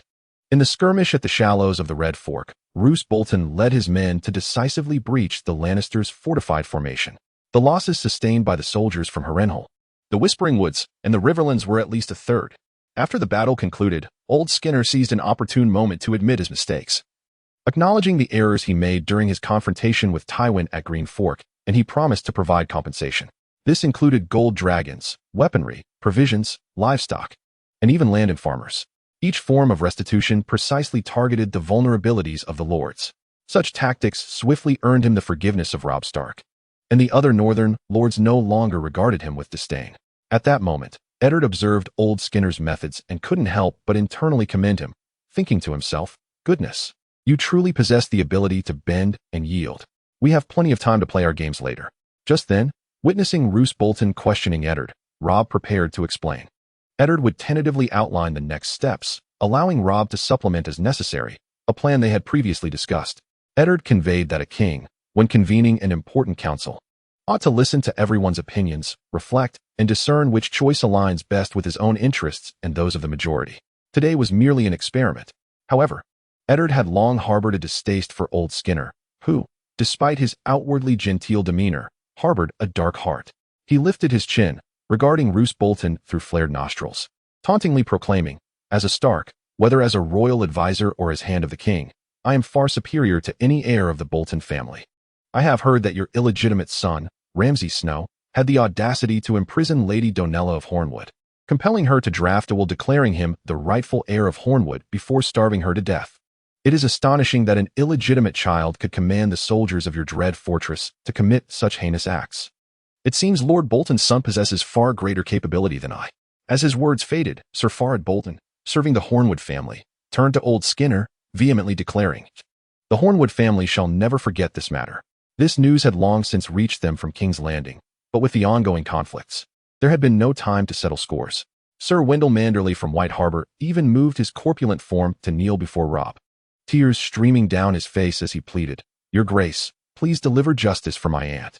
The Manderley family, being outsiders, seldom instigated conflicts with the northern lords, but the atmosphere had escalated to such a degree that failing to act would be a disgrace to their family. For some inexplicable reason, Lady Maya, seated nearby, felt an uncanny familiarity with this scene. She glanced at Eddard and suddenly recalled that this Stark lad had an uncanny ability to swiftly seize upon others' weaknesses and deliver stinging rebuttals that were profoundly uncomfortable. She wondered from where he had acquired such skill. Roose Bolton blinked his grayish-white eyes and suddenly pushed back his chair, kneeling on one knee before Robb Stark. He spoke. "The actions of Ramsay are solely his own doing and bear no relation to House Bolton. He is merely a madman with tainted blood. Ramsay has now been executed by Ser Roderick on the battlefield. This debt has been settled. Furthermore, I shall relinquish my claim to the lands of Hornwood." After uttering these words, Roose lowered his head, feeling a surge of anxiety within. He could hardly comprehend that a mere hint of skepticism had provoked such a vehement response. In the past, the old flayer would never have bowed so low. However, the current circumstances were overwhelming, as the young wolf's reputation soared. There was little he could do. "Nay," Eddard Stark interjected sharply. "I have a friend at Harrenhal who sent word to me with a remarkable tale. He believes that the man slain by Ser Roderick was not Ramsay Snow, but rather a fellow known as the Smelly One. The true Ramsay Snow remains imprisoned in Winterfell, merely disguised as this Smelly One. Upon hearing this, Ser Farland and Ser Wendell prepared to kneel, seeking to implore the king to execute this smelly one as well. Robb raised his hand to halt them, and before the lords of the Riverlands in the north, he declared with righteous authority, "Very well. If what Eddard says is true, upon the conclusion of this war and my return to Winterfell, I shall personally sever Ramsay Snow's head from his shoulders, delivering justice for Lady Donella. Should this merely be a tale, I shall see that the smelly one is garbed in black and sent to the wall. The decision rests with your majesty." The parties involved hastily responded. Roose cast a furtive glance at Eddard, pondering whether the man had indeed secured a spy at Harrenhal, privy to such secret matters. No. He must find an opportunity to eliminate this young man. The old flayer felt a surge of murderous intent rising within him, yet his expression remained inscrutable, betraying not a single hint of his thoughts. Now, let us continue our deliberations regarding the forthcoming plans. Though it was termed a discussion, it was primarily Robb who laid out the arrangements while the lords executed them, for the young wolf commanded such esteem. At Gold Tooth, Lord Rickard Karstark, Eddard's somewhat ineffectual father, would fortify the position with 3,000 soldiers. Currently, although the war had not yet concluded, many were already aware that the second son of House Karstark was poised to depart from Karhold to become the Earl of Gold Tooth, establishing his own lineage. Thus, it was entirely reasonable for Gold Tooth to temporarily fall under the management of House Karstark. As for Harrenhal, even before the Battle of the Red Fork, Ser Brynden had taken several hundred cavalry and 5,000 infantry and had since captured that castle. To be precise, it was from the hands of the Warriors Guild that he received Harrenburg, and he unceremoniously apprehended these mercenaries. In the eyes of the Blackfish, although these individuals voluntarily surrendered the city, their actions could not atone for the myriad sins they had committed in the Riverlands. A raven arrived, inquiring how Robb Stark intended to deal with the situation. Robb consulted with Eddard, who suggested first bestowing the title of Count of Harrenburg upon Waghort, as his contributions could not be overlooked. Following that, all should be hanged to pay for the malevolence they had once inflicted upon others. They were merely a band of criminals and exiles, more than half of whom could not even speak the common tongue. Their presence would only incite trouble. Moreover, aside from a certain bachelor of dark magic named Coben, there was no one of particular merit among them. Eddard possessed knowledge of magic himself, and, should circumstances allow, he would gladly teach others to transform this continent. There was no need to retain this individual who would meddle in affairs. It was far more palatable to end an enemy's life on the battlefield than to conduct unethical experiments in shadowy corners. Eddard believed that the former was far more acceptable. Furthermore, those devoid of moral boundaries were most likely to consort with the likes of the Lannisters, creating a stench akin to that of Cersei. Retaining them would only foster disaster. Hanging them would solve the problem. After a moment of contemplation, Robb adopted this counsel and subsequently dispatched a raven to Harrenburg. Chapter 36. A pawn in the game. Towards the twins 3 days later, as the eastern horizon was just beginning to blush with dawn. The western sky still bore a dull yellow hue, and night had scarcely departed. The lords began to lead their troops away from the Pink City. Some stationed their soldiers at various strongholds, while others returned to their lands to gather the farmers who had taken refuge and to rebuild their charred territories. Having regained the king's trust, Roose Bolton marched forth with his men to guard the Ruby Shore, ensuring that the enemy could not advance unimpeded. With the onset of the flood season, the river had risen, and a small force sufficed to defend the shallows. Robb, meanwhile, stationed the majority of his forces at Riverrun to be poised to support Harrenburg and Gold Tooth at a moment's notice. With these two castles under his control, the enemy would be forced to besiege them rather than advance freely into the Riverlands, as doing so would lay their supply lines bare. Concurrently, at Eddard's suggestion, Robb dispatched envoys to King S. Landing, seeking to negotiate with the Iron Throne in hopes of buying some time. With such high-value captives in hand, it would be a waste of resources to sustain them indefinitely. It would be far more prudent to exchange them for some of his own people, which would also deter the Iron Throne from recklessly assaulting the Riverlands. Once Stannis had stabilized Storm's End, the Baratheons and Lannisters would inevitably clash, providing an opportune moment for Robb to reap the benefits of their discord. Perhaps, with the Lannisters bolstered by the support of the Roses, they would grow impatient and strike against the Stags. The calculating Tywin would not idly remain in the Red Keep, passively watching as his enemies grew stronger. He understood precisely who posed the greatest threat to the Lannisters. Robb Stark sought the Riverlands and the independence of the North, along with the safe return of his sister. In dire circumstances, conceding such demands would not be catastrophic. After all, the Lannister family lacked dragons, and the gold of the Westerlands alone could not vanquish all foes. However, Stannis desired the Iron Throne, the dominion over the Seven Kingdoms, a conflict that could never yield to compromise. Eddard, too, had his own mission. He intended to take 100 cavalry and 300 infantry from House Stark to garrison Reborn, replacing the absent Hoster Tully. He knew that even if he were to eliminate Theon without hesitation, the Iron Islands would likely still invade the north, making Reborn a strategically vital location. It was possible that when Robb returned to the north, he would also complete his marriage alliance with House Frey. If all proceeded smoothly, it would indeed be fortuitous. Though Walder Frey was notoriously unreliable and deviously cunning, his thoughts inscrutable and trustworthiness questionable, the might of Reborn was formidable, arguably the strongest in the Riverlands and the north. At the onset of the war, his house had deployed 3,000 infantry alongside 1,000 cavalry, with 400 soldiers remaining to defend their ancestral keep, excluding vassals. It was likely that even House Tully could not muster such impressive forces. Once the old man passed, a new heir might prove to be far more dependable. Eddard had exerted great effort to preserve the strength of the Riverlands and the north, ensuring that Robb Stark would not succumb to despair over the actions of the Ironborn, which could leave him vulnerable to the advances of some opportunistic girl.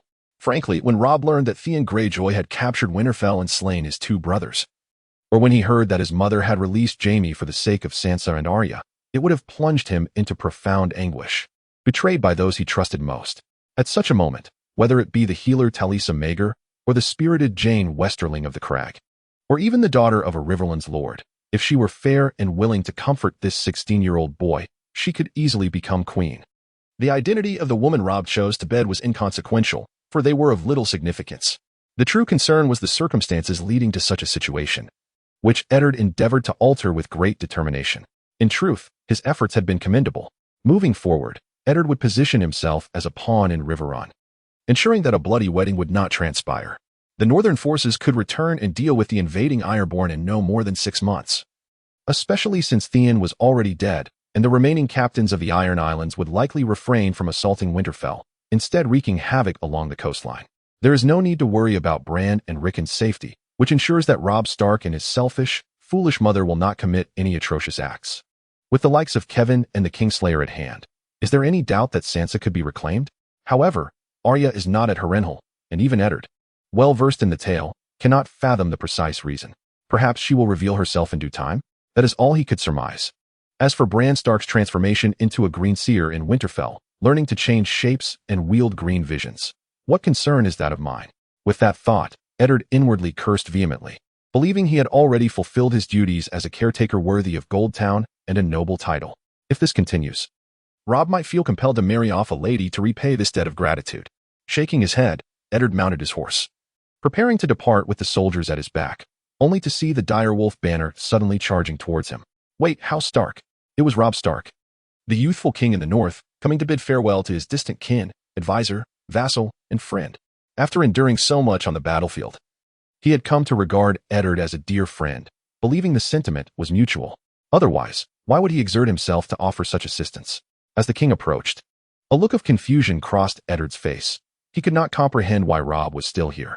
He had already provided the necessary counsel, and he understood his task clearly. Had something changed? Eddard. Robb hastened over, appearing somewhat disheveled upon his steed.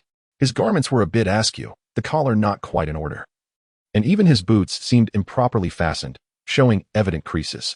Upon nearing, he spoke. I just recalled something. Previously, your title was that of the king's advisor. Yet now that you are to be stationed at Reborn, it seems rather unsuitable. Though I do not quite grasp your fervor for this task, I am willing to bestow upon you a more fitting title. With a playful wink, he added, what do you think of the title of Lord of the Crossing?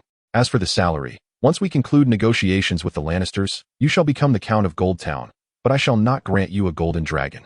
Identity change detected. Now holding the title of Legion Commander. Troop capacity, 950. A flicker of astonishment crossed Eddard's face. He had not anticipated that Robb Stark, a king, would come to see him off so early in the day, and even bestow a title upon him. A smile soon graced his features as he replied, I am grateful for your majesty's generous gift. Time grows short. Please allow me to depart with my men, so we may hasten our journey. Robb waved his hand in acknowledgement, saying, indeed. I wish you a safe journey. Eddard removed his helmet, nodded in acknowledgement, and then donned it once more, shouting, let us depart. He swiftly pulled the reins, urging his steed away from the city of Pink, with the soldiers of House Stark trailing closely behind. Robb Stark observed the procession leave, suddenly engulfed by a sense of loss. Ever since the battle in the Whispering Woods, Eddard Stark had been his advisor. His counsel proving remarkably accurate, leading to success in two pivotal events that had drawn out Tywin and secured the crucial stronghold of Golden Grove. This had allowed him to triumph over Tywin and attain the current state of affairs. Though some suggestions had occasionally been difficult to accept, they were always rooted in the interests of the North and the Stark family. Now, without Eddard by his side, and with Ser Brynden stationed at Harrenhal, Robb felt a profound disquiet. It was only when the last vestiges of the company faded into the distance, reduced to a mere black, that Robb turned his gaze back and returned to the encampment. He declined the invitation of Count Clement, insisting on dwelling among his soldiers rather than retreating to the opulence of the castle. Daisy Mormont, having completed her night watch, returned to her own encampment and entered Lady Maya's tent, crouching down to do so. "Mother," she began. Lady Maya, her head bowed as she polished a spiked mace, responded without looking up, "You're back?" "Yes, did you hear? I just overheard His Majesty say that Eddard Stark is to become the Earl of Golden Grove." At the mention of this news, Daisy's face lit up with incredulity. She had managed to contain her excitement until now, but before Lady Maya, she could no longer hold it in. "I suspected as much," Lady Maya nodded, her expression unfazed. "In times of war, certain individuals of exceptional talent are favored. Eddard Stark is the brightest blade in this period." Daisy sat cross-legged, frowning as she responded, "But he is so young. He can't be yet 20 this year." "Age is irrelevant," Lady Maya replied, still polishing the mace with a calm voice. "The young wolf became the king in the north at merely 16, undefeated in battle. The battlefield is a crucible where true worth is revealed, and gold will shine in due time." Continuing her task, Lady Maya added, "If you were just a touch more beautiful, I might consider asking His Majesty to propose a match between you and Eddard Stark. Golden Grove boasts both gold mines and a strategic position. Even legitimate trade would greatly enhance life on Bear Island." Taken aback by this revelation, Daisy blinked and curiously inquired, "Mother, why must beauty be a requirement? Is skill in battle not sufficient?" That lad would sift through women in the brothels of Riverrun, yet in the end, he found none to his liking. Would he be swayed by anything less than beauty? Daisy nodded in agreement, fully understanding her mother's words. Chapter 37. The city of Sun Spears. Abel had never ventured to such a sweltering locale before. His fur-lined cloak had become redundant and now rested within his satchel atop the horse, alongside the head of the Demon Mountain. He had also never encountered city walls constructed from earth and straw, with most rooftops rounded and gleaming under the sun's golden rays. He pondered, could such earthen structures withstand the blows of swords, axes, and the impact of battering rams? The girls outside the city displayed an enthusiastic demeanor, as though they had never seen a man from the north.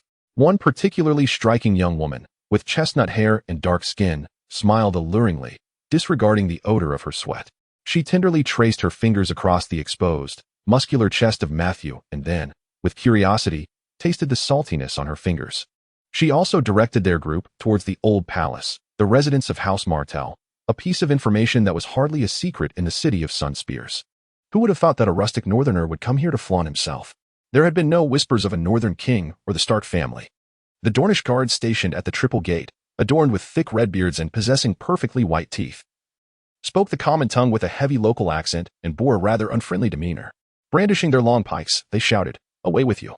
Go cool off. Speak another word, and I shall have you thrown into the dungeon to rot for a month." Abel had anticipated such hostility from the guards. He felt no anger or inclination to argue. Instead, he took 2 steps back, reached into his cloak, and dramatically unfurled a banner, securing it to his long sword and letting it flutter in the air. The bloodthirsty banner of the Ice Wolf danced in the breeze as he repeated, "I beseech you to relay a message to Prince Doran, Lord of the city of Sun Spears. I come representing the king in the north, the Duke of Winterfell, and Lord Eddard Stark of House Stark, to present a token of goodwill." Their party cautiously descended southward, never having displayed a banner nor traversed the main roads. Even upon entering the city of Sun Spears, they wished to keep their identities concealed. However, before their departure, the young master had advised that if they were met with disbelief, they would have no choice but to reveal their true identities. Though fraught with peril, in these times, not just anyone could gain an audience with a prince. The guard furrowed his brow. Previously, these ragged individuals had not possessed even a shred of identification, yet boldly claimed a desire to meet His Highness the Prince. Only a fool would undertake such a venture for them. Now, gazing at the banner of the Ice Wolf flapping in the air, he muttered, "You ought to have shown that sooner. Wait here while I inquire. Whether you see the prince will depend on the worth of your gift." Upon realizing the guard had finally agreed to relay their request, Abel softly added. Please inform His Highness that our gift pertains to Princess Elia Martell. The guard's body stiffened. He cast a meaningful glance over his shoulder, and without uttering a word, his pace quickened, beginning from the triple gate. A straight and spacious stone pathway leads directly to the old palace, commonly frequented by visitors intending to pay their respects to the Martell family, thus avoiding the maze-like entanglements of the city. Half an hour later, Abel traversed this road, accompanied not only by himself, but also by Matthew, Eris, Todd, Owen, and their burdensome backpacks. To fulfill this journey, Ed had dispatched 2 of his attendants, while Count Rickard provided additional support. Each rider was mounted on 2 horses, well supplied with provisions and silver stag coins, galloping tirelessly onward. The journey, however, was far from tranquil. Prolonged warfare had transformed many into lawless marauders. Once merchants, professional soldiers, farmers, or muleteers, they had taken up arms, becoming robbers who preyed upon others to survive. Abel himself had slain no fewer than 5 such individuals.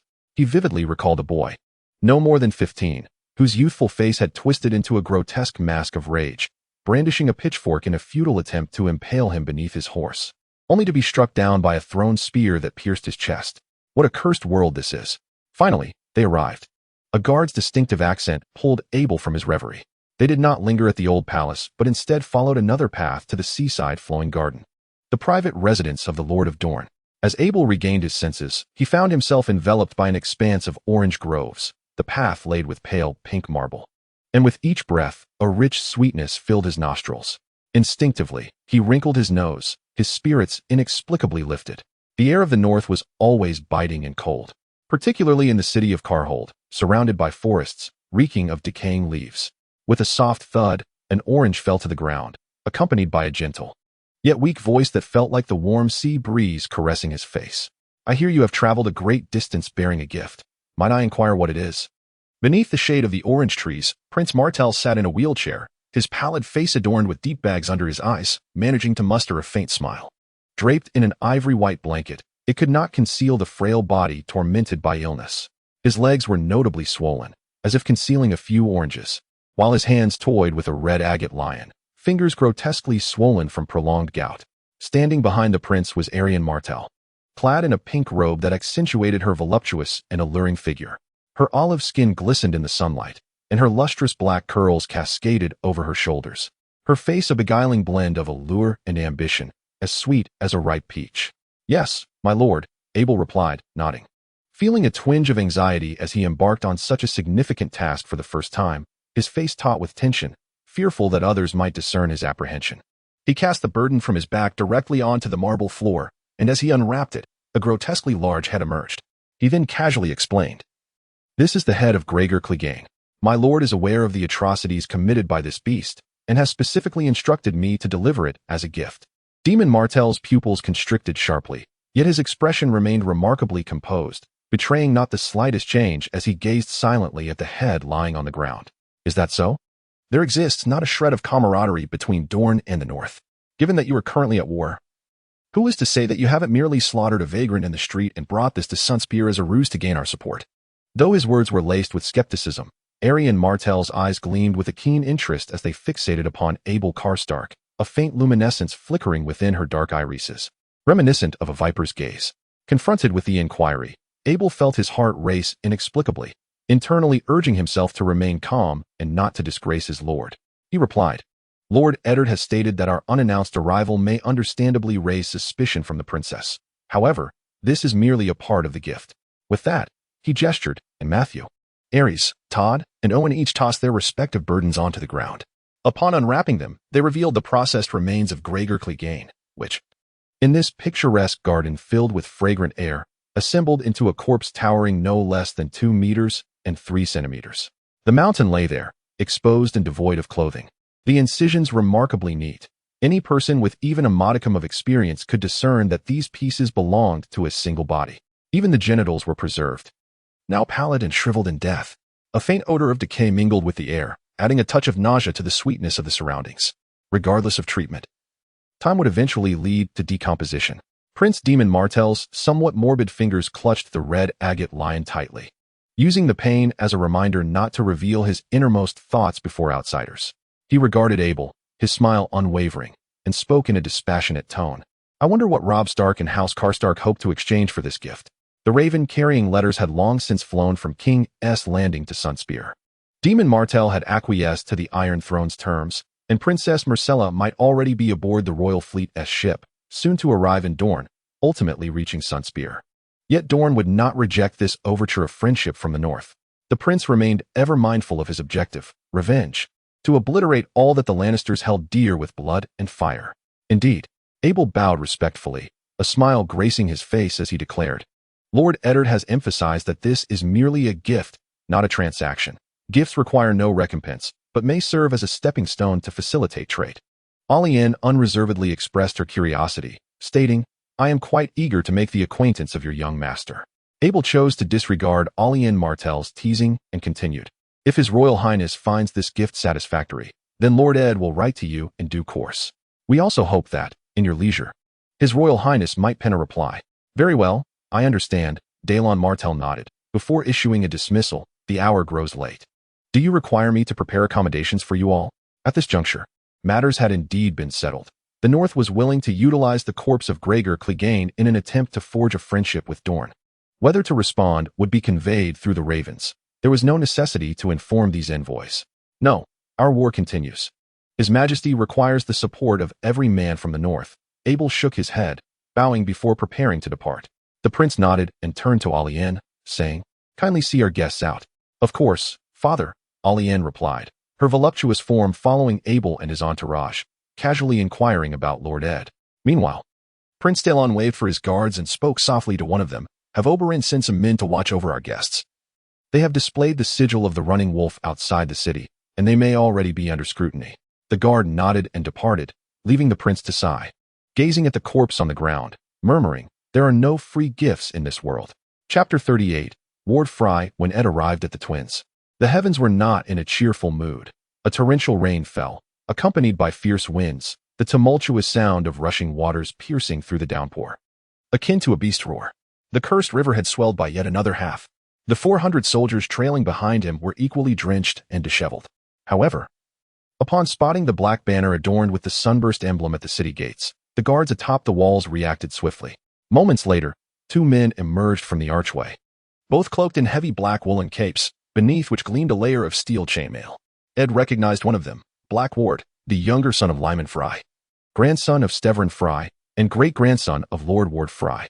Damn, all of Old Ward's grandsons could muster a dozen cavalry, Ed thought. This fellow had a notoriously foul temper and a robust physique, often threatening to hang this or that person.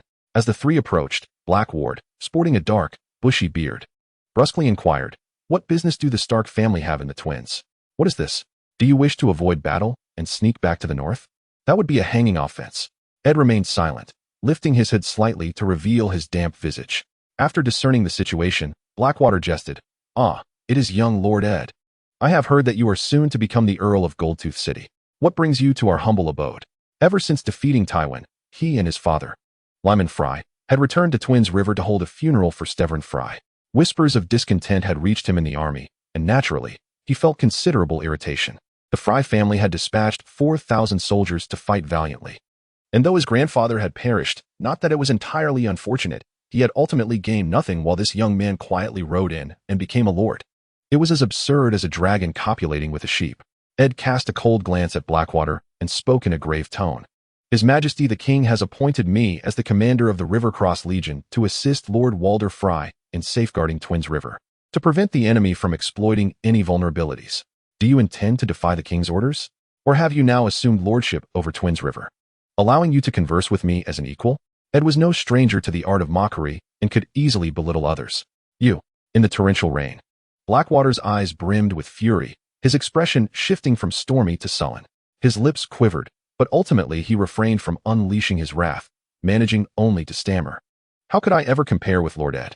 My great-grandfather resides in the city. Please accompany me. After a fleeting glance at Ed's subordinates, he added with a hint of sarcasm, However, it seems we must trouble Lord Ed's men to endure the rain a little longer, until matters are settled. The army cannot enter the city. Very well, Ed replied, then leaned towards his companion, Didacarand, murmuring, Have our men set up camp here, and prepare a hearty pot of meat soup, generously seasoned with ginger and white pepper to ward off the chill. Lord Walder has grown old. I suspect it will take him half a day to conclude his rambling negotiations. Leave it to me, my lord. Didikaran nodded, beckoning several of his men before departing. Ed tightened the reins, urging his steed forward, calling out, "Blackwater, let us proceed." The hooves thundered, splattering mud onto several frays, further igniting Blackwater's ire. Yet he could only swallow his anger and follow suit towards Twins River. A few of Ed's most loyal attendants rode alongside him, including Kara Snow, who had returned with Ed after passing through Runoff City. Theoretically, their presence was unnecessary. Over 6 centuries ago, the Fry family had secured vast territories around River Cross, and through relentless effort, they had constructed stone fortifications on either bank of the Green Fork, with towering walls, arrow towers, and murder holes, surrounded by an expansive moat. Between the two fortresses, bridges were built capable of accommodating tens of thousands of troops, protected by the watchtower of the river. The bridge represented the Fry family's golden asset. Ed rode his horse into the stronghold, which was meticulously planned with stables, barracks, warehouses, courtyards, and a chapel. Though modest in size, it was well equipped. In the dimly lit hall, he spotted Lord Walder Fry. At that moment, the aging Lord Fry was curled up in the highest seat of the hall, draped in a lavish fur robe that shimmered with a dark luster under the light. Behind him stood a lordly chair crafted from black oak, adorned with the Fry family crest, a twin city connected by an arch bridge. This old man had lived far too long and had long been afflicted with ailments akin to rheumatism. With every gust of wind or drop of rain, his discomfort intensified. "Young Lord Ed, I have heard of a slight altercation between you and my great-grandson.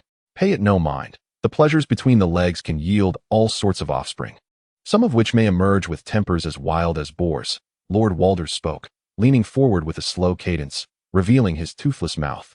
Ed thought he resembled a weasel preparing to pilfer chickens. "My lord, I do not take it to heart," Ed replied. "I come bearing the king's command. Please have a look." He then retrieved a sealed letter from his cloak and placed it on the table before him.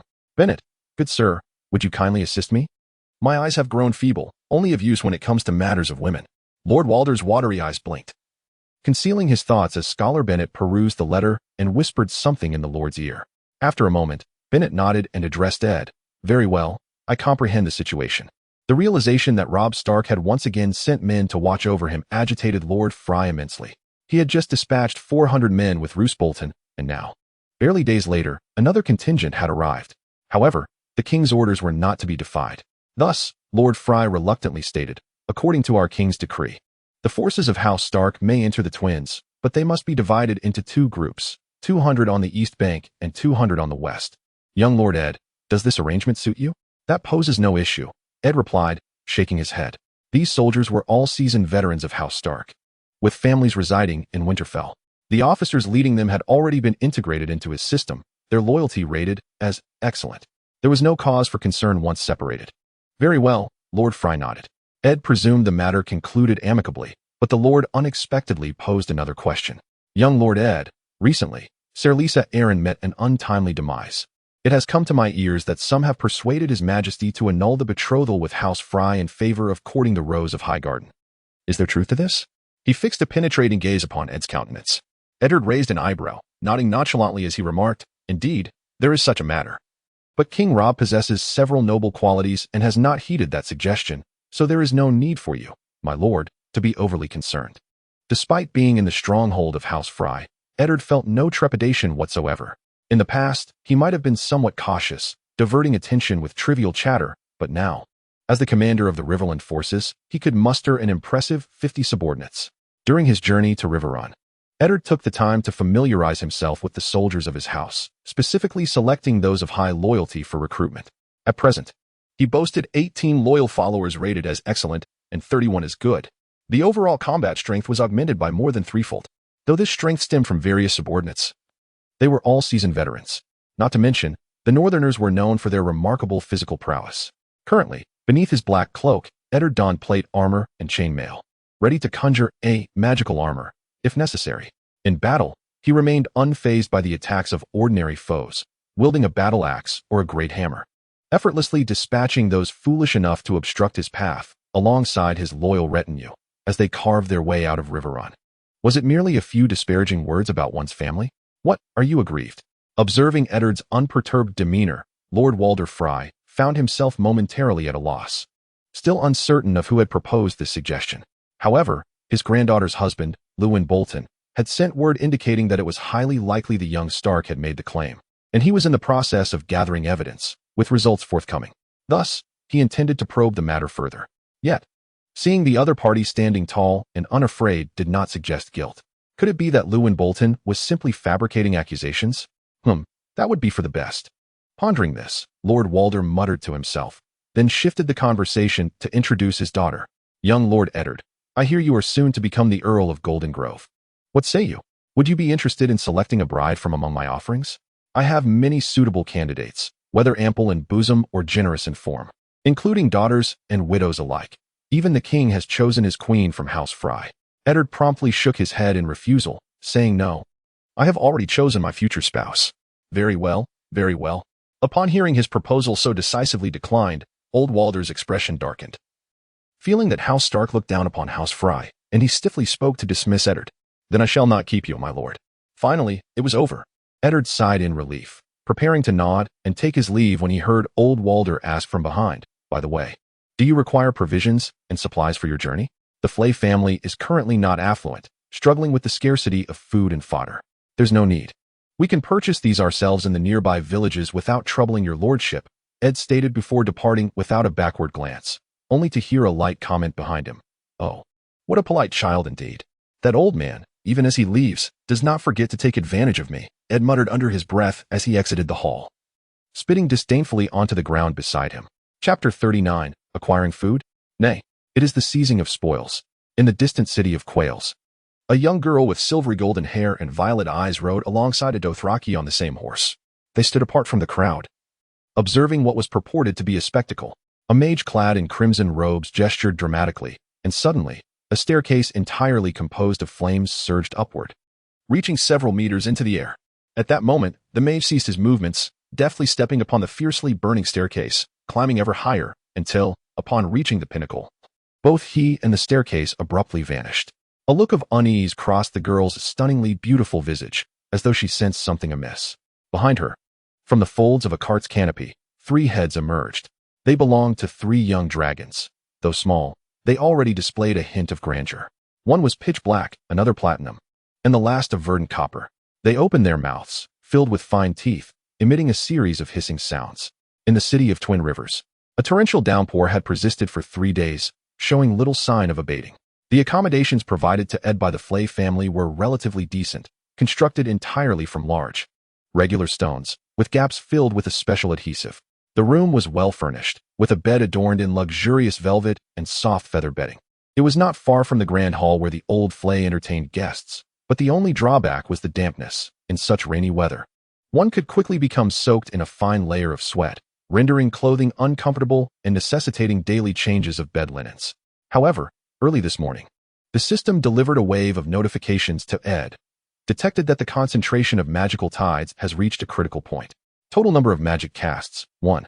Beginner magic exchange list updated. Animal friend.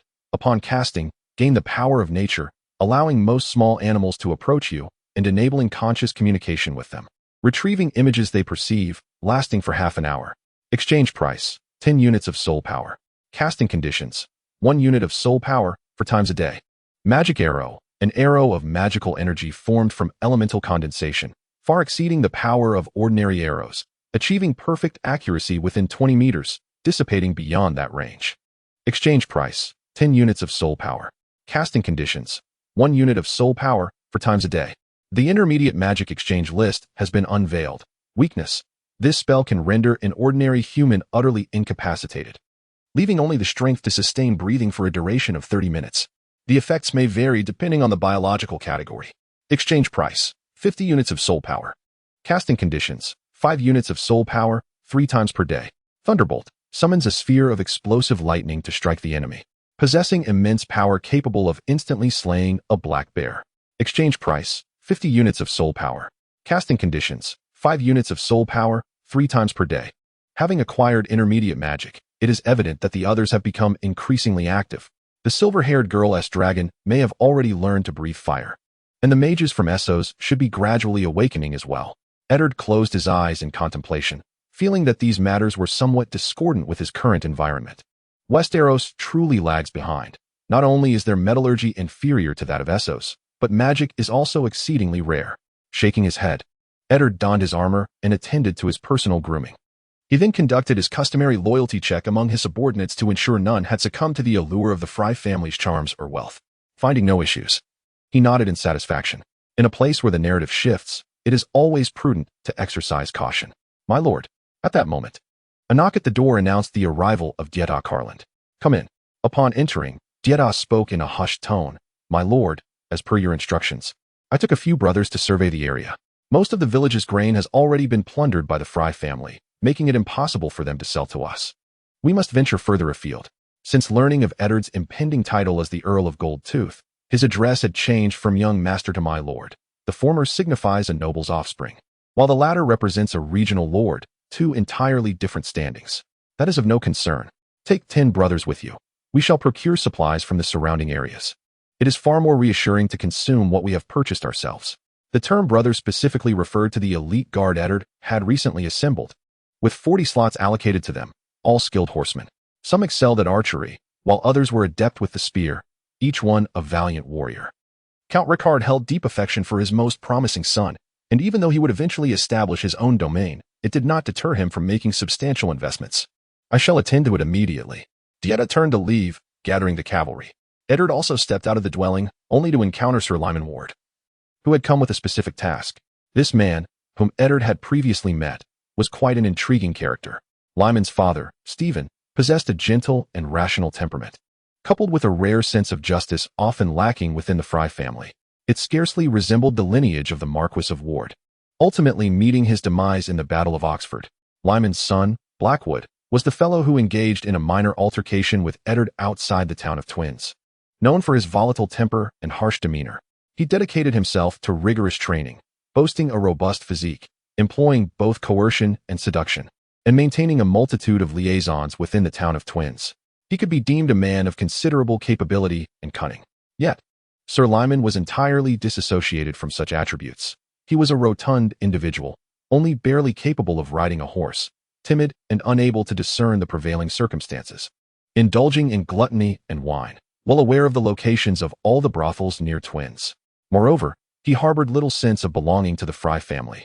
Eddard was just preparing to seek you out. With the weather being fair, let us venture forth for some leisure. As the other approached, Eddard detected a faint scent of alcohol, and upon hearing a greeting, he responded, certainly, I was just intending to procure a batch of supplies. With Sir Lyman as my guide, it should prove to be highly efficient. Indeed, I am well acquainted with the surrounding villages, Sir Lyman replied, a smile gracing his face, his heart brimming with secret delight. For several days, his grandfather had been urging him to cultivate a connection with Eddard Stark. Yet the latter had persistently evaded him with a myriad of excuses. Whether it was the weather being too humid or the heavens pouring rain, it was always something. What? Is rain an impediment to enjoying the company of women? What peculiar proclivities? Eddard chuckled in response. Well then, I shall trouble Sir Lyman. The other's trivial motives could hardly elude Eddard's keen perception. The sudden overture of friendship, devoid of any prior context, seemed rather foolish. Even in the pursuit of a lady, one ought to orchestrate a chance encounter or a tale of heroism, especially considering his role as a former royal advisor. In matters of war, regardless of the reasons for its emergence, it is invariably the ruling class that reaps the benefits, while the unfortunate commoners bear the brunt of the consequences. Eddard, bearing his banner and accompanied by his retinue, traversed the vicinity throughout the morning. Though their pace was unhurried, they visited several villages, currently residing in Little River Village. It must be said, the town of Twins is quite pleasant, situated at a considerable distance from Harrenhal, unscathed by the raiding parties from the west, thus faring better than others. However, after the Fry family had conscripted a significant number of young men, the atmosphere appeared somewhat desolate. Lord Eddard, why don't we venture further west, to Waterwheel Town? They should still possess a substantial surplus of grain. Sir Lyman, with an expression of resignation, had sought several locations under the banner of the Fry family, yet had been unable to secure sufficient provisions for the company. At this rate, night would fall before they could manage it, and he would miss the opportunity to showcase his expertise to Eddard Stark. He was well informed about which village harbored grain, which maidens were the fairest, and who possessed the finest skills in servitude. Sir Lyman was undoubtedly knowledgeable. He wished to demonstrate this to Eddard Stark. Very well. Eddard nodded in agreement. He was not in a hurry. Although his provisions were dwindling, they would suffice for several days. Presently, he found himself quite intrigued by the region of Wanna City. Nestled alongside the river and located in the south, the crops here thrived splendidly, and the abundance of fish and shrimp enriched their meals. To the west lay an expansive forest, making this area extraordinarily fertile and capable of sustaining a large populace. Even the weary farmers in the village appeared relatively healthy, and one could often see joyful children playing merrily. It was no wonder that the Folii family could muster over 4,000 soldiers. The population within the territory was substantial, and with the stone bridge serving as a lucrative resource, they were not wanting for arms and armor. In stark contrast, Jinya City had limited arable land and a sparse population, reliant solely on the gold mine. Should conflict arise, there would be no able-bodied youth to be found in the surrounding villages. Alas, it was highly unlikely that the old Lord Folii would rebel.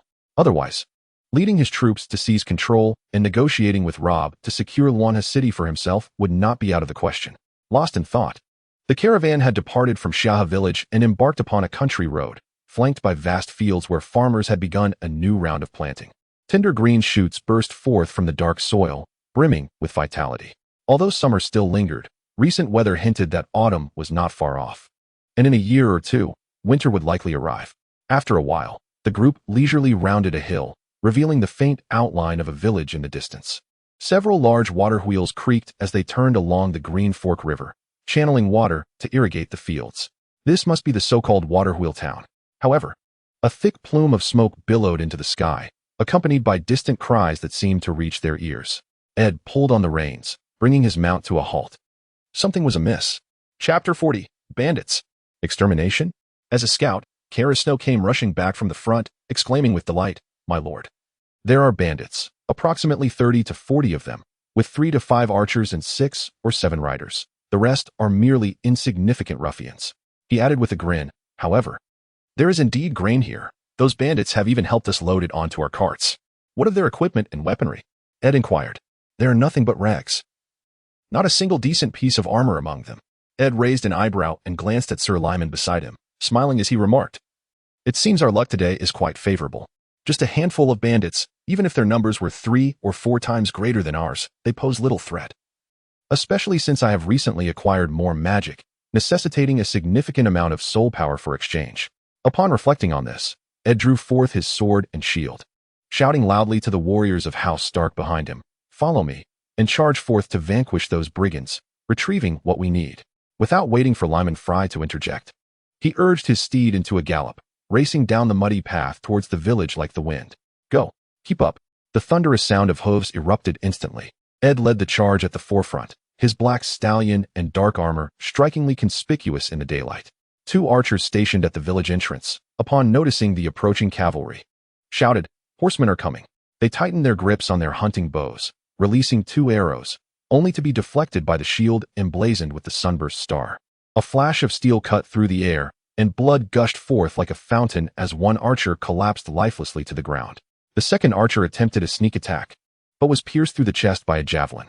Karas spat in disdain, retrieving another from his saddle, aiming at the remaining archers. The carnage did not cease. Ed urged his mount to crash into the village, barreling towards a group of bandits by the wagon. One wielding a scythe attempted to resist, but was trampled by the charging horse. With a shield raised, the bandit on the left brandished a short sword to strike, only to be smashed into a bloody mess. In a swift motion, Ed's sword pierced the throat of the bandit on the right. As the steed continued its gallop along the village path, 2 corpses slowly succumbed to the ground. Damn it, can a man find peace even while bedding a woman? A burly man with a scruffy beard emerged from a farmhouse, adjusting his trousers. His skin was dark, clad in rusted iron armor adorned with a golden lion, his left hand gripping the severed head of a young girl, her once beautiful visage frozen in terror. In his right hand, he held a bloodied cleaver. As he stepped outside, he collided with Ed head-on. Seeing the oncoming horseman, his pupils dilated, and he instinctively recoiled, raising his right hand to shout, "Die, bastard." The cleaver sliced through the air from above, but Ed's sword flashed coldly, deflecting the blade, and then, in a swift motion, the sharp tip of his sword struck like lightning into the bandit's left eye, extracting an eyeball along with crimson blood. The armored brigand barely had time to emit a scream before collapsing in agony. At that moment, several mounted bandits, who had been wandering around the village, came rushing over. Before they could grasp the situation, they were intercepted by Ed's men, who charged forward, dispatching them swiftly. The remaining scoundrels, sensing the tide turning against them, abandoned their plundered grain and valuables in a desperate attempt to flee, only to be mercilessly slain by the pursuing cavalry. No one spoke of leaving survivors, and typically, bandits could not offer ransom. Thus, the battle came to an end. From the moment Ed charged into the village until now, less than 5 minutes had elapsed. Sir Layman, who had stealthily followed, stood in astonishment. Upon hearing the commotion, the villagers emerged from their homes, and soon after, Ed departed with 7 or 8 carts laden with provisions amidst a chorus of grateful voices. Ed did not leave empty-handed. Prior to his departure, he negotiated a contract whereby Waterwheel Town would regularly supply grains, fish, meat, and beverages, while Ed would oversee their transportation. Thus, the issue of provisions was amicably resolved. Throughout the journey, Ed endured Sir Layman's incessant chatter about which tavern's maidens possessed the most ample bosoms and shapely figures, and which in serving girls were the most beautiful, with the softest lips and the most adept at pleasing others, akin to a gentle kitten in bed. Their party ambled along, and before darkness enveloped the land, they finally returned to Twin River City. You imbecile! A bowl that had just brimmed with fish soup came crashing down from a height in the hall, shattering at Sir Layman's feet. Marquis Ward, visibly frustrated, chastised, I instructed you to approach Ed Stark to discern his preferences, his allies, his foes, and the lineage of his betrothed. Instead, you foolishly took him to confront bandits. By mere chance, Sir Layman mumbled, cupping his face where shards had grazed him. Lord Ed sought to procure grain. I took them to Waterwheel Town in hopes of fortune, only to encounter 3 or 4 dozen bandits unexpectedly.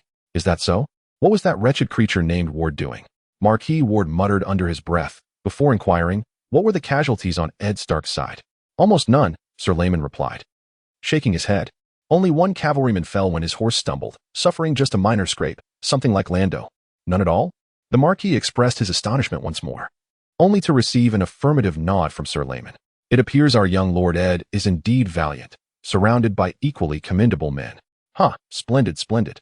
He scoffed, contemplating deeply, oblivious to the blood trickling from Sir Layman's face onto the floor. Come here. Moments later, he summoned his grandson to his side and whispered confidentially in his ear. Can this work? Will Ed Stark agree? Slap. Marquis Ward struck his grandson across the face, seething with indignation. You have no standing to question my decisions. Do as I say. Though old Ward's strength was limited, the blow sent Sir Layman scurrying away in disarray. Fool. The echo of his reprimand lingered in the hall. What? Ed, holding his wine glass, gazed incredulously at Sir Layman seated across from him, repeating, The Marquis of Ward wishes for me to eradicate the bandits in the vicinity? A bandit's head is worth a silver moon? The leader, a gold dragon? Are you certain? If it were merely a routine bandit hunt, it would indeed be no grave matter. Day after day, cooped up in the castle, I'm growing weary, and I suspect that within a couple of days, these soldiers, just returned from the battlefield, will inevitably find their way to the nearby brothels to unwind. Finding some tasks to engage in, while earning a bit of extra coin to elevate my subordinates, is always a welcome prospect. Just yesterday, several new recruits advanced to descendants of the ancients. Strength, after all, is always a boon. How could what I heard be false? Sir Lyman Fry wore a rigid smile, concealing his displeasure towards Ed. His initial intention was to invite Ed to indulge in revelry with prostitutes and ponder the ultimate truths of existence. Instead, this fellow, upon securing provisions, immediately turned his back, nearly causing Lyman to suffer a grievous injury. Yet, in pursuit of his mission, he could only endure, forcing a smile as he said, My Lord Ed. In support of the young Wolf Lord's war, life in Riverrun has become quite unbearable. Most of the soldiers from the nearby villages have been conscripted. After Sir Hoster Tully's departure, the scant soldiers we have left can merely defend the fortress, too afraid to venture out. Fortunately, you have arrived. Those wretched bandits outside shall soon face their reckoning. Ed scrutinized Sir Lyman, sensing something amiss. Why could it not be I who guards the castle while that black-hearted Ward ventures forth to confront the bandits? This is the domain of House Fry. What concern is it of mine as a Stark? To think they would hire me, and with silver moons at that. Could this be a cleverly laid ambush intended to slay me? Ed had reason to harbor such suspicions. Firstly, it was indeed he who had suggested to Robb the dissolution of the betrothal with the phrase. Although only Sir Mark of House Tully was present at the time, the young man was known for his fiery temperament and impetuous nature. One could easily foresee him spilling secrets in a drunken stupor. Ed had been anxious then, blurting out the suggestion without much thought, and while he had cautioned the other party, it may not have held any weight. Perhaps old Lord Fry had learned of this through some means, making an attempt on his life unsurprising. Secondly, mere days prior, Ed had just rejected old Lord Fry's proposal for an alliance. given the miserly nature of that old weasel. It was entirely plausible that he would seek to exact a grand spectacle of retribution, fueled by both new grievances and old. Lastly, the Fry family likely harbored disdain for soldiers of other houses encamped in their fortress. Although they were compelled to comply with King Robb's order, their options in the city were limited. Should Ed perish during the campaign against the bandits, it could easily be spun as a consequence of his own greed. A fitting end in their eyes. Perhaps it may incite the king's displeasure, and the Stark family might consequently harbor animosity towards the Freys.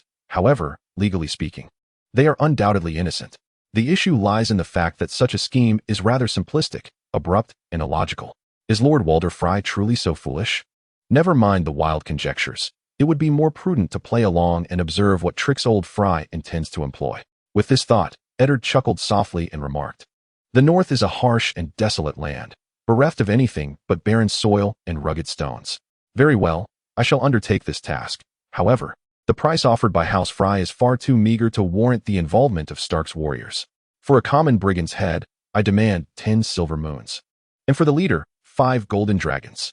Upon hearing this price, Sir Lyman's expression soured considerably. Whether it was exorbitant or not mattered little to him. As it was not his own coin at stake, he simply wished to avoid the sight of that ancient wretch. Chapter 41. Undercurrents of Tranquility. King's Landing is perpetually bustling. The cacophony generated by the throngs of people gathered together is a sight unique to the entirety of Westeros, albeit with an unpleasant scent lingering heavily in the air. Countless individuals converge from all directions, hoping to seize the abundant opportunities present, and their very existence attracts yet more souls. Where there are people, there are chances. Nevertheless, a significant portion of those residing in this city harbor a distaste for the soldiers of House Lannister. During the War of the Usurper, the Lannister soldiers, under Tywin's command, stormed the city, committing unspeakable atrocities, laying waste with terror and bloodshed to assert their dominance. Although time may heal all wounds, many who lived through those harrowing times still remain. Within a shadowy chamber on Silk Street, several figures gathered, cloaked in hoods that concealed their identities and forms. One among them spoke, "When shall His Majesty launch his assault on King's Landing? I have heard that Storm's End has already fallen, and over 20,000 souls are amassed beneath the city walls, ever ready to fight for him." His voice was hoarse. Whether due to illness or an attempt at disguise was unclear. Another urged anxiously, "Indeed, we have now procured enough weaponry to arm 300 to 500 men.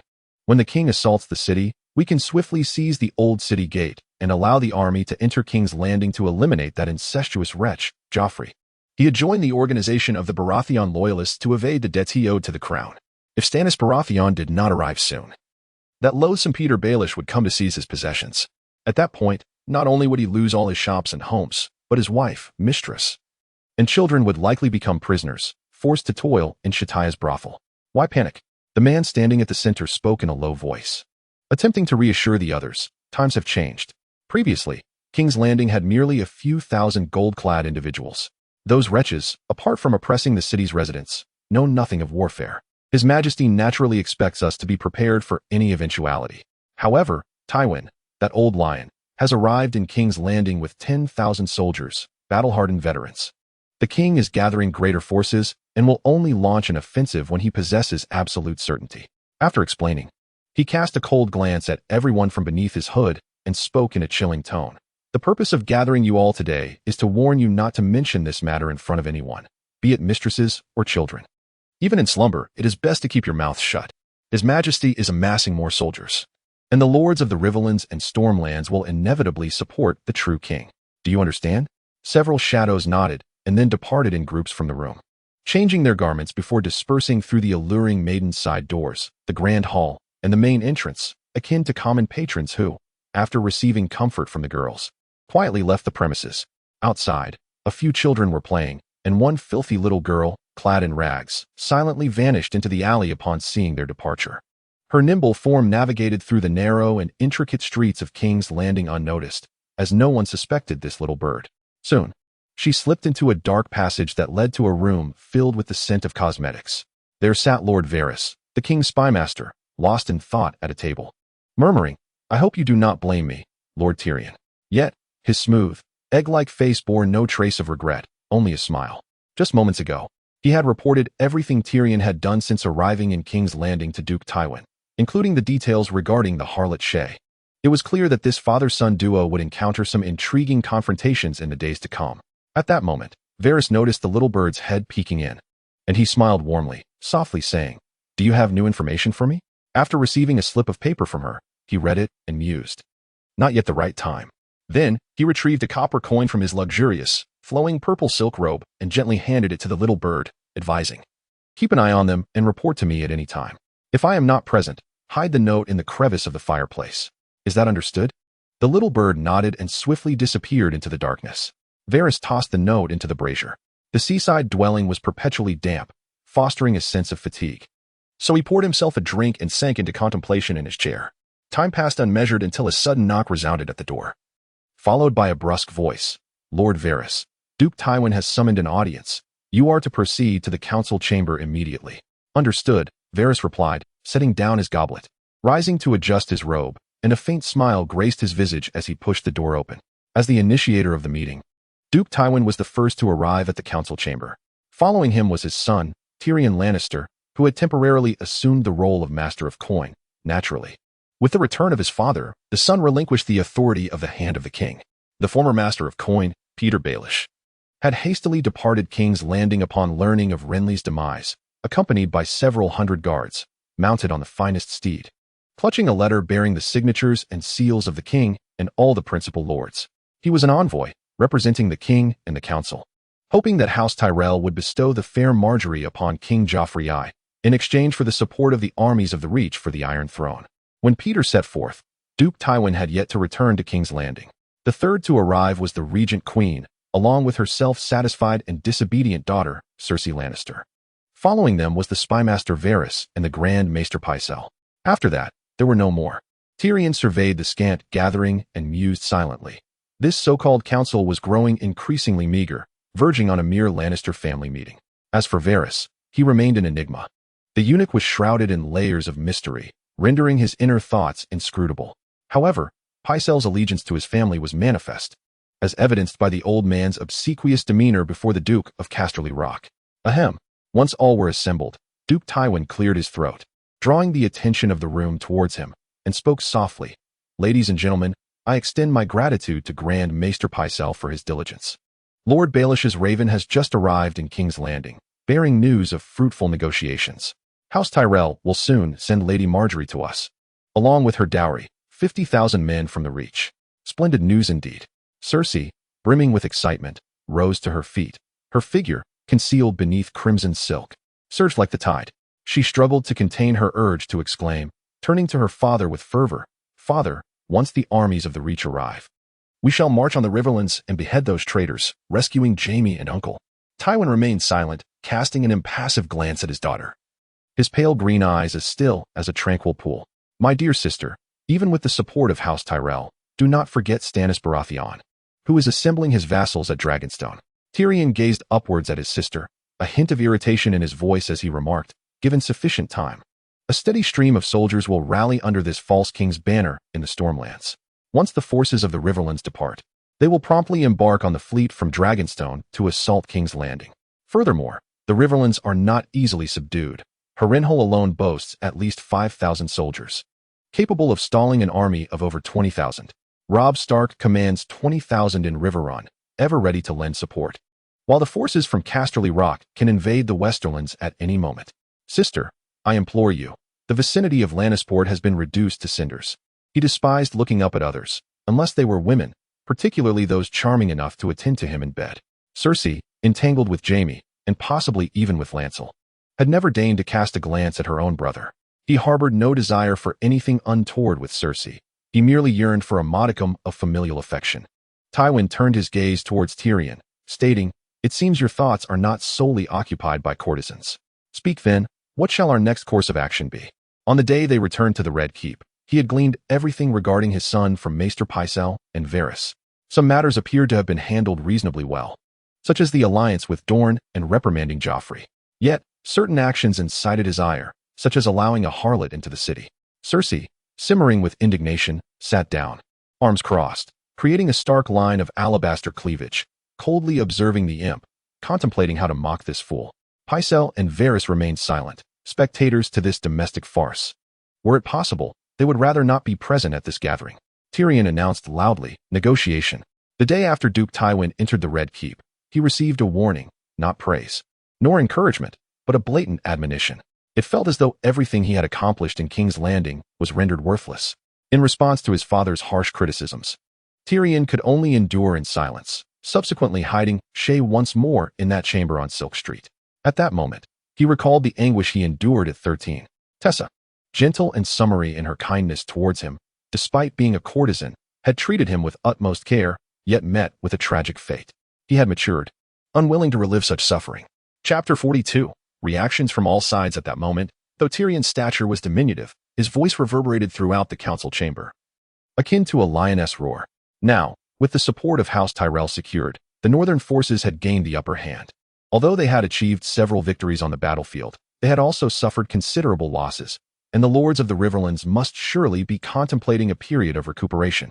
Thus, I propose a temporary acquiescence to the demands for independence from the North and the Riverlands, fostering a cessation of hostilities between both parties, allowing us to concentrate on extinguishing Stannis' insurrection. Once we have prevailed, we shall have ample time to address their concerns. Furthermore, I suggest leveraging Sansa Stark and the Valyrian steel sword, Ice, as bargaining chips to secure the release of Jaime and our uncle, ensuring the Lannisters are unencumbered. Ultimately, we could exchange our existing captives, along with a sum of gold, to reclaim those lords and knights who lost their freedom during the battle, thereby enlisting their aid and rallying more soldiers for the forthcoming conflict. Simultaneously, I propose to act as the envoy for these negotiations. Though uttered from the lips of a dwarf, my words resonate with a clarity that is, at this juncture, a commendable choice. As I finished speaking, Cersei erupted into laughter, covering her mouth as if she had just heard the most uproarious jest in the world. Varys, meanwhile, cast a glance toward Lord Tywin, seeking to glean some insight from the old lion's eyes. The military prowess of the North and the Riverlands pales in comparison to that of the Stormlands and the Westerlands. Once we vanquish Stannis, the Iron Throne will once again receive the backing of the Stormlands. At that point, with the North and the Riverlands opposing three factions, and with the added complexity of the Greyjoys' interference, if the Lion were willing to lower his head now, this current chaos could be quelled within 3 to 5 years. Maester Pycelle closed his eyes, as if these matters bore no relevance to him. Lord Tywin cast a piercing glance at his son and coldly stated, "I do not concur with any of this. That Stark whelp will not agree to the immediate release of all captives. Do not entertain such notions. Focus on your duties as the master of coin." He already had plans in mind, and would not acquiesce to such proposals. By the way, let us send the body of Lord Eddard back to Riverrun as our response to House Stark's overtures. Soon after, under the gaze of Tyrion's profound disappointment, his father began issuing commands to prepare for the new queen's arrival. In the camp of House Stark at Riverrun, Eddard had spent 2 days in the quarters arranged by House Frye and felt increasingly uneasy, the dampness clinging to him like a persistent ailment. The warmth of the braziers offered little relief, prompting him to relocate to the soldiers' tents, where he found solace among his men. Almost instantly, he felt significantly better. At that moment, Abel returned, weary from his travels, and recounted his observations to Eddard. "My lord, the journey was tumultuous, and we deliberately chose lesser-known paths. Aside from a few reckless brigands, we encountered no significant issues. We successfully met with Prince Doran Martell and presented him with the gifts, all conducted according to your wishes. And it went smoothly. However, after departing from Sunspear, we were followed. As evening fell and we set up camp by a narrow path, dozens of men suddenly emerged from the woods, surrounding us before we had a chance to react.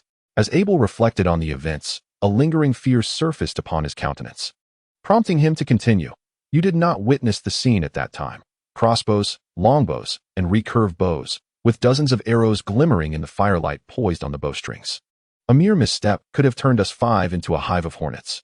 Ed, lifting a goblet of wine from beside him, poured a glass for Abel and remarked with a smile, "The fact that you all returned safely, unscathed, surely indicates that someone intervened. Who could it be? No wonder everyone praises your intellect. Even the royal advisor is no match for your cunning." Abel, with a grin, flattered him further. "It was the Martell family who rescued us. Aside from some cavalry, there were even a few women. The customs of Dorne are indeed remarkable, allowing women to partake in battle." Ed chuckled, playfully admonishing him, "Spare the frivolities. If Lady Medj heard you, you would surely experience the taste of a mace. In Westeros, there is no notion that women cannot fight on the battlefield. It is merely that societal roles have naturally segregated the two genders. dictated by innate physical conditions and the environment. For instance, the wildlings living north of the wall remain in a state of savagery, governed by no laws and only the most rudimentary customs. Their dire circumstances necessitate that women wield weapons for their protection, often referred to as spearwives. However, the situation in Dorne is distinctly different. Ed explained earnestly. Nevertheless, the women of House Martell inherently possess the same rights of inheritance as men. When dealing with them in the future, one must exercise caution and seek the counsel of learned scholars, for success in battle relies on intellect and knowledge. Oh, I understand now. Abel scratched his head, chuckling softly. Well, you have endured much on this journey. It is indeed a significant accomplishment. Ed offered a few words of praise before retrieving a pouch of coins from his cloak and tossing it to Abel, containing 20 golden dragons. Take this and share it with them, then rest well for a couple of days before returning. Of course, for Abel, this was merely an additional reward. Once the war concludes and I become the Earl of White Harbor, I shall select a village for you. If you wish to be a knight, I will find a knight to grant you that title. If you choose otherwise, that is of no concern. We Northerners do not place great importance on such matters. Abel's face lit up with unrestrained joy as he accepted the pouch, then knelt on one knee within the tent, fervently declaring, My lord, I am your loyal subordinate. Obedient to your commands. Regardless of the order, I shall press forward without hesitation. In the name of the old gods, I vow this. Upon hearing the oath, Ed chuckled and replied, Indeed, I swear you shall always have a seat by my hearth, sharing in my wine and meat. I promise to shield you from any dishonor associated with my service. In the name of Eddard Stark, I solemnly swear this. Having spoken, he reached out and pulled Abel up. The youthful lad, still in his teens, bore a radiant smile upon his face. Take a rest, Ed said, waving his hand as he watched Abel depart the tent, his mind occupied with reflections on the recent journey to Dorne. Those women must be the illegitimate daughters of Prince Oberyn, the so-called Sand Snakes. Ed had heard this name before, yet he remained unaware of the deeds this faction had undertaken. He had not yet witnessed the unfolding narrative before he was transported here. However, the fact that Prince Oberyn's daughters had come forth to protect their envoy indicated that Prince Doran Martell was quite pleased with his gift. In the future, he ought to compose a letter to be delivered by a raven to Sunspear, subtly gauging their disposition. Cooperation, after all, must commence modestly, gradually deepening, to yield the most favorable outcomes. Moreover, they shared a common adversary, the Lannisters of the Westeros. Ed desired the lands and gold mines from that region to fulfill his ambition of avenging and securing justice for House Martell, which posed no conflict of interest. Naturally, there were competitors. As it stood, far across the narrow sea, Daenerys Targaryen was the primary focus for House Martell, while the north was merely a secondary pursuit. A fortunate diversion.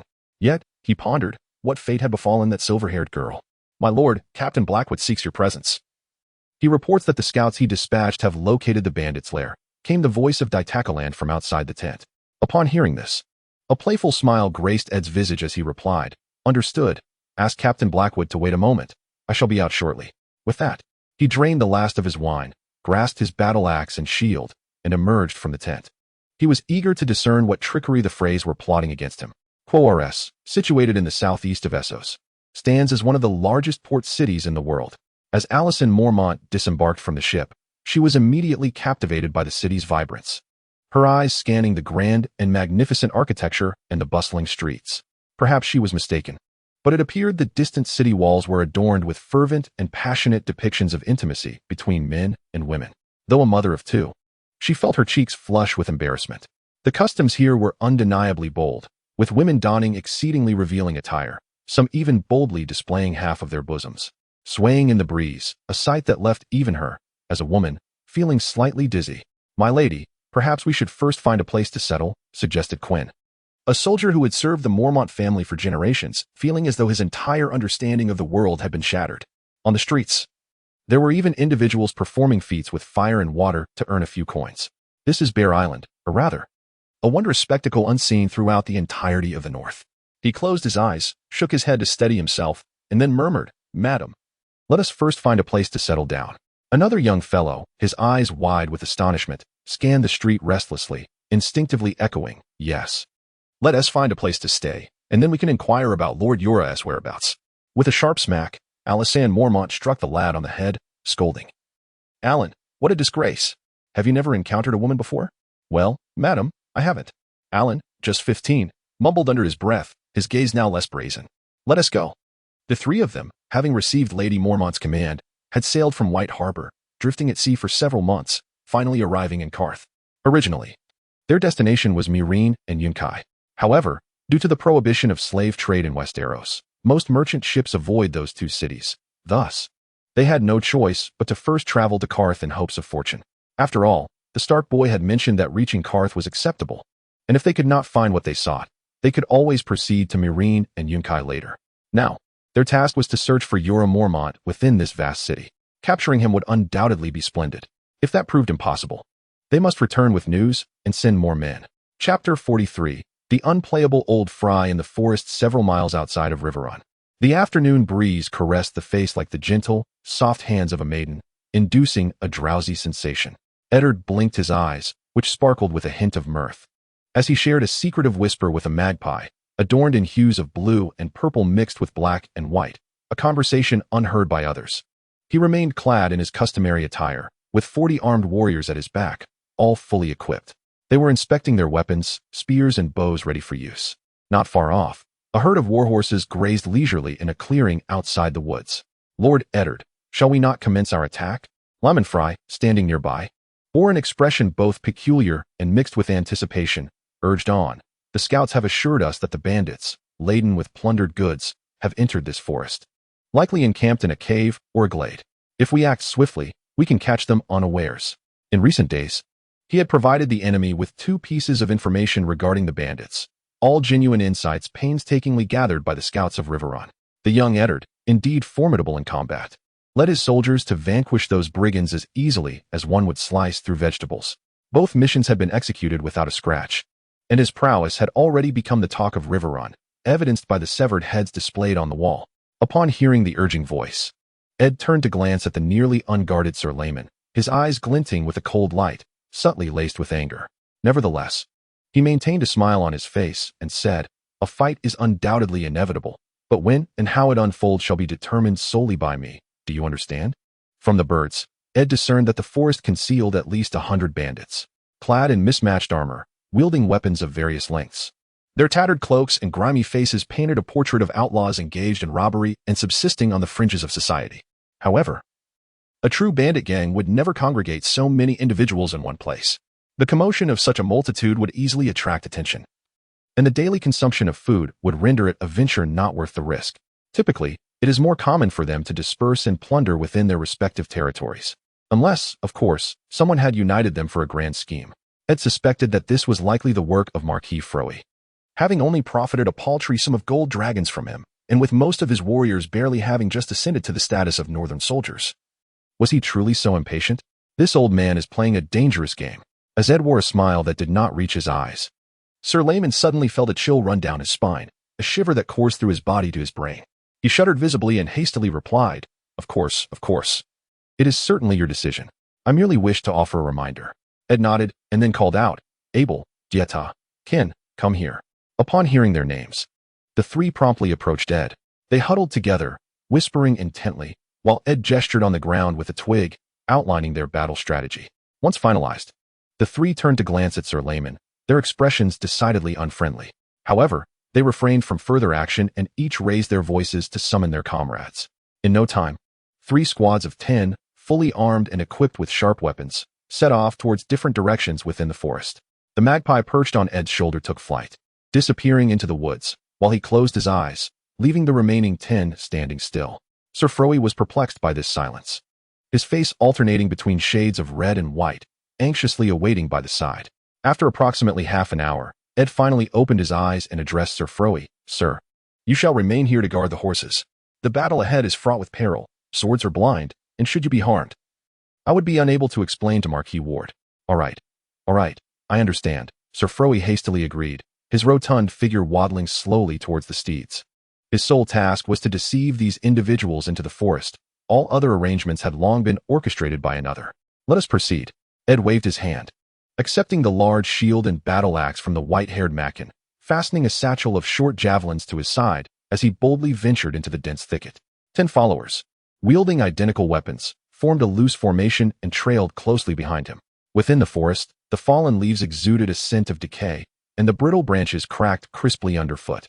The sunlight was thoroughly obscured by the thick foliage, casting a somber and oppressive atmosphere, as if even the smallest creatures had vanished. Suddenly, the sharp hiss of arrows slicing through the air erupted, as 2 or 3 dozen dark figures emerged from the underbrush. Before the first volley of arrows could touch ground, the concealed archers unleashed another barrage. Simultaneously, dozens of men surged forth from their hiding spots, brandishing their weapons and charging with fervor. The bandit leaders shouted encouragement to bolster their own spirits and those of their subordinates. Onward!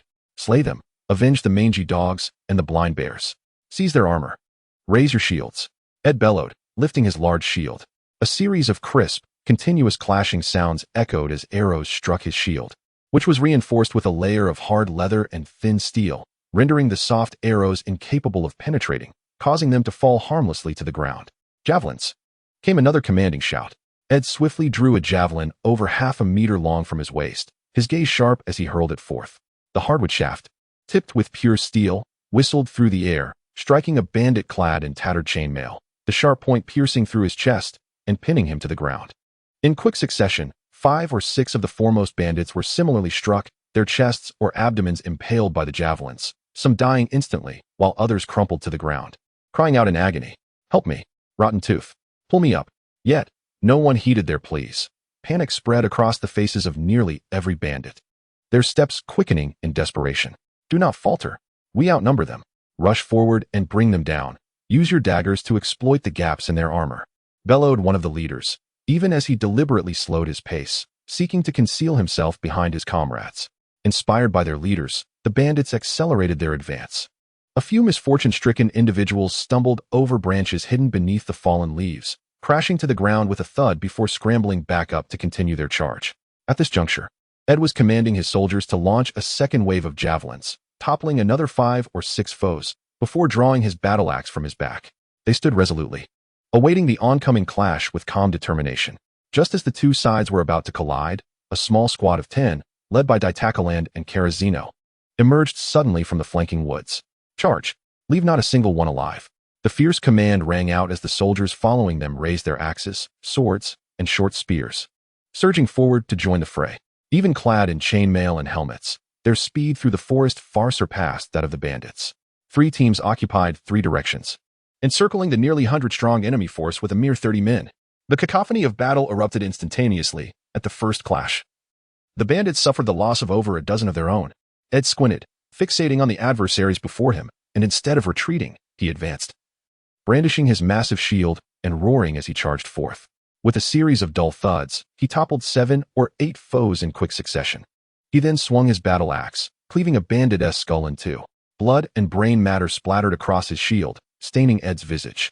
With a contemptuous spit of bloodied saliva, he hastened his movements. The shield danced to deflect a spear, while his axe carved a semicircle in the air, cleaving through the enemy's chest and slicing ribs and heart alike. A long sword swung from the side, aimed at Ed's neck, but was deflected by an invisible barrier. The bandit's initial glee transformed into terror as the blade-holding hand was severed by the glinting axe, followed swiftly by the neck. Another bandit brandished a gleaming dagger, shrieking as he lunged, only to be sent sprawling by a kick from Ed, crashing into 2 others before losing consciousness, blood spilling from his mouth. Witnessing Ed's ferocity, the surrounding bandits turned to flee, only to be cut down by the pursuing soldiers. Keen, who usually acted with great cunning, had already maneuvered his men to outflank the archers. As the battle commenced, he bellowed a charge against the bandits, catching them off guard. The sudden assault led to the demise of several bandits, who quickly drew their weapons to retaliate, but soon met the fate of another 7 or 8 slain. Suddenly, someone shouted to flee. "We cannot win." The remaining dozen or so scattered, desperately fleeing through the forest. "Pursue," Keen commanded, hurling his battle axe to claim another victim. Then rushing to retrieve a weapon from a fallen foe, pressing deeper into the woods. A head was worth 10 silver moons. 3 heads could be exchanged for a golden dragon. Slaying these bandits bore little distinction from mere robbery. The southern lords were indeed wealthy, recently burdened by expenses. Keen's eyes gleamed with fervor as he sprinted at an impressive pace. The forest echoed with the wails of the dying, which soon faded into silence. The battle concluded. Ed surveyed his subordinates, who were busily decapitating the fallen, and instinctively glanced at the system. TSK. He pursed his lips, somewhat dissatisfied. He had utilized magic to discern enemy positions, orchestrated a surprise ambush with his soldiers, and charged into the fray himself, instilling fear among the bandits. Yet, despite these efforts, they still lost one man. Chapter 44. The Faceless One. Ed scrutinized the scene before him, only to discover that the deceased was none other than a former subordinate, Ken, whom he had recently appointed as the squad leader. This young man had always exhibited a certain cleverness in his endeavors and boasted a handsome visage. His azure eyes were particularly captivating when he smiled. Rumor had it that he had already charmed 2 widows in Twin River City, engaging in nocturnal escapades that were more extravagant than even his own. It was a pity that he had met such an untimely end. Perhaps it would be wise to allocate a bit more compensation for his family, as he could not resurrect himself. Young master. A familiar voice jolted Ed from his reverie. Upon lifting his gaze, he beheld none other than Ken, the very individual who had seemingly vanished from the system. He still possessed that handsome countenance, and there were no visible signs of injury upon him. He walked with an air of ease, his demeanor unchanged, and that smile was as familiar as ever. However, the azure depths of his eyes had lost their former brilliance, and the warmth that accompanied his recognition of Ed, now replaced with a chilling aura of latent menace. What the hell? Is this some kind of ghost? No, that can't be right. Ed quickly deduced that a specter in this world could not be so alluring. If he were a wight revived by the others, his features would be rigid, and his eyes would be emitting an eerie blue light, easily recognizable. If he were a ghost, he would not retain human form. Even those resurrected by the Lightbringer, Lawler, would exhibit some signs of decay. Damn it, could it be that Jaquen Hagar, that faceless man, has taken on the task of eliminating me? In an instant, this was the only plausible explanation that crossed Ed's mind, and he cursed inwardly. Truly, you have invested heavily, old man. This must have cost a fortune.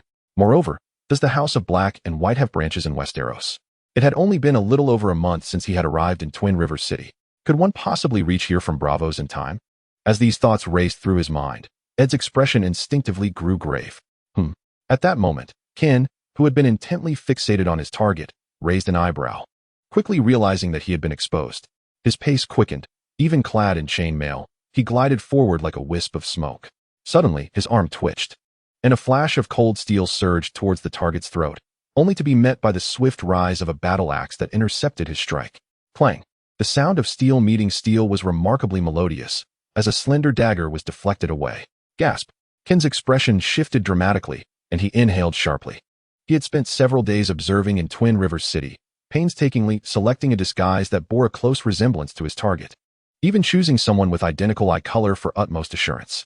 Yet, despite his meticulous preparations, he had been effortlessly unmasked, and the target was evidently well prepared, deftly thwarting his rapid onslaught. Countless questions surged from the depths of his heart, yet he could not discern where he had revealed any flaw. In this moment, however, there was no room for him to ponder deeply. After a failed strike, the assassin prepared to withdraw, his speed remarkable, in the blink of an eye. He was already several meters away, well versed in the art of retreating swiftly after a missed attack. As a devotee of the god of many faces, he preferred poison over close combat. Regrettably, his target was exceedingly cautious, rarely consuming food of uncertain origin, leaving him with no opportunity to strike. At this moment, Ed fixed his gaze on the assassin, whose form moved like a wraith. With his left hand extended, a shadowy aura flickered in his eyes. His initially open hand suddenly clenched tightly, causing the assassin to grunt and collapse to the ground. Weakened and powerless, Ed rushed forward, seizing the assassin's mouth. "Do you have any accomplices? Where are they?" he demanded. The assassin managed to force out a few words from his throat, but his eyes bulged, losing their light. Ed reached out and found no trace of life remaining. As someone knowledgeable about peculiar powers in this world, the Faceless One was not entirely subdued by the weakened state. Even with most of his bodily control lost, he still possessed means to bring about his own demise, even with his mouth grasped. The arrival of the god of many faces could not be thwarted. "Damn it!" Ed exclaimed, unusually cursing as he swung his battle axe, cleaving through the assassin's neck, severing head from body in an instant. He scarcely understood the higher Valyrian tongue, yet this phrase resonated with him. Every mortal must meet their end. Theoretically, there existed a corresponding phrase, but Ed had no inclination to contemplate it now. The series of events finally drew the attention of the soldiers nearby, who rushed over, weapons raised, their eyes scanning the surroundings with vigilance. Though they were unaware of what had transpired, none dared to voice their inquiries. Only Ditakaland cast a puzzled glance. Having accompanied Ed the longest, he knew his companion would never kill one of his own without cause. This was a disguise of the Faceless One. Kin was likely dead. They needed to search the area for any remains. Move swiftly. We must return to Twin River City without delay. Ed offered little explanation. After issuing a few commands, he fell into contemplation. Initially, he had merely wished to engage in a playful encounter with Old Folry. Ed's strength surpassed that of an ordinary man by more than threefold, and he was proficient in various forms of magic. His warriors needed to engage in battle to level up, while also earning some extra coin to bolster their loyalty. If Old Folry acted carelessly and revealed his hand, it would have been a delightful surprise. He had no reason to decline the invitation. Yet, he had not anticipated that his adversary would employ a Faceless One. Ed found himself at a loss for words to adequately describe such a frenzied act. However, he no longer intends to indulge this ancient relic in their childish games. Upon returning to the city of Wanha, he plans to confront the old man publicly, delivering a feeble blow without uttering a word. Subsequently, he intends to repeat this act thrice daily, instilling terror in him. Just imagine, while indulging in life's simple pleasures, one suddenly becomes incapacitated with unpredictable episodes of paralysis. The psychological strain is far beyond what an ordinary person could bear, especially for a decrepit old fool. Upon receiving the command, the soldiers dispersed into several groups. Particularly, the 9 who followed Kin did not perceive any anomaly. Their astonishment mingled with a twinge of guilt as they witnessed the inexplicable demise of their companion. Thus, their search was conducted with great fervor. After a brief interval of several minutes, they found him. With a cry, a few men approached briskly, bearing Kin's lifeless body. Ed scrutinized it closely. He was left with nothing but his undergarment. A minuscule puncture marred his throat, and the blood had congealed into an eerie shade of black-blue. Surely, that slender blade was coated with a lethal poison. Beside them, the Faceless Man exhibited a marked change, his fierce black eyes and hooked nose making a chilling contrast to his now lifeless form, his wide mouth slightly agape, revealing yellowed fangs. Disgusted by this grotesque sight, Ed spat on the corpse and waved his hand, commanding, "Let us go." These remains would soon be consumed by wolves, wild dogs, or other carnivorous creatures in the forest, and did not require special handling. Moreover, during the search for Kin, the remaining soldiers had collected all the severed heads, each soldier carrying 2 or 3 gruesome trophies like lanterns, expressionless as they proceeded toward the forest's edge. Outside the forest, Sir Lyman sat atop his steed, his countenance betraying a hint of anticipation. He had distinctly heard the sounds of intense battle, affirming the success of his mission, though the outcome remained uncertain. However, his son, Blackwood, had lured over 120 ruthless brigands into the woods, a number thrice that of Ed Stark's forces, which should surely pose no issue. Furthermore, his grandfather, Marquis Ward, had cryptically mentioned collaborating with others to prepare a formidable opponent for the young Lord Ed. While the identity of this adversary was unknown, it was expected to be impressive. In the forest, a rustling sound emerged as shadows gradually stepped into the sunlight. Sir Lyman narrowed his eyes, and his face instantly froze. His body swayed unsteadily, almost toppling from his horse. Before him, the soldiers of House Stark approached, each one drenched in blood, wielding heads with various horrifying visages, advancing step by step towards him, as if they had risen from the depths of hell. 7 gods. Sir Lyman hastily closed his eyes, fervently praying to the divine. Despite being clad in warm garments, yet an all-consuming chill emanated from his very bones. In that moment, he could not recall whether to beseech the Father in heaven or to implore the Holy Mother. Ultimately, trembling, he chose the maiden. "O maiden, grant me solace and fill my mind with visions of enchanting young ladies to dispel this frightful scene before me." He utterly forgot that the maiden symbolized innocence and purity, safeguarding the chastity of young girls rather than that of a seasoned libertine like himself. "Sir Lyman, what are you doing?" Ed's voice rang out, observing Lyman Fry, who sat atop his steed with closed eyes, shivering uncontrollably, his face wearing a half-smile that was more pitiable than a frown. "And no, nothing." Lyman stammered as he opened his eyes, terror evident within them. "Congratulations, Lord Ed, on successfully vanquishing the bandits. A resounding victory, indeed." To mask his true sentiments, he forced a smile, though it appeared more grotesque than sorrowful. "Indeed, this is a shared triumph for the Stark and Fry families," Ed remarked with a knowing tone. "Following this battle, I trust the bandits around Riverrun have been eradicated, allowing for a period of peace. We have severed numerous heads. The Marquis Fry will need to prepare a substantial amount of gold dragons." Naturally, of course, Lyman Fry responded in an exceedingly stiff manner. Chapter 45. A hint. By the time the group returned to the vicinity of Riverrun, bearing over 100 severed heads, the sun was setting. The sun transformed into a fiery orb, sinking into the horizon amidst a tapestry of mottled clouds. On the city walls, Black Vard wore an anxious expression as he gazed into the distance, his heart fraught with unease. He and his great-grandfather, Marquis Vard, had conspired to ensnare Ed Stark, the one who looked down upon the phrase, under the pretense of a bandit eradication mission. Thus, even if they offended House Stark, it would matter little, for no fault could be attributed to them. It was the young Lord Ed's overconfidence and belief that he could profit from the endeavor that led him to accept the task. It could hardly be blamed on House Fry if he met his demise at the hands of bandits. There would be no evidence to prove otherwise. In the end, they could simply pay a fine, if necessary. However, as a cavalry unit approached the city walls, Black Vard's brow furrowed, his lips pressed tightly together, his expression growing increasingly grim. The banner they bore was unmistakably the black field with a golden sunburst of House Stark. The plan had utterly failed. Was the combat prowess of the Northmen truly this formidable? Even 3 against 1 could not subdue them. Then, under the soft crimson glow of the setting sun, Black Vard meticulously counted the soldiers, disbelief etched across his countenance. He recalled that Eddard Stark had set out with what should have been 40 cavalrymen. Upon their return, astonishingly, there were still over 30 horsemen. They had vanquished 120 foes, yet only a handful had perished. Could it be that an unexpected turn of events had spared them from encountering the bandits? After shaking his head, Black Walder rubbed his eyes and recounted the numbers once more, his expression darkening considerably. He discerned that each steed bore 3 or 4 severed heads, indicating that the bandits had nearly been annihilated, the vast majority slain. Remarkably, the Stark cavalry had lost but a single man.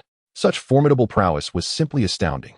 To fulfill his mission, Black Walder had even supplied the bandits with a batch of antiquated armor and over 100 exquisite daggers. And yet, the outcome had unfolded in this manner. A surge of dread coursed through Black Walder as he instinctively wiped the sweat from his brow, suddenly realizing that if Eddard Stark suspected the Fry family of betrayal, the consequences would be dire indeed. With this thought, Black Walder's demeanor shifted dramatically, and he hastened down the castle wall towards Walder Frey's chambers. Given the current circumstances, it was imperative to deliberate with his great-grandfather. Meanwhile, Eddard urged his steed onward, racing towards Reborn. In truth, he too felt a twinge of unease. He worried that the elder Fry, in a fit of madness, might incite the garrison at Reborn to ambush the Stark soldiers during his absence. Although he had consistently instructed his officers to remain vigilant during shifts and rotations, and to be wary of unforeseen circumstances, even the most capable soldiers could suffer severe losses under such treachery. As the party approached the castle walls, Eddard could clearly see the silhouettes of his family soldiers patrolling, allowing his anxious heart to finally find solace. Thankfully, the elder Fry was not as deranged as the Boltons. In the height of Robb's renown, he would dare not act so brazenly against them, resorting instead to more insidious tactics. Let us enter the city. With his mind at ease, Eddard donned a gentle smile, maintaining an air of approachability without seeming overly familiar, thus avoiding any appearance of disdain. As the gate swung open, Black Walder emerged on horseback. Affecting a cursory glance at the heads borne by the cavalry, he donned an insincere smile and called out, "Congratulations, my Lord Eddard, on your triumphant return. You have managed to slay such a multitude of bandits. It must have been a fierce battle. You have my deepest admiration for your efforts." As he spoke, he urged his horse closer. "My great-grandfather is aware of the toil you have endured in ridding us of these brigands, and has prepared a feast to honor the valiant warriors returning from battle. We hope you and your men will grace us with your presence." Observing Black Walder's disingenuous demeanor, Eddard was acutely aware that the man harbored ulterior motives. Silently pondering, "I couldn't help but think, could this be a banquet of treachery? What, after failing to ensnare me in the forest, are they now resorting to the tactics of courtesy before hostility? This is a ruse that my ancestors have long since grown weary of. How dare they present it to me as if it were a treasure? Indeed, there is some wit here, albeit not in abundance." "Very well," Ed accepted with a smile, then remarked, "However, you see, my armor is drenched in blood. Surely, I must return to the camp to clean myself up. How can one partake in wine and meat while reeking of blood? Furthermore, those around me are likewise covered in blood, some injured and in need of immediate care. Therefore, I must trouble Lord Walder to wait a moment." Lord Black Walder quickly replied, "No problem at all. I shall return to announce this at once. Let us convene the feast after dusk, if it pleases you, Lord Ed." "Very well," Ed nodded in agreement. Black Walder, overjoyed, hurriedly mounted his steed and raced back to the city to deliver the message. Let us return to the camp. As they trotted along the streets of Reborn, Ed's expression remained unchanged, adorned with a faint smile. Yet the dried blood upon him and the severed head strapped to his horse drew the fearful gazes of the townsfolk, who quickly retreated into their homes. It wasn't until he returned to the camp and entered his tent that Ed's demeanor turned grave. Something felt amiss. The old man's ambitions were alarmingly high. Had he been slain by the faceless men in the forest, the Stark family could have plausibly evaded responsibility, preventing Reborn from standing against the North. But to orchestrate a banquet of treachery within the city itself seemed excessively hasty. After his demise, how would the Fry family extricate themselves from Robb Stark's inquiries? Unless, of course, they had no intention of doing so. Ed sensed that certain events had already transpired without his knowledge. In Reborn, the Stark family was effectively a guest army, and the news brought by the Ravens often had to be relayed through the Fry family scholars. In this situation, Ed speculated that old Walder might have intercepted his letters or received some dreadful tidings he was reluctant to share. What kind of news could incite such desperation in old Walder to eliminate him? As these thoughts swirled in his mind, he instinctively glanced at the system and then called out loudly to the outside of his tent, "Abel, bring Doran to me. I require his assistance in cleaning my armor." "Yes, I shall take care of that immediately," Abel responded, and shortly thereafter, the sound of footsteps approached. Doran entered the tent, having removed his helmet. Clad in a dark hauberk, with a dagger hanging from his belt, and carrying a basin of water and linen cloth in his hands. Upon entering, he bowed to Ed and, without uttering a word, proceeded toward the rack of plate armor. In the Northern Territories, serving as a squire, assisting one's master in polishing armor is an exceptionally intimate task. It signifies that the master holds a place for you in his heart and in the future. Should opportunities for merit arise, you will be remembered. Abel stands as a living testament to this truth. From the humble beginnings of a second son in a family of little means, he ascended to the status of a knight, thereby achieving a remarkable leap in social standing. Yet, at this moment, Doran seemed somewhat distracted. As he polished the armor, his gaze would occasionally drift towards Ed, whose weathered face was marked by wrinkles and the passage of time, reflecting a restless spirit. Seated upon a chair, Ed regarded Doran and inquired with a smile, "Doran, if I recall correctly, your family has resided in Karstark City for quite some time, has it not?" Doran paused, lowering the linen cloth in his hands, and replied in a hushed tone, "Indeed, my lord. My grandfather moved to Karstark City, where he worked as a mason in the castle. My father inherited this craft and passed it on to my elder brother, who, in turn, provided me with a modest sum to acquire equipment and become a soldier. It has been, by my reckoning, around 70 or 80 years. He forced himself to maintain composure, yet under the weight of his anxiety, he inadvertently divulged more than intended. Nevertheless, his words maintained a semblance of coherence, likely sparing him from arousing any suspicion. "Ah," Ed nodded thoughtfully, continuing, "I understand that Lusbotn lured you with the promise of land, yet I am perplexed as to how he notified you to carry out the assassination against me. After decades of master-servant camaraderie, might you enlighten me on the rationale behind this?" Just moments ago, he had instinctively glanced at the system, only to discover that Doran's loyalty had plummeted from poor to very poor. Additionally, a new entry appeared. Lusbotn instructed him to assassinate you. This revelation undoubtedly astonished Ed. He had anticipated this day would come, yet the means of communication between Doran and the old skinflint remained a mystery. This detail was of utmost significance. While Ed had his suspicions, they required confirmation. For Doran, this inquiry struck like thunder on a clear day. He was momentarily taken aback before suddenly drawing a dagger. His expression contorted with rage as he demanded, "How do you know this? I dare not indulge in alcohol, nor do I visit brothels, and I seldom engage in conversation, let alone speak in my sleep." "Speak. How do you know?" The final words tore from his throat with a fierce intensity. "What is happening? What has transpired?" Abel and Didakaran burst in, weapons drawn, positioning themselves between Ed and Doran. The once spacious tent became crowded with the presence of 4 northern giants. Ed's expression remained calm, his tone unruffled as he stated, "Doran, there is much you need to know. For instance, your wife is toiling in Karstark City, managing 3 children on her own. Your eldest son, now 18, tends to the horses in the castle and has taken a liking to the neighbor's eldest daughter. Your daughter, aged 12, serves as a maid to my sister, and their relationship is quite amicable. Your young daughter, merely 5 years of age, is said to be exceptionally intelligent and dutiful, already assisting in the fields by gathering wheat ears. You must comprehend that, given the current circumstances, a single word from me could lead to their capture, and they would all be hanged on the gallows of Karstark City, including yourself.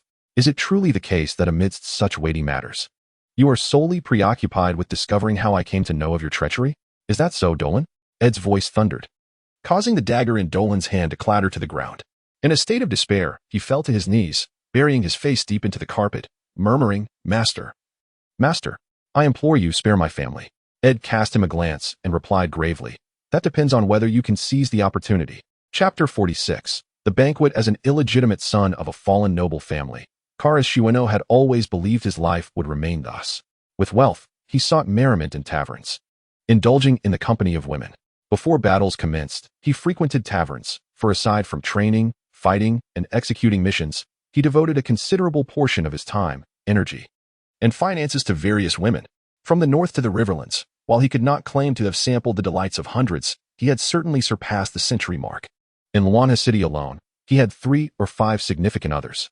Karstark fancied himself a chosen one in the realm of intimacy, never having fallen ill to this day. At this moment, the wayward son from the north plunged from the restroom slide directly into the Green Fork River. Using both arms and legs, Karstark floated on the surface, warming himself slightly before propelling himself forward with utmost speed. Meanwhile, he cursed vehemently in his mind, Damn the city guards, claiming they would close the gates at night, restricting entry and exit. They merely wished to ensnare us. Just moments prior, he had received a mission to notify the soldiers of House Karstark on the East Bank, instructing them to prepare for battle and secure the Frey soldiers after nightfall. No mercy for the rebels. Yet, upon reaching the inner city gate, he was halted and informed that the gates had long been shut, not to reopen until morning. In utter desperation, he recalled an old acquaintance in the city. Slipping past, he borrowed an escape route from her lavatory, intending to swim across to the opposite shore and devise a plan to re-enter the city. Now, the Green Fork River, several hundred meters wide, posed no substantial challenge for him. Moreover, the rainy season had passed, and the water had returned to its tranquil state. Nonetheless, the faint odor clinging to him irked Karstark intensely as he splashed through the water. To avoid detection, he swam tirelessly beneath the bridge, propelling himself forward with great haste, pausing to rest against the bridge pillars whenever fatigue set in, before continuing on his journey. Not a moment could be squandered. At last, before the sun vanished completely, Karstark reached the shore. He swiftly donned his boots, secured with thin cords, and dashed towards the city gate. The bank was strewn with pebbles and grass, interspersed with jagged weeds. Without boots, one could scarcely take a few steps. At that moment, the officer stationed at the eastern bank of the Twin River City from House Stark was none other than Lando. Following his leg injury at Waterwheel Town, he had been dispatched here to represent Eddard and command the 200 men stationed on the eastern shore. Open the gate, quickly. It's me, Karis. Lando, currently on patrol, glanced down and, recognizing the familiar shadow below, confirmed the identity with a smile, inquiring, What have you got yourself into? Without a proper reason. The city gate won't open at this late hour. Of course, this was merely jest. Beside him stood the pock-marked-faced Peter, the great-grandson of old Frey. At night, to lower the drawbridge and open the gate privately, one must first negotiate with his companion. Otherwise, they would have to escalate the matter to old Frey himself. Karstark, aware that Frey's soldiers still occupied the walls, quickly fabricated a tale, calling out loudly, No time for chatter. It's damned unfortunate. I was pursuing a lady, and her father's men cornered me at the gate. Hurry, let me in. It's freezing out here. If there's a chance later, we should go seek out some ladies together. The soldiers atop the wall erupted in laughter upon hearing this, and even Peter joined in the mirth. Despite his association with House Frey, no respectable woman would entertain his company. He had married a woman over 20 years his senior, who was entangled with that scoundrel Blackwood. Thus, he could typically only consort with those seeking monetary gain. Seeing another stumble because of such matters naturally uplifted his spirits, and he waved his hand, saying, Open the gate, let our brave friend in. Karstark gazed towards the still pale western sky, exhaling softly as he dashed across the lowered drawbridge and into the city, racing up the steps towards the wall. From here on, it was his business with Lando. On the western bank, Eddard donned a finely woven linen long-sleeved shirt, layered beneath a snug boiled leather armor, followed by a dark chainmail, and topped with freshly polished plate armor. To appear as if attending a banquet, he adorned himself with a linen overgarment emblazoned with the sunburst star, complemented by a black cloak draped over his shoulders. Yet, the attire unmistakably resembled that of a warrior preparing for battle. He lifted the tent flap to find 5 individuals standing outside. There was the bright-eyed, gray-haired Didacarind, the stout, earnest-faced Payne, the short and wiry, grizzled Macon, along with Matthew and Abel, who had just returned from Dorne a few days prior. Each of them donned double-layered armor, adorned with visored helmets, wielding battle axes and round shields, while Pien and Myken even carried javelins. Draped in ample black cloaks, they discreetly concealed their weapons. Among the original 10 followers of Eddard, only these 5 remained by his side. After numerous battles, they had ascended to the rank of bloodthirsty wolf guards, gaining an impressive augmentation of 70 in strength and 30 in constitution. Their prowess far surpassed that of ordinary Northman soldiers. Murmurs of demise echoed with the fall of Mum and Martin, while Lando and Karas had met their fate on the eastern coast. Doran, a traitor, had revealed that it was Walder Frey who relayed the orders from Roose Bolton. Consequently, Eddard commanded his men to bind him hand and foot, silencing him for the time being. Now was not the moment for his execution. This afternoon, over 30 followers who accompanied Eddard on a mission to eliminate bandits had not rested. The injured tended to their wounds while the unscathed assisted their comrades in inspecting weapons and gear. They were now fully armed and prepared for battle. Their orders were clear. As soon as the young lord and his entourage entered the banquet hall of House Frey, they were to launch an immediate assault on the main entrance. Eddard had initially contemplated storming in with his soldiers to confront the old Frey directly. However, the current situation suggested that their adversaries intended to set a trap during the banquet, presenting an opportune moment to overturn the tables unexpectedly. Yet, upon further reflection, it was prudent to maintain a semblance of caution with the old man, lest he flee at the first sign of conflict or incinerate crucial evidence. After all, once the foe was vanquished, Eddard would need to clarify the circumstances before a multitude of lords. Thus, a guise of deception was necessary to approach them, enabling him to use a weakness spell to gain control. "Let us proceed," Eddard instructed, surveying the soldiers prepared for battle. He said little more, taking the bright lantern from Abel's hand, illuminating the emblem upon his chest, and stepped out of the encampment, uninvitedly making his way towards the Frey banquet hall. At that moment, the sun had completely descended into the western horizon, casting darkness throughout Riverrun, leaving the streets deserted save for Frey's soldiers patrolling with torches.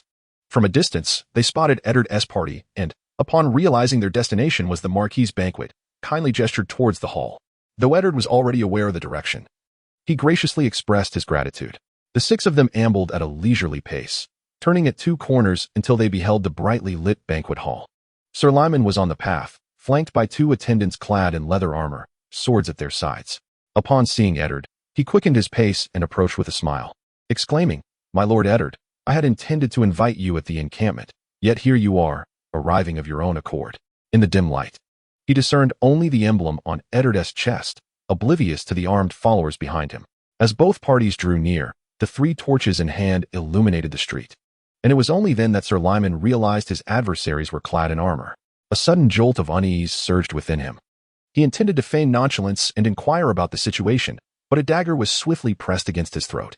With a frigid gaze, Eddard commanded, "Do not scream or create a fuss. Lead me to the banquet hall, and I shall spare your life for today." Simultaneously, Abel and Jetta Calland advanced swiftly, their left hands seizing Lyman's throat with extraordinary strength, rendering him voiceless. In a heartbeat, the gleaming dagger plunged into his heart, penetrating the boiling leather armor with ease. The torches were caught, and the lifeless body was gradually placed by the roadside. A confrontation was imminent, requiring no concealment. Sweat immediately beaded on Sir Lyman's forehead, his eyes betraying a look of panic, even his breath faltering momentarily. He nodded frantically, whispering, I understand, you are in charge." Yet, internally, he harbored a deep-seated resentment towards Wader Frey and the dagger-wielding Eddard Stark. These 2 cunning and ruthless individuals were embroiled in a conflict for reasons unknown, leaving him, an innocent bystander, ensnared in their machinations, now facing the peril of losing his life. His gaze darted about, his mind racing with thoughts of escape. But with a dagger pressed against his armpit, any sudden movement could result in a fatal strike to his heart. With no other option, he was compelled to proceed under duress. Eddard handed the torch to Matthew, feigning an embrace around Lyman Frey, a facade of smiles adorning his face as they made their way towards the hall. Abel, Jetta Calland, Matthew, Payan, and Ryken followed closely behind. Minutes later, the group ascended the steps to the entrance of the hall. 2 guards from the Frey family stood at the doorway, astonished to see guests armed and donned in armor. Just as they prepared to intervene, Sir Lyman barked, "What are you dawdling for? Open the door for Lord Eddard. Do you wish to face punishment for delaying?" At this command, the guards exchanged glances, refraining from further inquiries, and proceeded to open the grand door. Eddard, with Lyman Frey, the first heir of the twins, in tow, entered slowly. Upon entering, he gazed upward to see Marquis Waiter still ensconced in his ebony chair atop the dais, surrounded by numerous attendees. Black Waiter Fry, Raymond Fry, Edwin Fry, and a dozen others, whose names Eddard could not recall, were present, along with the learned Bennett serving the Fry family. In the center, an array of long wooden tables was laden with various dishes, flanked by stone walls with narrow windows, illuminated by the glow of numerous flames, casting a bright light across the hall.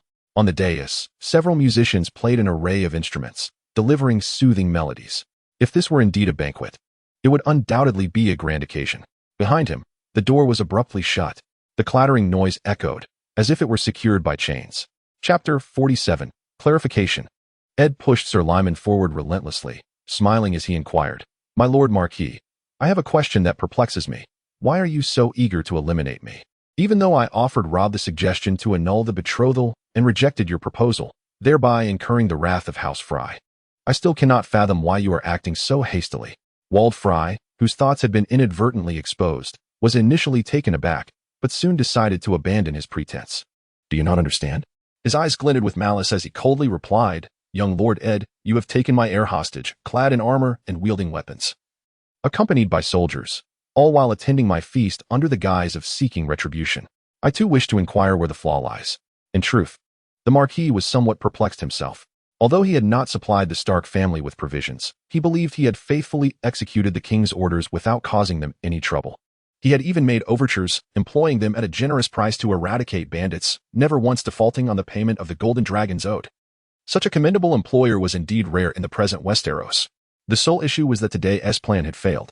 He had intended to use the pretense of bandit suppression to eliminate Eddard Stark, thereby removing suspicion while leaving the remaining 400 soldiers leaderless, making it easier to either bribe or assassinate them in the future.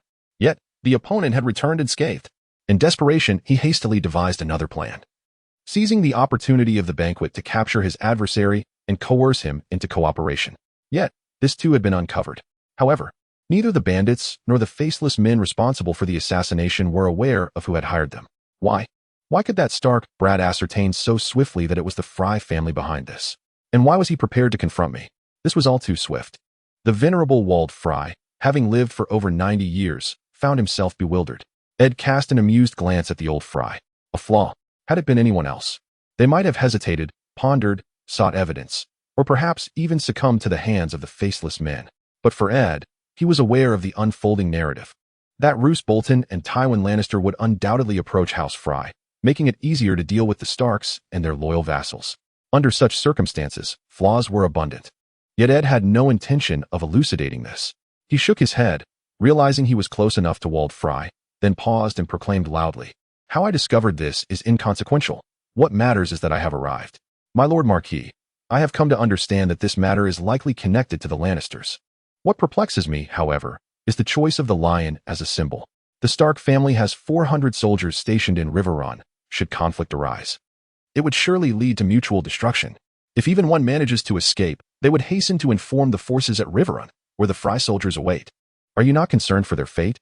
Setting them aside, Robb commands at least 20,000 troops. Have you not contemplated the ramifications of your actions?" Ramifications? Old Lord Fry banged his fist on the table, and 2 or 3 dozen Fry soldiers surged forth from behind the high platform.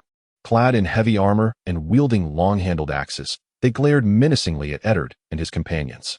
The musicians, who had been performing on the elevated stage, retreated, replaced by 6 archers armed with crossbows. Perhaps feeling assured of victory, Old Lord Fry spoke with an air of lightness. "What ramifications? A king who has already lost half his crown. What should I fear? Should I be concerned that the wolf cub might leap forth to bite me?" Upon hearing this, Eddard blinked, suddenly realizing the implications. "So, the Iron Islands fleet is poised to invade the north, is it not? Quite astute, lad," he remarked. "But alas, still too inexperienced. Overly confident, and far too hasty."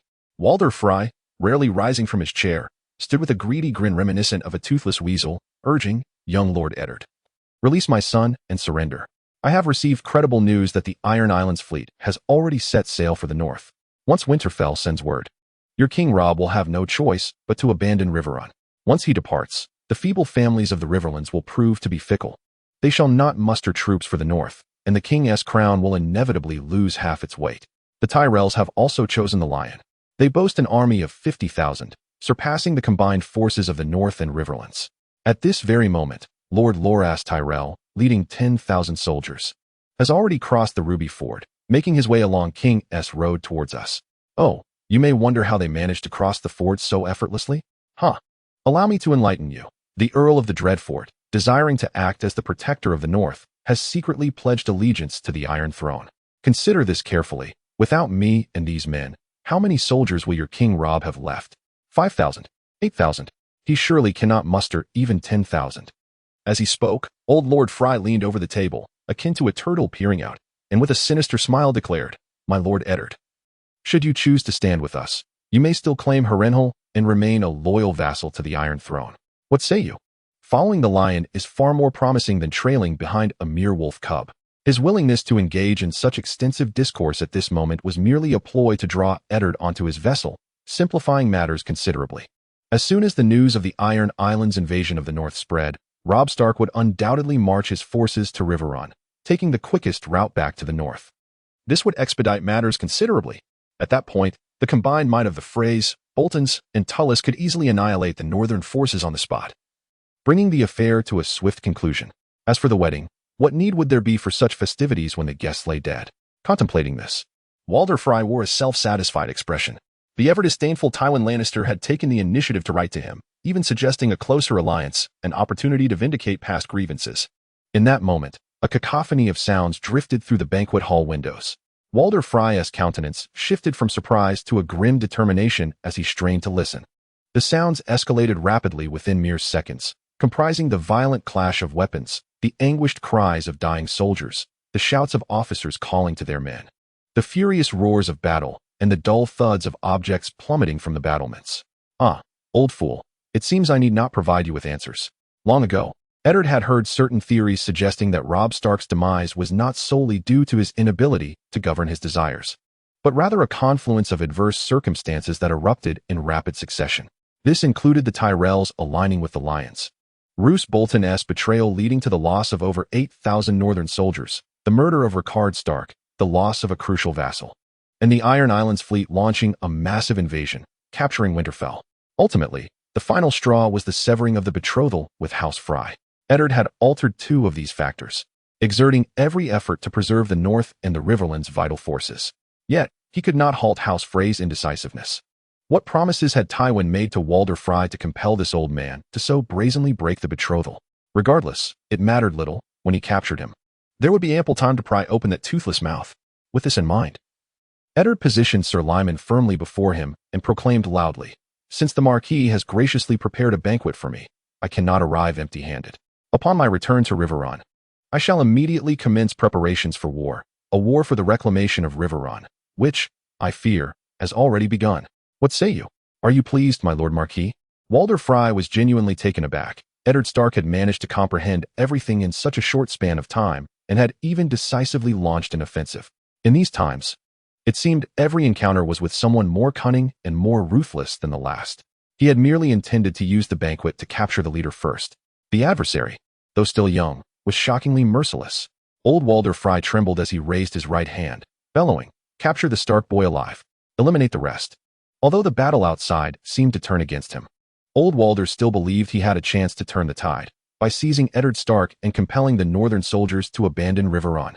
With a command issued, the archers stationed in the stands sprang into action, having long been prepared. They released their arrows, which whistled through the air, targeting not only Ed but also 5 other adversaries. After this volley, the first group of archers withdrew, replaced by another contingent ready to unleash their bolts. Thud, thud, thud, thud, thud. The prepared Abel and his companions swiftly produced their round shields to protect their upper bodies and rushed forward, toppling a long table to take cover behind it. Pike and Mackin unsheathed their javelins, peeking out to locate their targets when suddenly, they caught a glimpse of a brilliant blue light. Ed held Sir Lyman captive with his left hand while his right hand rose, summoning strands of lightning that coalesced into a luminous sphere approximately 20 centimeters in diameter in the blink of an eye. With a flash, a bolt of blue lightning struck the second group of archers on the platform, leaving their faces ashen and their hair standing on end, as they emitted sharp, agonizing cries. Soon after, these individuals collapsed in a trembling heap, their bodies sprawled in a manner that obstructed the first group of archers who had readied their crossbows for a counterattack. Magic! He is a sorcerer. Eliminate him. Old Walder, having lived nearly a century, though not having witnessed magic firsthand, had certainly heard tales of it. The sight of lightning being wielded by a human was utterly astonishing, leaving Marquis Ward in a state of shock. He abandoned any thoughts of capturing the leader first, consumed solely by the desire to eliminate this aberration before him, especially since this anomaly was his enemy. Chapter 48. Capturing Fry. The 20 or so soldiers of House Fry, wielding long-handled axes, gaped in horror at their electrified comrade, their hearts pounding with trepidation. Charge! Do not allow that boy to unleash his power again. Upon hearing the command, their faces twisted into cruel, ferocious expressions, and they roared encouragement to one another, yet their feet remained rooted to the ground. Faced with such an eerie force for the first time, fear gripped them all. After all, they were mere ordinary soldiers, no matter how fierce they appeared in their routine. Their hearts were filled with dread at this moment. Damn it, a bunch of useless fools. Black Walder strode down from the platform, seizing a heavy axe from one of the soldiers. There is only one of him. Follow me. With that, he raised the axe and charged fiercely towards Ed. Witnessing someone take the lead, the soldiers of House Fry surged forward, with two even leaping over Blackwald, only to be pierced through the chest by the javelins hurled by Payne and Mackin. Ed, observing the advancing enemies, broke into a grin, with his left hand gripping Lyman Fry's shoulder and his right clutching the rotund waist of the nearly 200-pound man. He exerted his strength and hoisted the hefty figure into the air. Get lost, he bellowed, flinging Lyman away. Sir Lyman soared through the air, crashing down upon a cluster of foes, with his son Blackwald suffering the unfortunate fate of being crushed beneath his father's weight. Despite his robust physique, he found himself momentarily breathless. However, the sight of the wizard refraining from casting lightning again emboldened the others, prompting them to pick up the pace. With their long-handled axes raised, they formed a dense formation, eyes glinting with fierce determination, seemingly intent on reducing their adversaries to mere fragments. Watching the enemy congregate, Ed bared his teeth in a smile and raised his hand to unleash two massive spheres of lightning. They streaked forward, transforming into blue phantoms that plunged into the throng, crackling with sound as 7 or 8 foes fell to the ground, incapacitated. Then, bending down, he seized a 3-meter-long table beside him. With a swift breath, he lifted the hefty piece of furniture and wielded it as a weapon, striking fiercely at the soldiers of House Fry. The hard surface collided with 3 enemies, and their screams mingled with the sound of shattering bones. After this initial success, Ed advanced a few steps, toppling 3 or 4 more foes with another swing of the table, which he then hurled forward, knocking several others down. The remaining 7 or 8, witnessing this spectacle, stood frozen in confusion, exchanging glances, until they were pounced upon and felled by Abel, Didacarand, and Matthew. In fact, as the second wave of archers fell to Ed's lightning, the trio had already charged forward, shields raised. Yet, Ed's pace of destruction was so rapid that by the time they arrived, only a few enemies remained. Meanwhile, Mackin hurled a javelin at the elevated crossbowman, striking true, while Payne swiftly followed up, finishing off a second crossbowman. Such precise throws left the remaining archers too terrified to show themselves. Ed, with a light step, traversed over the groaning enemies, casually snatching a tablecloth, cups, and jugs, sending a cacophony of dishes crashing to the ground, their sounds ringing clear. The rich aroma of wine and the delightful sense of food mingled with the foul air, creating a fragrance that was both repugnant and exhilarating. Gazing at the chaos strewn about, Ed shrugged nonchalantly, then gently wiped the blood splattered on his armor. He lifted his gaze to the astonished Lord Fry and calmly inquired, "So what shall it be, Lord Fry? Will you surrender? If you choose to do so, I can offer you a chance to await your judgment." As he spoke, he picked up a heavy axe from the ground, polishing the gleaming blade, and directed a smile toward the phrase on the platform. "What are you waiting for? Stop him." The stunned Lord Fry snapped back to reality, issuing a frantic command to his descendants to hinder Ed's advance, while he himself turned to flee. Suddenly, he felt as though all strength had been drained from his body, leaving him immobile and weak, collapsing onto the table like a fish flung out of water. Gasping for breath with his toothless mouth agape, his eyes reflected profound terror and boundless regret. Had he known of his adversary's formidable fighting prowess, he would not have played the foolish game of capturing the leader first. He should have simply bided his time, waiting for the arrival of Lord Tully's forces, and then launched a collective assault to eliminate that sorcerous Stark lad. Now, having been captured, not only would he lose control of the twins, but the entire Fry family. Over 100 souls might well face the gallows. Regret surged within him. Lord Fry opened his mouth, attempting to utter something. Yet his feeble body could barely manage to breathe, let alone speak. The more valiant members of House Fry exchanged glances and, with a fierce battle cry, charged at Ed, brandishing their weapons. In less than 2 minutes, they were swiftly and decisively dispatched. Hostin Fry was cleaved in two by the axe. Tytos Fry suffered a fatal blow to the head, while Raymond Fry's head was severed from his body. The remaining Freys looked at one another, each rummaging for weapons or armor, ultimately discarding them onto the ground, a gesture signifying their surrender. Meanwhile, the battle outside intensified. The sounds of axes striking wood and chains echoed as the heavy wooden doors were forcefully thrust open, crashing against the wall. Several blood-soaked warriors rushed in, adorned with the sigil of House Stark, the sunburst star emblazoned on their chests. The leader swiftly surveyed the fallen bodies, his expression unchanged, and quickly approached Ed, anxiously inquiring, "My lord, are you well?" "Freya, I am fine," Ed replied, countering with a question, "What is the status of the battle outside?" Freya, sporting a thick gray beard, revealed a cruel smile and exclaimed, "My lord, it has gone remarkably well. We caught them off guard. Many were utterly bewildered by the sudden onslaught of blades and axes, forcing them to surrender.